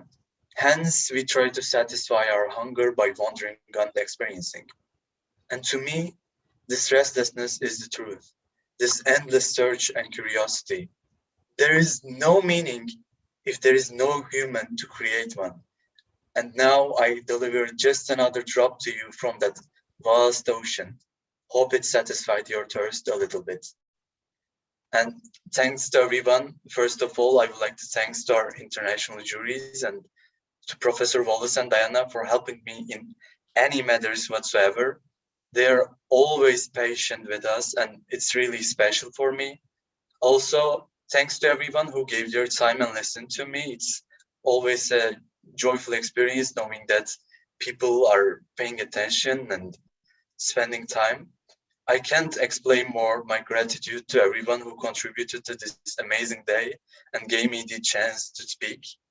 Spending time in this community taught me many things and made me more grateful for who I am and what am I doing. Thanks. Thank you, Speaker 23. You're always awesome. Good job. And I'm sure Thank you, one sir. day you'll be a very shining star and people will be proud of you, including your family. Now I'll call upon Professor Quinn to give you a question on your prepared topic. Thank you, Prof. Wallace, and thank you, speaker number 23. That was quite good. I just want to pick it up from where you mentioned the aspect of restlessness. Do you feel more restless when you say lies, or do you feel more restless when people say lies around you? When exactly do you feel more restless? Because you define restless as a form of truth. Yeah, I got it. Thank you, Professor. And I believe the answer to this question is that the lies I say is the ones who left me more in restlessness, because I mean, if I heard lies and I keep hearing them, it's not the fault of me, it's the fault of someone else. But if I tell a lie and I know it for the rest of my life, and if it's a big one, that's real bad. And if I really say a bad lie, it will not leave me until the rest of my life. It will just keep chasing me, and I will just wonder and wonder again, why did I tell this? So I think the ones I say is the ones that keeps me more restless. Okay, Well, thank you. Yes, Professor Quinn. Now, I was just appreciating that, and I was just going to, if you allow me to just follow up with one more small question.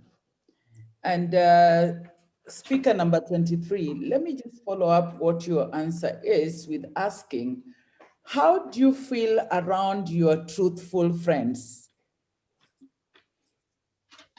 I mean, it's always good to know that people are telling you the truth, because you can count on them. I mean, you can count on them. And it's really a nice feeling to have somebody around yourself to count on, to rely on. And it's special for me to have truthful friends. So it's always important for me, and I do the same. I keep their secrets. I always tell the truth to them to ensure a more stabilized friendship, I guess. So yeah, that's it. Thank you. Great. Thank you, Professor Quinn. Thank you so much. Thank you, speaker number 23. I have a question to you. What is your opinion about white lie? Why people say white lie? Why people say white lies? I mean, to me, as you can deduct from my speech as well, I didn't part them like lies and truth, because let's think of a theater play. I mean, it's neither a lie nor a reality nor truth, but it's enjoyable. It's like a good feeling to watch it. And so the white lies maybe can hurt somebody, hurt their feelings, or they relies on their loved ones. But I mean, lies are always a part of human nature. So if there would be lies, I would like them to be white lies. Yeah, I think that's it. Great. Good answer. There'll be some questions here for you, and I'll pick one. What would you do if your friend asked for your honest opinion because they had the aspiration to go out and share their skills with the world? Well, obviously they're waiting for me to encourage them, because if someone wants my real, humble, honest opinion, I will of course give it to them. And for me, my friends and what they do, it's very important, because they're a second family, a family that you choose for yourself. So I would of course tell them the truth. I would of course be honest. Maybe some white lies can come into action in here, maybe if I don't want to like discourage them from what they're doing, I will just say that they're doing well. They need to do some things better than what I've done. So I believe, yeah, that's the answer. Thank you, speaker number 23. As a young 14 years old, you're doing great. I'm sure you'll have a bright future. Good luck to you. Thank you, sir.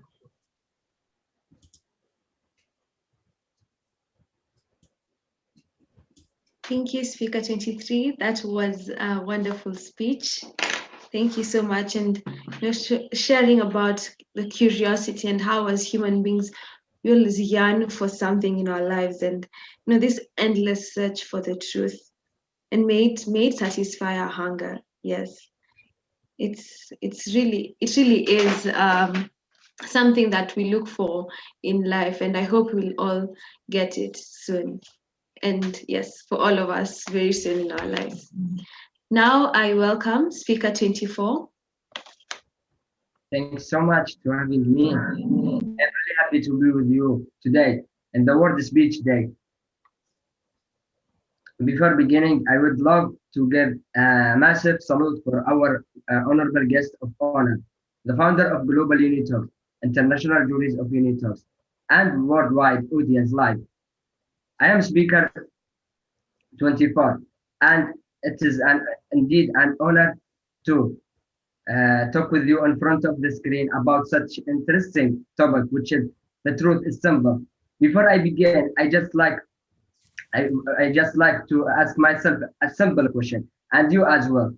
What exactly is the truth? Is it reality, sincerity, or is it integrity? Is it accuracy or honesty? How can we tell the difference between truth and lie? Why does the media have the power to decide it for us what is the truth? As a human beings, we are so bombarded by gossip, loud noise, and messages about how we should live our life.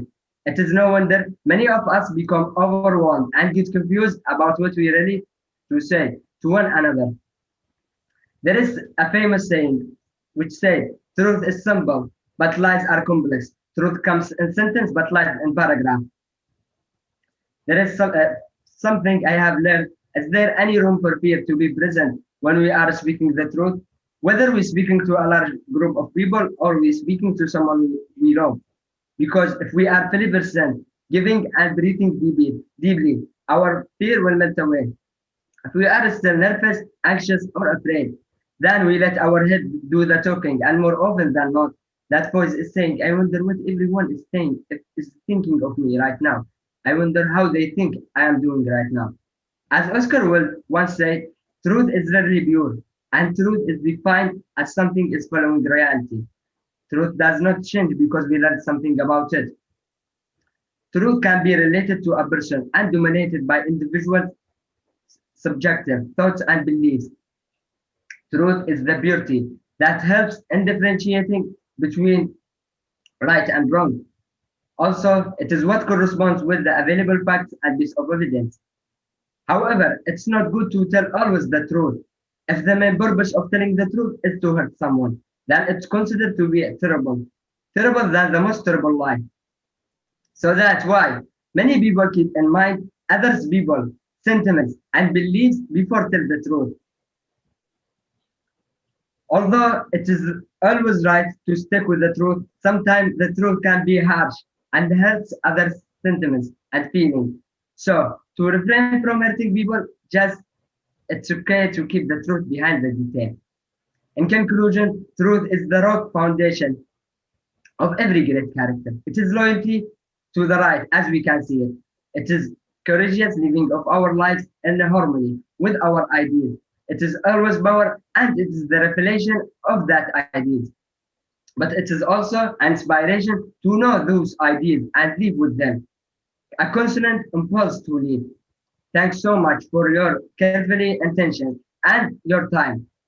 I also would like to give my special thanks for Professor Walsh and Professor Diana for all the help and encouragement and support us to give us the opportunity to talk to a large group of people. Thanks so much again for all your attention. Thank you, speaker number 24. You're doing well. First time speaker. You come from a country where it's very hard at the moment, Yemen, but I'm very proud of you. You're doing quite good. So let me invite Professor Quinn to give you a question on your prepared topic. Thank you, Prof. Wale. Speaker number 24, how are you doing? I'm good. Thank you so much. How are you doing? I'm also coping very well. I enjoyed your speech. Thanks so much. I really appreciate it. Just appreciate, you said that truth does not change, right? Yes. So why do lies change and they are spoken by the same person? Yes, a great question. Thank you so much for asking me. As we, all of us have been taught since childhood, we should always stick with the truth. But if we reflect for a moment, our whole day's activities, we will realize that we hardly ever follow this statement. So we can say it's like the truth is difficult, the lies is really complex and hard to change, because if we just speak the truth, we will if we just speak the truth, we will, and we saying the lies, it's just to refrain from hurting people. Sometimes we prefer to go to the path of lies just to refrain from hurting people, but we stick the truth to refrain from hurting people. Thanks for asking. Speaker 24. Thank you, Professor Quinn. Thank you so much. Now I will give you a question. Do you believe that truth is simple? If so, why? Thanks for asking me. I think truth is quite simple. Just if we keep saying the truth, it will help us to have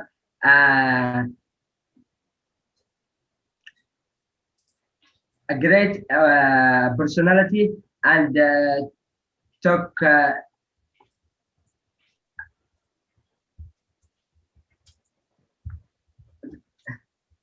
Can you again rephrase the question, sir?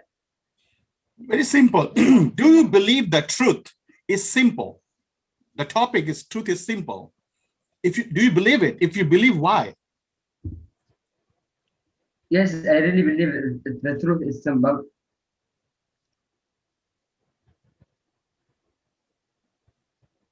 I'll just come back again. Yeah, don't worry. Relax. I really get nervous, to be honest with you. Don't worry. Don't be nervous. I give you another question.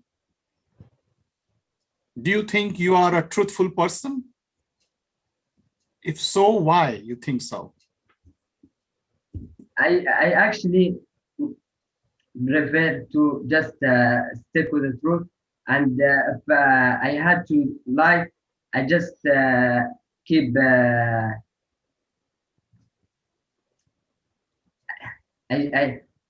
am really nervous. I can't speak right now. Okay, don't worry. Okay, keep good going. Don't worry. You're a first-time speaker. You're doing very well.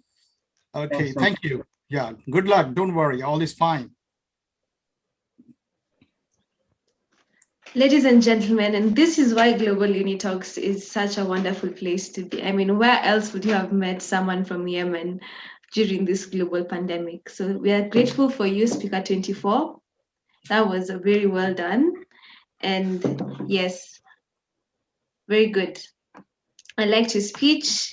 And, you know, you told us about the truth being harsh, but also about it being the foundation for a great character. And I think that's very important for each and every one of us, to have a great character built on truth. Thank you so much. And now we welcome Speaker 25, also a very young speaker.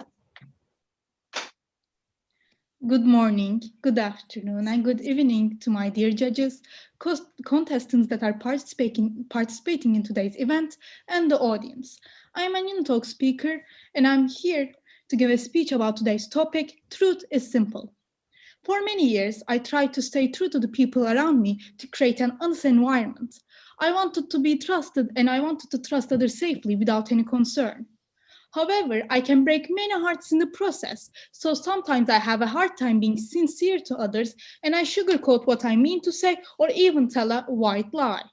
Then I ask myself, okay, I didn't break some hearts today, but did I really stay true to my main purpose of creating an honest environment, since lie is a lie? Or if I lie like this, do the people around me also have the right to be dishonest like this, and in the end, my honest environment isn't as reliable as before? Think about this, young me, my honorable judges, my opponents, and the valuable audience. If you tell someone a lie and they discover it, wouldn't they be sad? I mean, I lied because I don't want people around me to feel the melancholy. However, they discovered my lie and they are more devastated in me than I expected in the first place because I damaged our relationship. Lies run sprints, but the truth runs marathons, said Michael Jackson.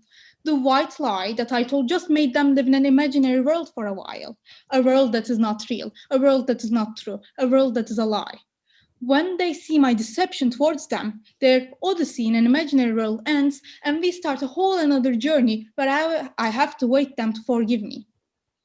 However, if I tell the truth, they will live in an authentic world for a long time. This transmits that telling the truth is the simplest way not only to keep the aesthetic atmosphere stable, but also to gain respect and to stay true to our main purpose, developing a trustworthy environment. Actually, truth is a simple concept itself. It doesn't have choices, it's not like a spectrum, it's just one, it's just there. When you're trying to find inaccurate information to say, you waste time and you tire yourself. Just say the truth, put it out there, simple as that. Nobody will judge you for saying the right thing. In fact, they will admire you for staying truthful. Let's make everyone respect us, love us, admire us by using the simplest technique. Starting today, let's tell the truth and not try to escape from it. A loving future is ahead of us. Run for it. Thank you. I would also like to thank my teachers, Professor Diana and Professor Bellis, who helped me through my preparation. They were always there for me. I wanted to tell how lucky I am to compete with such talented scholars. I am blessed to get such opportunity to be in global competitions like this. Have a genuine day. Great. Speaker number 25. You are doing very well as a young speaker, a young host. I'll request now Professor Diana to give you a question on your prepared topic. Thank you, Professor. And I'm going to take a question on your prepared topic. Speaker number 25, are you ready? Yes. Okay. So my question is, how important is for young generation to speak the truth? It's very important because when we are young, we have to stable the truthful environment to connect with people with honesty, and we communicate with people if we trust them. So it's very important. Thank you. Thanks.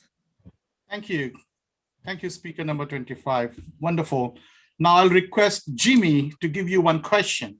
Jimmy, are you here? Yes, I'm here. Thank you, Professor Wallace. So contestant number 25, I want to ask you a question. Have you ever hurt any other's feeling because of the temporary impulsion to discover some truth? Could you repeat your question? Yes, sure. Have you ever hurt any other's feelings because of your temporary impulsion to discover some truth?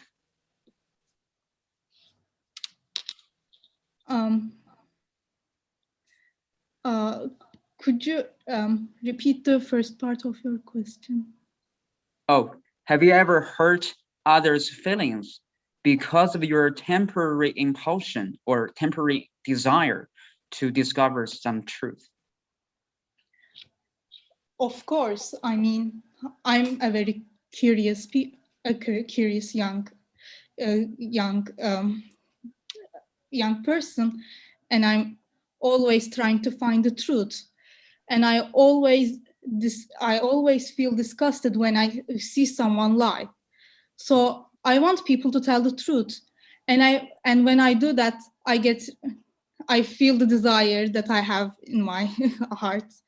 I always try to fight them to say the truth. So yes.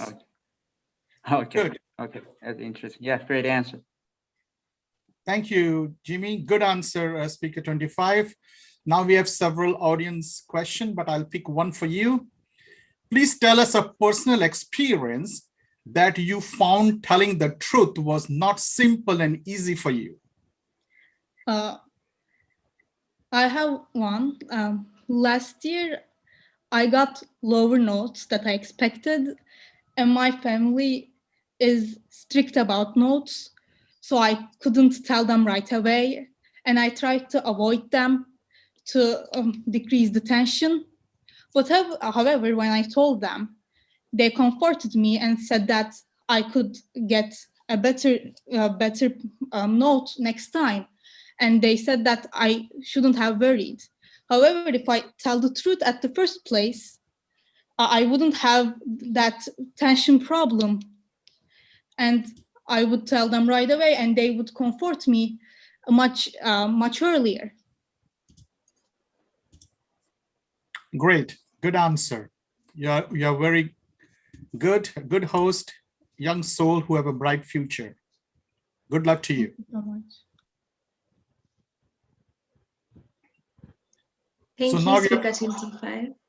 Yeah, now we are proceeding to the last speaker, but we still have a couple of speakers due to internet who couldn't show up. So we will check it out on that. So go ahead, the host for 26.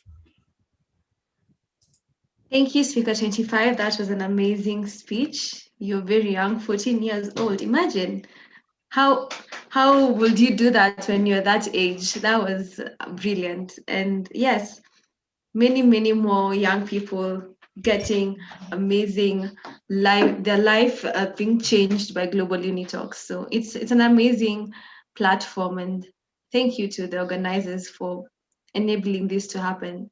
So now I welcome Speaker 26. I am Speaker 26. The truth is simple. The absence of truth is like a moment where all colors bleed to gray. Truth is not what you want it to be. It is what it is, and you must bend to its power or live a lie. Miyamoto Musashi. How many times can you count at the top of your head where you have been faced with the truth? Not in a head-on confrontation, but those subtle yet familiar whispers. The instances when things don't feel quite right, that hollow gut feeling, the hair standing at the back of your neck. And how many times have we passed it off as nothing? That is your truth finding you and letting you know you might not quite belong there anymore. That maybe there are patterns and habits that you may need to shed off. That maybe it's time to put that bottle down. We are perpetually bound by the impermanence of moments, and yet all beauty lies in that simple, pure truth, that all this shall come to an end. We may fear the end, but that doesn't delay its inevitability. Bearing this in mind, we must understand that until then, we have a choice. Our lives are not a sitcom set, and we are not the audience waiting on cue to give a laugh. We can choose love over hate, loyalty over deception, diversity over individuality, kindness to all. The truth is simple, hard to accept, but simple all the same. That in this life, if you give your all, you must then resign yourself from the outcome. Detach yourself from the need to hold on to what cannot be altered and pour your heart into what you can control. And that is your words towards others and towards yourself, what you feed your mind, your actions when anger bears its false righteousness unto you.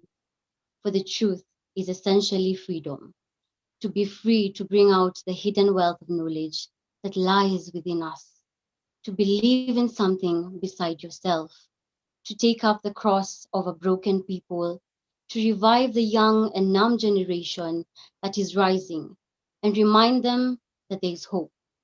For if nothing is set in stone, then anything is truly possible. And that is the truth. Feelings buried alive do not die. They destroy the soul. And I believe if I hold these feelings of gratitude any longer, my heart may burst. It's been a long journey of deep-set memories and an experience I can truly say is part of my defining moment in life. To Professor Wallace, to Professor Diana, the International Jury of Judges, honored ladies and gentlemen, thank you. Thank you, speaker number 26. Excellent. You're the last speaker for today, and you're done great. Great ending. Let me request Professor Quinn to give you a question on your prepared topic. Thank you, Prof. Wallace, and thank you, speaker number 6. I hear you are the last one. And so I won't say we save the best for the last, but it's fine. Either way, you've spoken very well. You mentioned that sometimes we speak a lot of truth, but truth can also define the consequences that comes with it. Is there any instance that you've ever regretted having spoken the truth? And what is this truth that you spoke that later on came to haunt you? I try not to hold on to regret because I always remember how emotions are very temporary and very fleeting. At one point in time, you may feel that your emotion is so strong, it's so big, it's so major. But when you sit down and internalize everything, you realize that it's demanding to be felt. And so whenever I want to speak the truth, I usually sit down and I think about my intentions. And why do I want to do that? Why do I want to say the truth? What is my intended purpose? I have been in a situation where I have lost a friendship because of speaking the truth. And I'm not really sure if you want me to go into the details, but the whole situation ended up in a complete loss of a friendship. But I believe it was necessary because we have both grown in different ways. And that was because of the truth. And because my intentions were always pure from the beginning. Thank you, speaker number 26. You didn't have to go into the details. Thank you. That's a good answer. Thank you. Great. Number 26. Now I will request Professor Diana to give you a question on the general topic.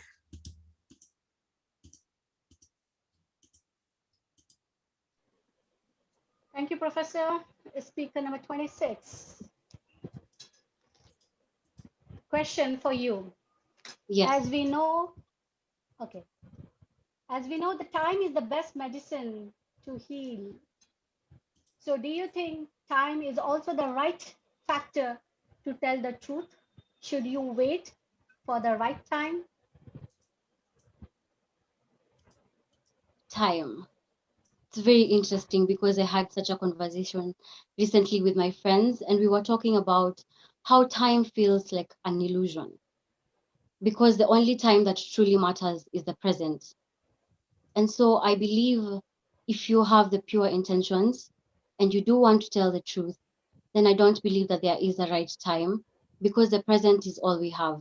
If you keep waiting for the future never gets there. And when it comes as the present moment. So I would take advantage of the moment I have right now because I do not know about tomorrow and I do not know where they will also be tomorrow. So I'd rather take my time right now and speak the truth. Thank you, speaker number 26. Thank you for your response. Great. So we have some question for you by the audience. I would like to pick maybe one question for you. Okay. You always say, and we always believe that truth is simple. Did you ever felt a situation where you were compelled to tell a lie, and how did you handle it? Yes, I have been compelled to tell a lie very many times. And I believe a lie comes from our natural instinct to self-preserve. We're trying to keep ourselves in a bubble of peace and to not let anything come in between that. And when I was faced with that situation, I did tell a lie. And at the end of the day, I regretted it because it led to a series of more and more consequences that did not really end well.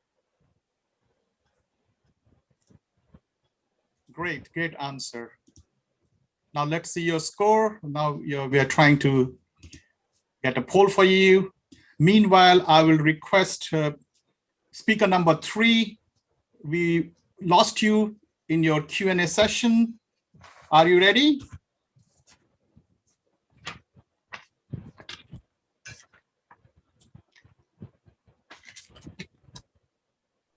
Hi. Yes, I'm ready. I hope my network is stable enough. Yes, your network is stable. You're fine. Now we will request Professor Quinn to give you Hello. a question. Can you hear me? Are you okay? Speaker number 3, are Yes, you okay? Okay, I can't hear you very well.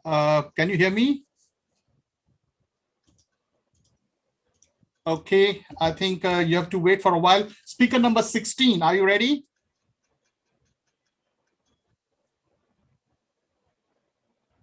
Speaker number 16, are you there?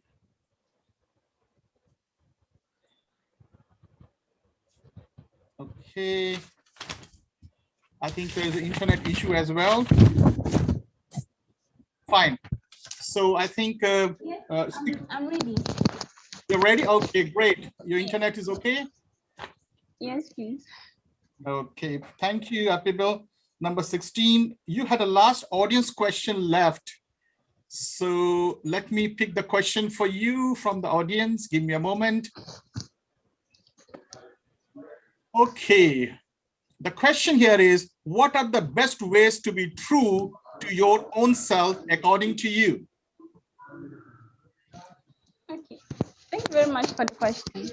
So the best ways to be true to myself would be identifying who I am, identifying my goals and what I want to achieve, and sticking to that. And also being true to yourself means that you have to discover yourself, discover your strengths and your weaknesses, so that if you can work on your weaknesses, you can work on them and improve your strengths. Yes, and also I like to use this to give a scenario. Growing up, I was a little timid, but then I made a conscious effort to improve in terms of public speaking. So I joined every youth organizations to improve my public speaking skills and my confidence.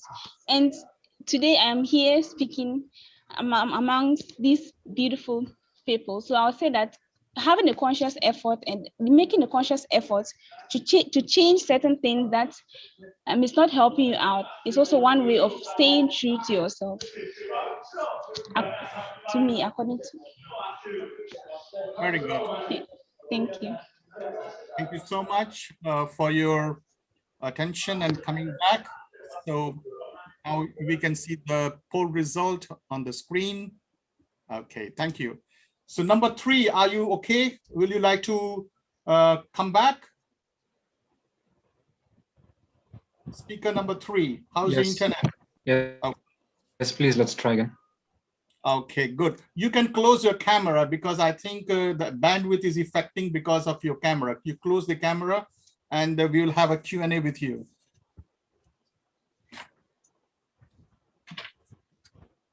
Okay. Professor Diana, can you give the question to him on his prepared topic? Please give me a moment.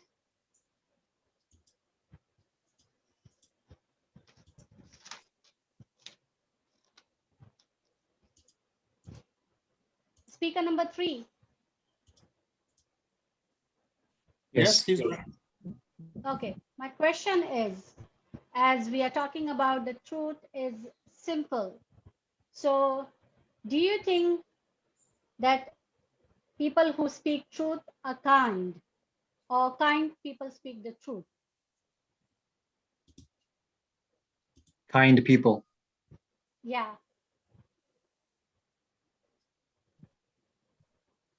People who speak the Well, truth, actually, they're that is a always very good kind. question. And to Yeah. formulate my answer, I'd begin by saying, I would begin by saying that not everyone is kind that speaks the truth. Some people have the malicious intention of speaking the truth, no matter how painful it might be. I know sometimes the truth can be a hard pill to swallow, but it doesn't necessarily ones that voice their truthful intentions. Sometimes in this world, we come across people that have the intention of saying something, no matter how truthful it is, just so that it could bring us down. So to answer that question, I believe not always, in not every situation is the truth spoken by a kind person. Thank you. Thank you so much, speaker number 3. Now I will request the last question for the international juries today, Professor Quinn, to give you one general question.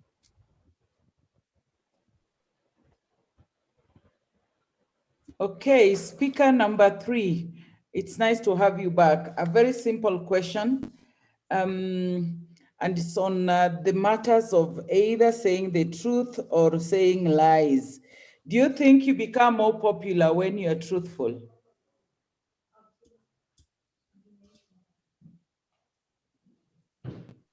That is another very good question. And I strongly believe that popularity is not necessarily based on lying or truthfulness, but being truthful will always be more favored, in my opinion, to lying. So if you're asking personally to me, I believe that a truthful person will always edge ahead than a person with deceitful intentions. Okay, thank you. Thank you, Professor Quinn. Thank you for your question. So now the last question from the audience for you. What about, will the truth set us free? Do you believe it? Does the truth set us free? Do you believe Yes, it? I'm a strong believer in the truth will set us free for a number of reasons. Actually, when we're able to voice how we truly feel, to express what's deep down inside, we now have our thoughts in the world, and no matter how people may perceive them, I know there's a lot of perceptions in this world, we now have what we feel out in the open, and that feeling, it seems to be quite liberating, if you ask me. That's the first thing I'd like to say. And also letting someone know, for example, if I had a friend of mine and another friend of mine, and they were both dating, and one friend of mine, let's say like person A is a boy, cheated and told me about it. And I had this deep down within me. I believe if I kept it locked down deep in my soul, it would eat me alive. I believe this is the same scenario with anyone. But if I was able to talk to someone about it, to just voice how it's been keeping such a secret away from both my friends, then I believe this would also be another liberating opportunity, because the truth would have set me free sharing this with one of my friends. Thank you, speaker number 3. So with this, we finish our speakers' speeches for today. Thank you. That was very well done, speaker number 3, and also speaker 16 and speaker 26. Those are wonderful, wonderful speeches and wonderful responses to the questions. We have now come to the end of the speakers, and it has been wonderful. I mean, such lovely speeches. I have enjoyed myself. I have loved everything, and I have learned so much from all the contestants. It has really been an amazing day. And now I'd like to welcome Mr. Fardeen, the Global UNITALKS Ambassador of Bangladesh, to come and give the closing speech. Welcome. Your Honorable International Juries, Guest of Honor, Founder of Global UNITALKS, our beloved Professor Diana, and worldwide audience, greetings to you all. My name is K.M. Fardeen Sultan. I'm the Global UNITALKS Brand Ambassador of Bangladesh, and today is indeed a monumental occasion. Today is the day we express our passion the day we share our beliefs and ideologies and make our voice echo around the world, the day all of us share our thoughts irrespective of race, culture, nationality, language, etc. You guessed it right.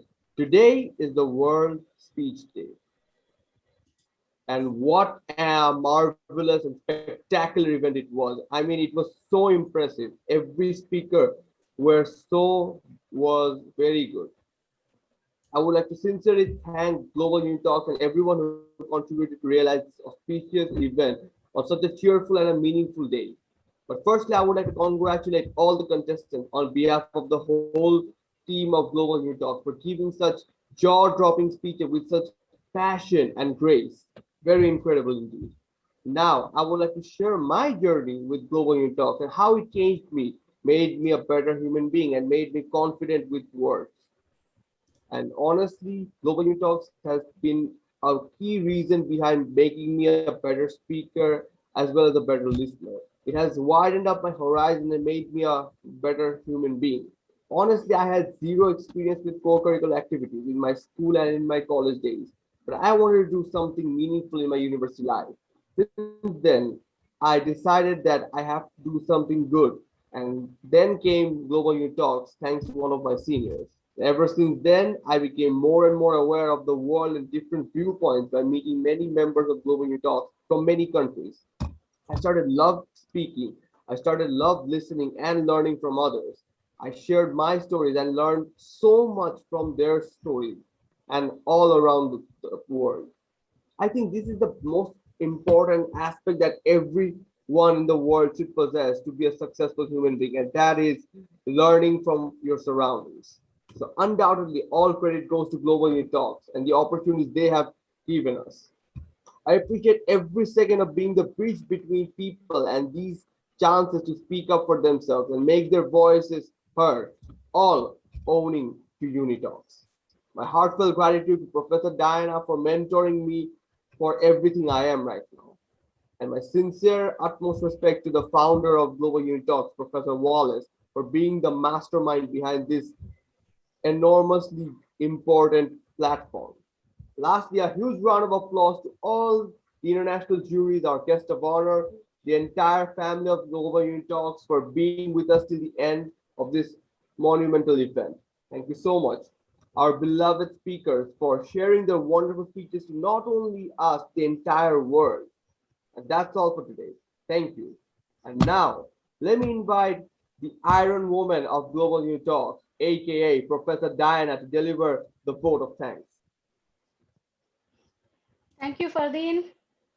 Thank you very much. Your microphone is closed, Professor. Okay, sorry. Thank you, Fardeen. Thank you for inviting me.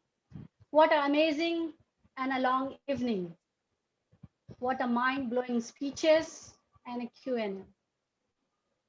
I'm sure we had a long evening. Thank you very much to the beautiful hosts. We have two young hosts for today's event, and they have done a remarkable job in 2 days. Well, I won't take much time, and I will try to make my speech very short and brief, as everybody has been here for long hours. Good morning, good afternoon, and good evening to all of you. Dear international juries, founder and architect of Global UNITALKS, Professor Wallace, worldwide Global UNITALKS family, speakers, and live audience. Thank you for your support and presence today. On behalf of Global UNITALKS, I would like to sincerely thank all of you for being here today, giving your precious time by joining this prestigious virtual event, the final round of World Speech Day competition. I would further sincerely thank our international juries and want to say, as always, that without you, this event could not be possible. You are the heart and the soul of the event. Thank you so much for your generous support to the youth of Silk Road countries. Last month, that's 14th March, UNITALKS celebrated 16th anniversary by marking World Speech Day competition inauguration with the topic Humanity at a Crossroad, and today, the final round of the World Speech Day on the topic, The Truth is Simple. Needless to mention here that at a given point of a time, we all are at the crossroads where we have to choose and make decisions, which are influenced by the truth, which is simple, but not easy. Today, as we conclude World Speech Day competition with the topic of the truth is simple, I'm so proud to see UNITALKS speakers presenting their views and ideas and perspective from different parts of the globe. As World Speech Day competition is spread throughout many countries, so do UNITALKS. As we can see the young speakers from different continents, right from Sri Lanka, Thailand, Costa Rica, Africa, Latin America, Caribbean region, Mediterranean region, and to Antarctica and many more. I feel proud to mention here, during my journey of mentorship with these young international speakers, I have also learned a lot right from them. Their cross-culture and understanding, their beliefs, diverse opinions and varied personalities, and finally their great outlooks. Also, we could see how these young speakers have taken a different approach on their topic. Some may have approached a scientific way, some has taken emotional approach, some has taken fictions. So it makes the diversity. Lastly, I would like to wish all of you a great day. And please stay safe. And I hope to see you once again at our next virtual event. That's Speaker of the Month on 30th May 2021. Take care and let's say goodbye. Thank you very much. Bye, everyone. Take care. Thank you, Professor Diana, for your wonderful vote of thanks. I really appreciate whatever efforts you have given and you're giving to Global UNITALKS by mentoring and training and following up with various contestants from different parts of the world on different time zones. It's been awesome. We are all very grateful to you.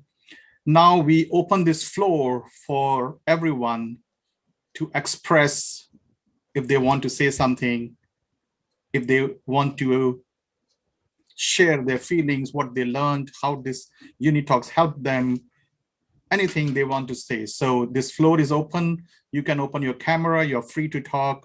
So the floor is yours. You can go ahead now. Thank you. Well, this is a competition, so I'm sure everyone is quite nervous for the results. However, I have to say that I am also very nervous about the results. However, I hope that everyone enjoyed this aside from it being a competition.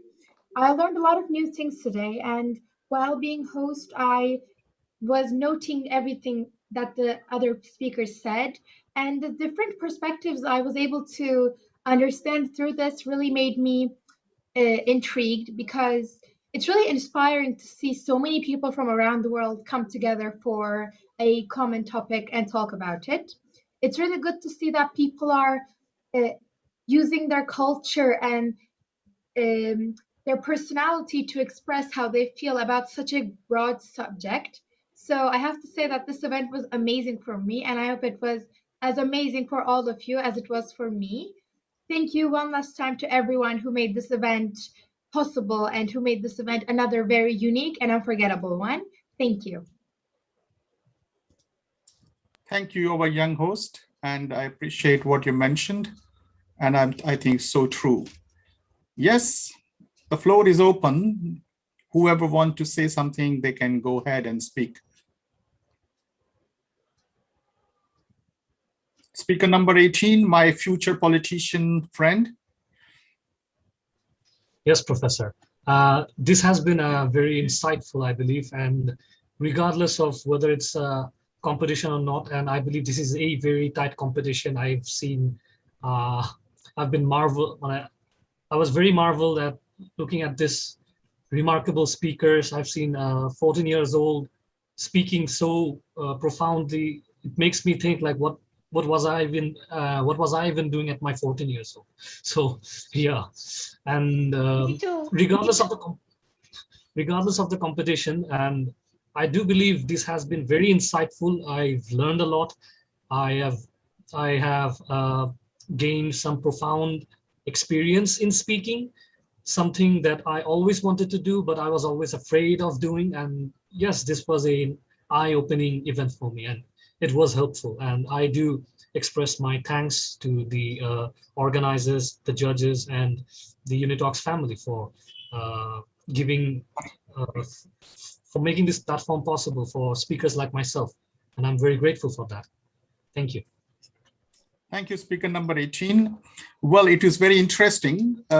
Before, like till December 31st, 2020, we only had contestants who were from the age group 16 to 22.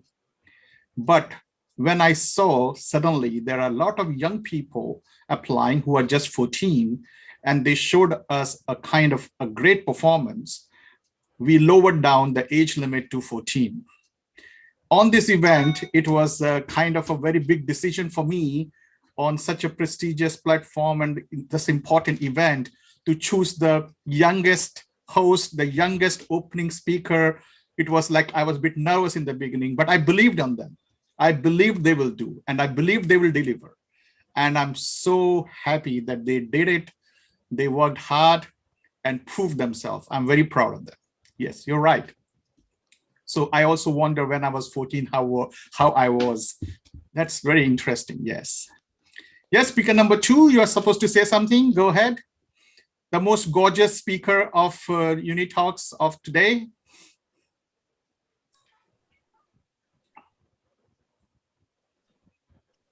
Your speaker is off, speaker 2, yeah, okay.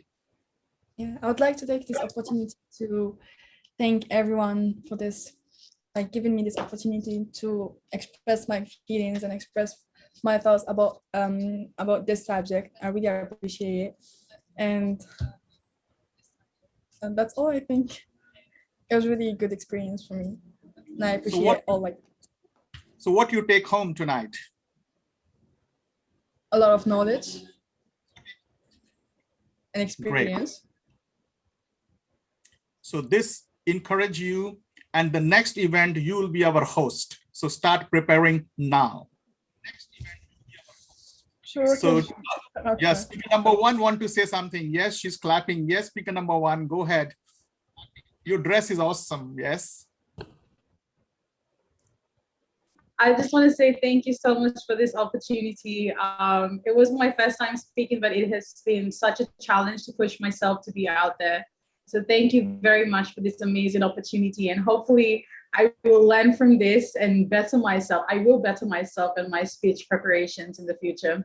And thank you very much to all the contestants. You guys are amazing, honestly, especially with the youngest competitors here. You guys are phenomenal. I was not this confident when I was 14. So you guys are amazing. Well done.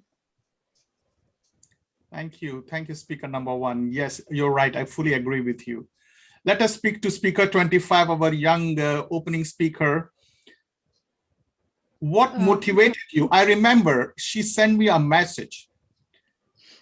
Professor, I want to participate in this event. When is happening?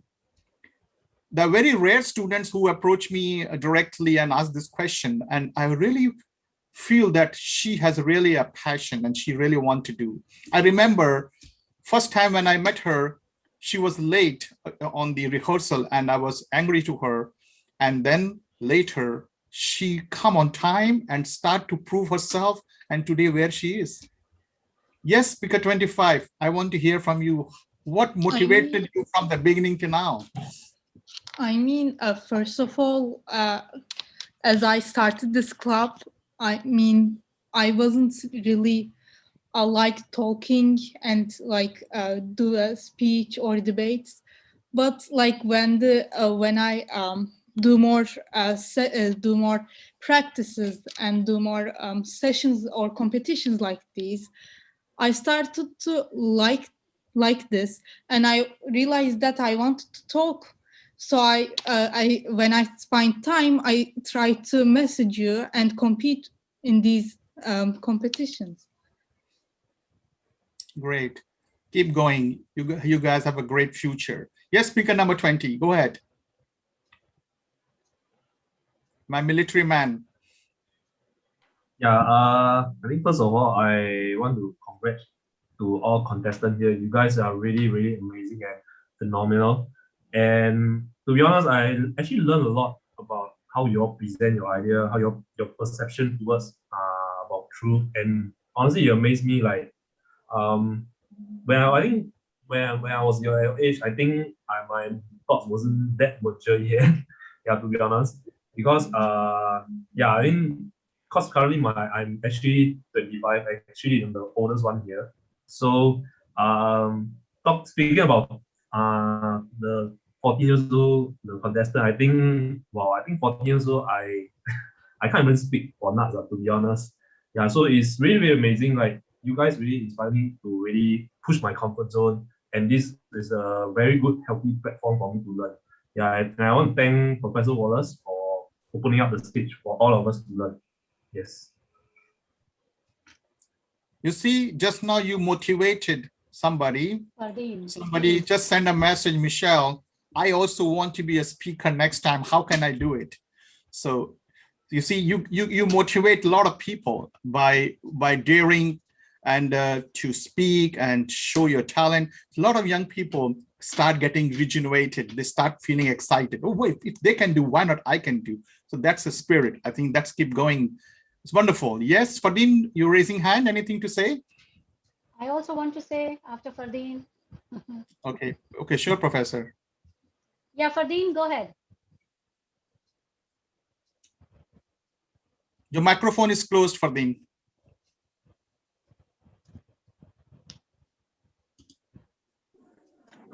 Hello, am I audible? Yes, go ahead. Hello?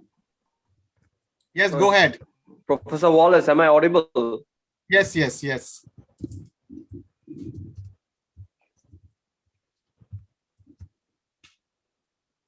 Okay, I think he has, okay. Okay, Fardeen, you open your microphone and then speak, please. Sir, am I audible? Yes, yes, go ahead. I don't have much to say, but like honestly, for some unavoidable circumstances, I couldn't participate in few upcoming competitions for UNITALKS. But the moment I started doing competitions for UNITALKS, it actually changed my life a lot. And I also learned a lot of things other than just public speaking. I learned about sportsmanship. I learned about appreciating others. I learned about, most importantly, I learned about listening to others and listening to up there and getting the, and when you're learning about their opinions, basically you're learning something new. And I think like it's a win-win situation for everyone. Like there is a proverb in my language, in Bengali. It's called harjit chirodin thakbe tobuo ege jete hobe. So this means that win and lose is inevitable. It happens everywhere, but we still have to go on. We still have to lead our life. So I believe we all should accept whatever is there, and competitions are just with the name. It doesn't even mean that we are competing against each other. It's just we are sharing our knowledge with everyone. So I would like to congratulate every speaker who tried their level best to be the best, and undoubtedly everyone deserves a big round of applause. And thank you so much for giving us this opportunity.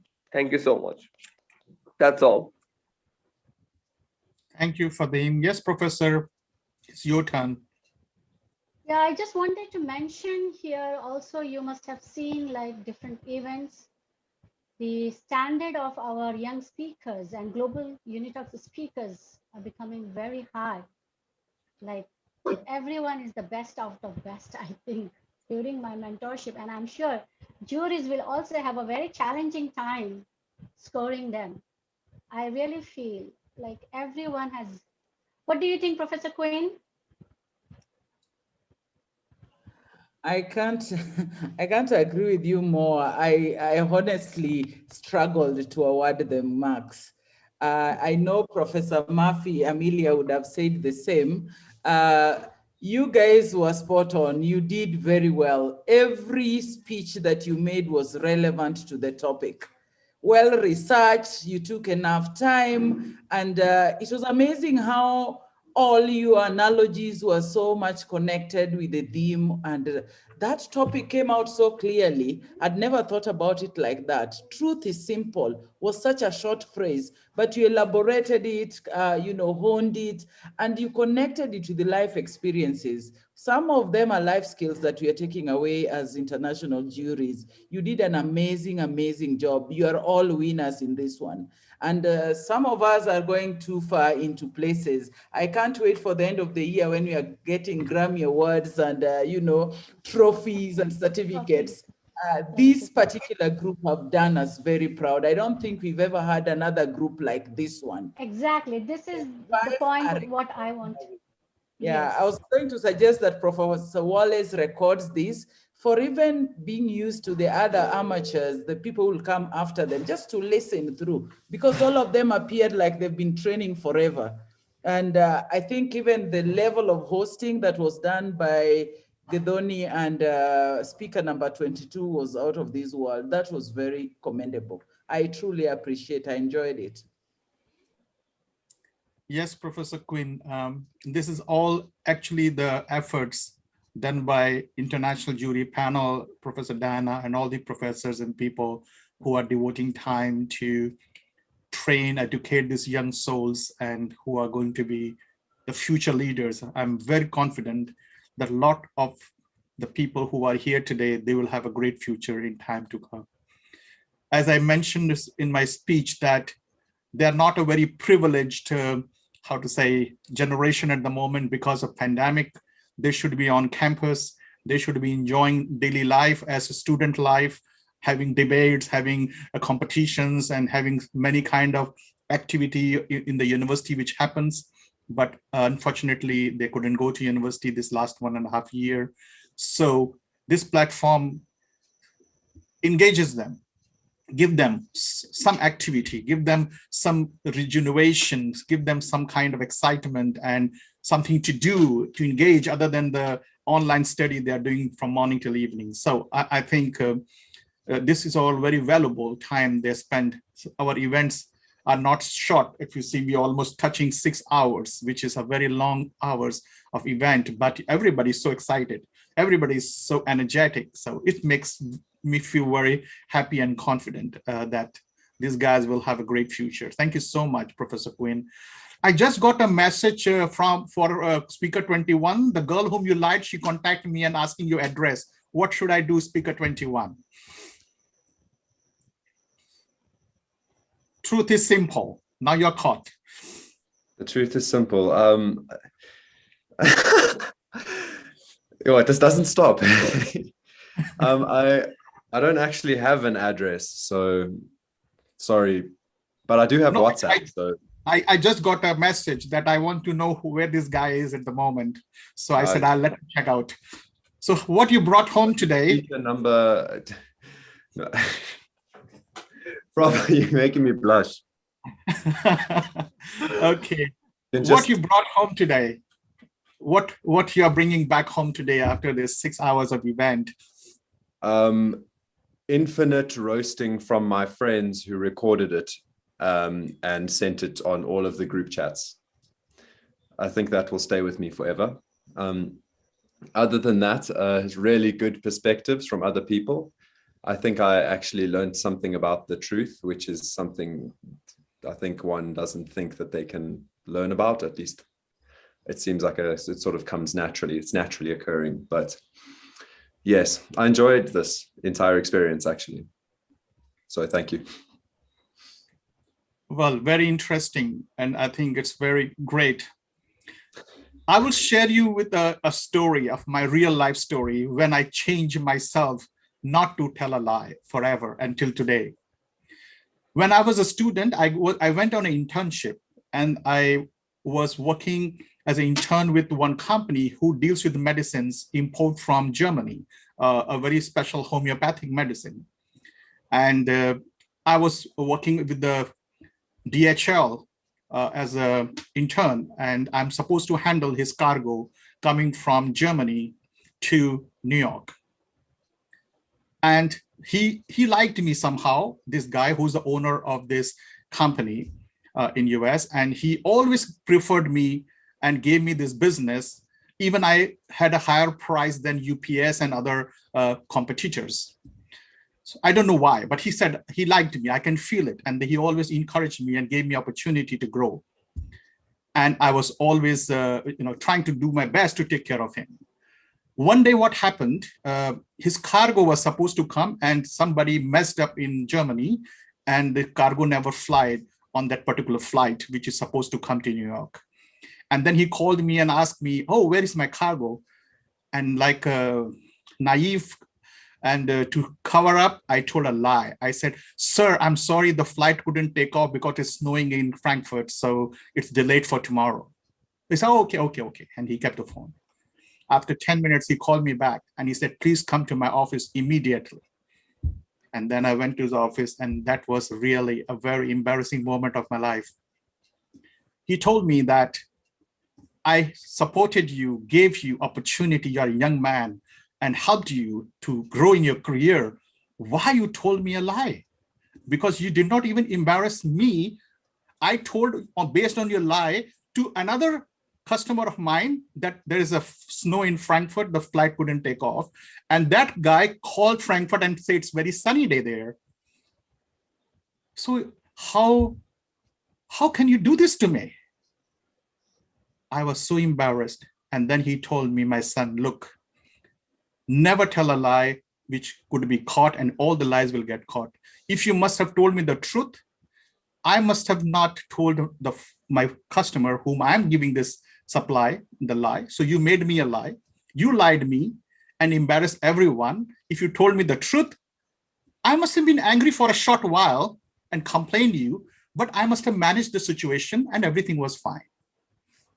So that day until today, I never try to tell a lie because I believe it will always get caught. So that was my lesson when I was just as your age, just started my graduation last year, semester 8, doing the internship. So this is my story where I learned to be truthful and not to tell a lie. So speaker number 20.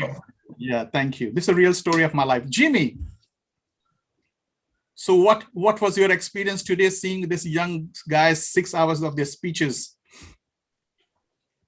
Yeah, it's my great pleasure to hear different perspectives on the same thing, but actually during their speech, they express their opinions about, that's based on their personal experience to tell, to show their opinions, to show their, some of the details or even some of the distinctive stuff about their life. And I'm really impressed because I have attended some of the,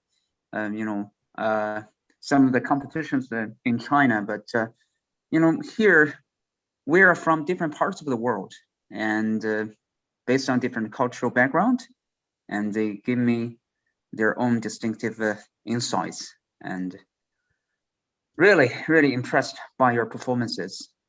I'm so happy to be here. Yeah, thank you. So before we close for the day, number 14 and number 19, you were supposed to say something. I'm waiting and then we finish. Please open your microphone and you can speak. Yeah. Thank you, Professor. I have a question for Professor Victor. I hope he's there. Yeah, please go ahead.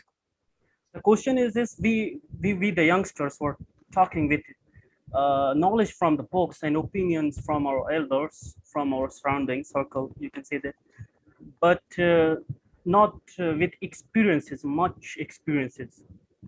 I want to hear about it. I mean, what is the opinion about it with experience?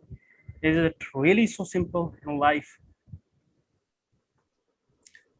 Okay, let me ask Professor Quinn to answer on behalf of the Victor. I think Victor is already going to sleep. It's 11 p.m.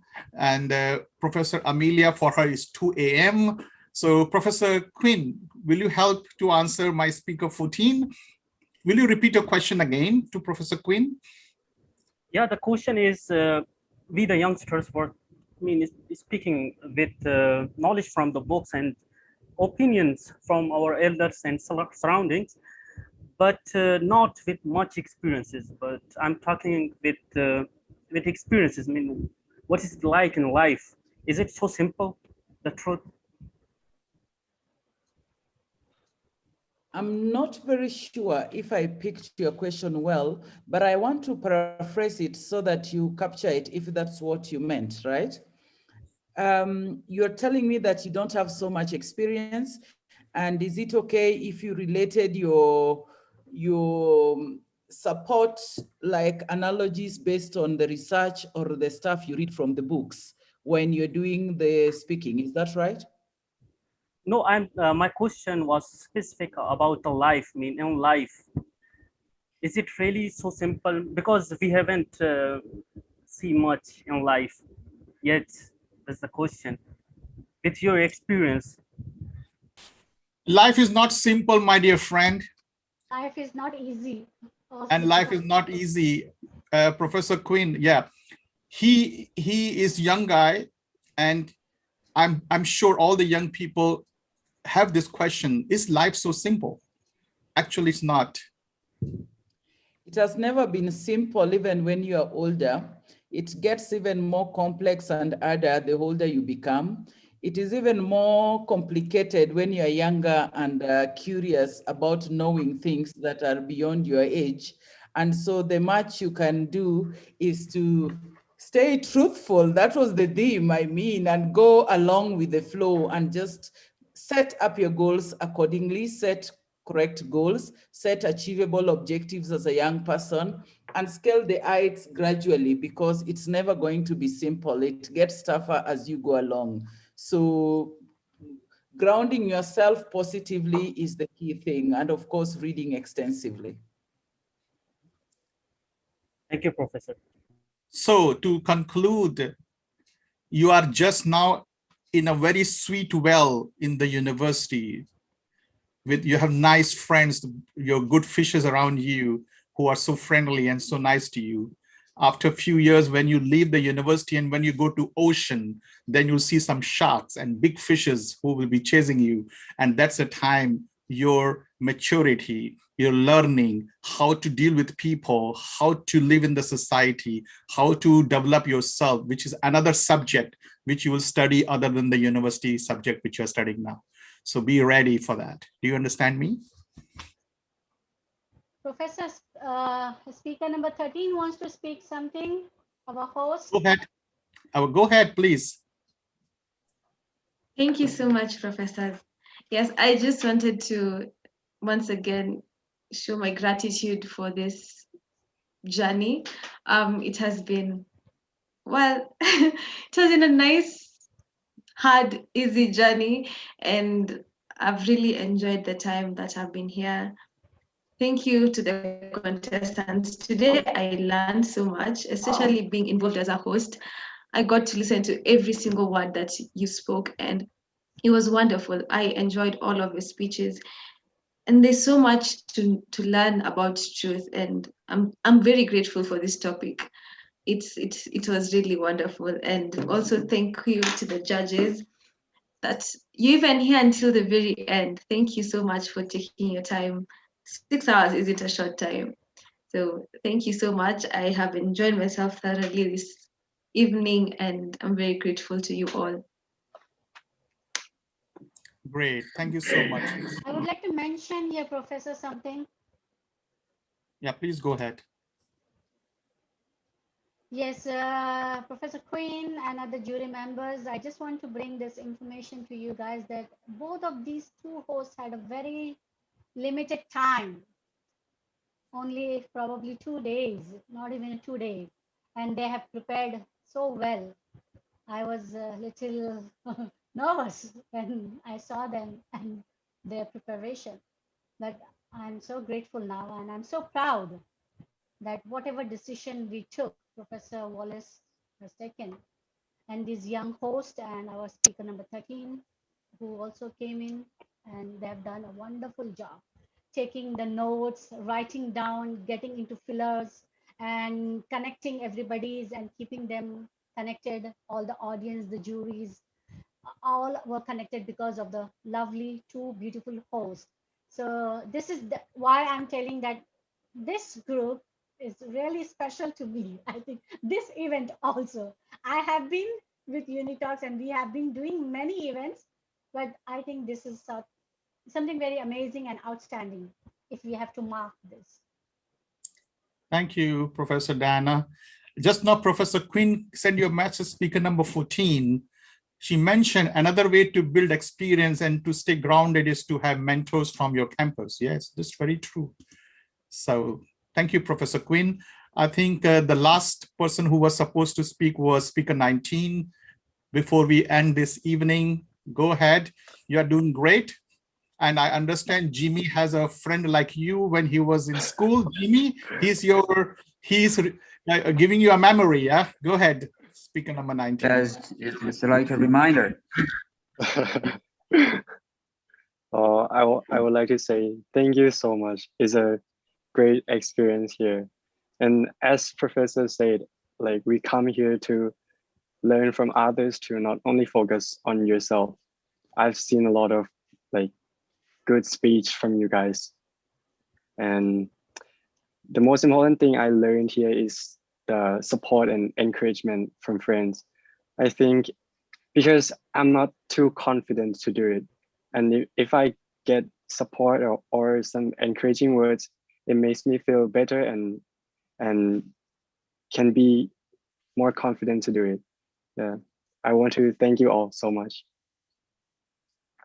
Good going. Thank you, speaker number 19. Thank you. We all are proud of you. And with this note, we say goodbye and good night for today. Thank you, Professor Quinn, Professor Diana. I'm really, Professor Amelia, I think she's still there, but I think she's sleeping already. She's too tired, maybe till 2 a.m. in the morning. I thank all of you for all the efforts you have made to make this evening a very memorable and very exciting. Everybody did their best. Everyone performed well. And in my mind, everybody is a winner. So with this note, we say good night and goodbye and see you on 30th of May, which is the day earlier to my birthday. I was born on 31st May, and 30th May we'll have another event. And the host will be speaker number 2. And we will have a lot of new faces that time. So speaker 2, start preparing now. You have a month ahead in front of you. You should take a challenge, make the better, more better than what we have done today. Yes. So with this note, we say goodbye and good night. Thank you. Thank you, Professor Quinn, Professor Diana. Thank you, everyone. Bye-bye. Yeah, good night. Thank you. Thank you, Professor. Bye. Thank you. Thank you, Professor. Bye. Thank you. Thank you. Thank you. Bye-bye. Good night. Thank you.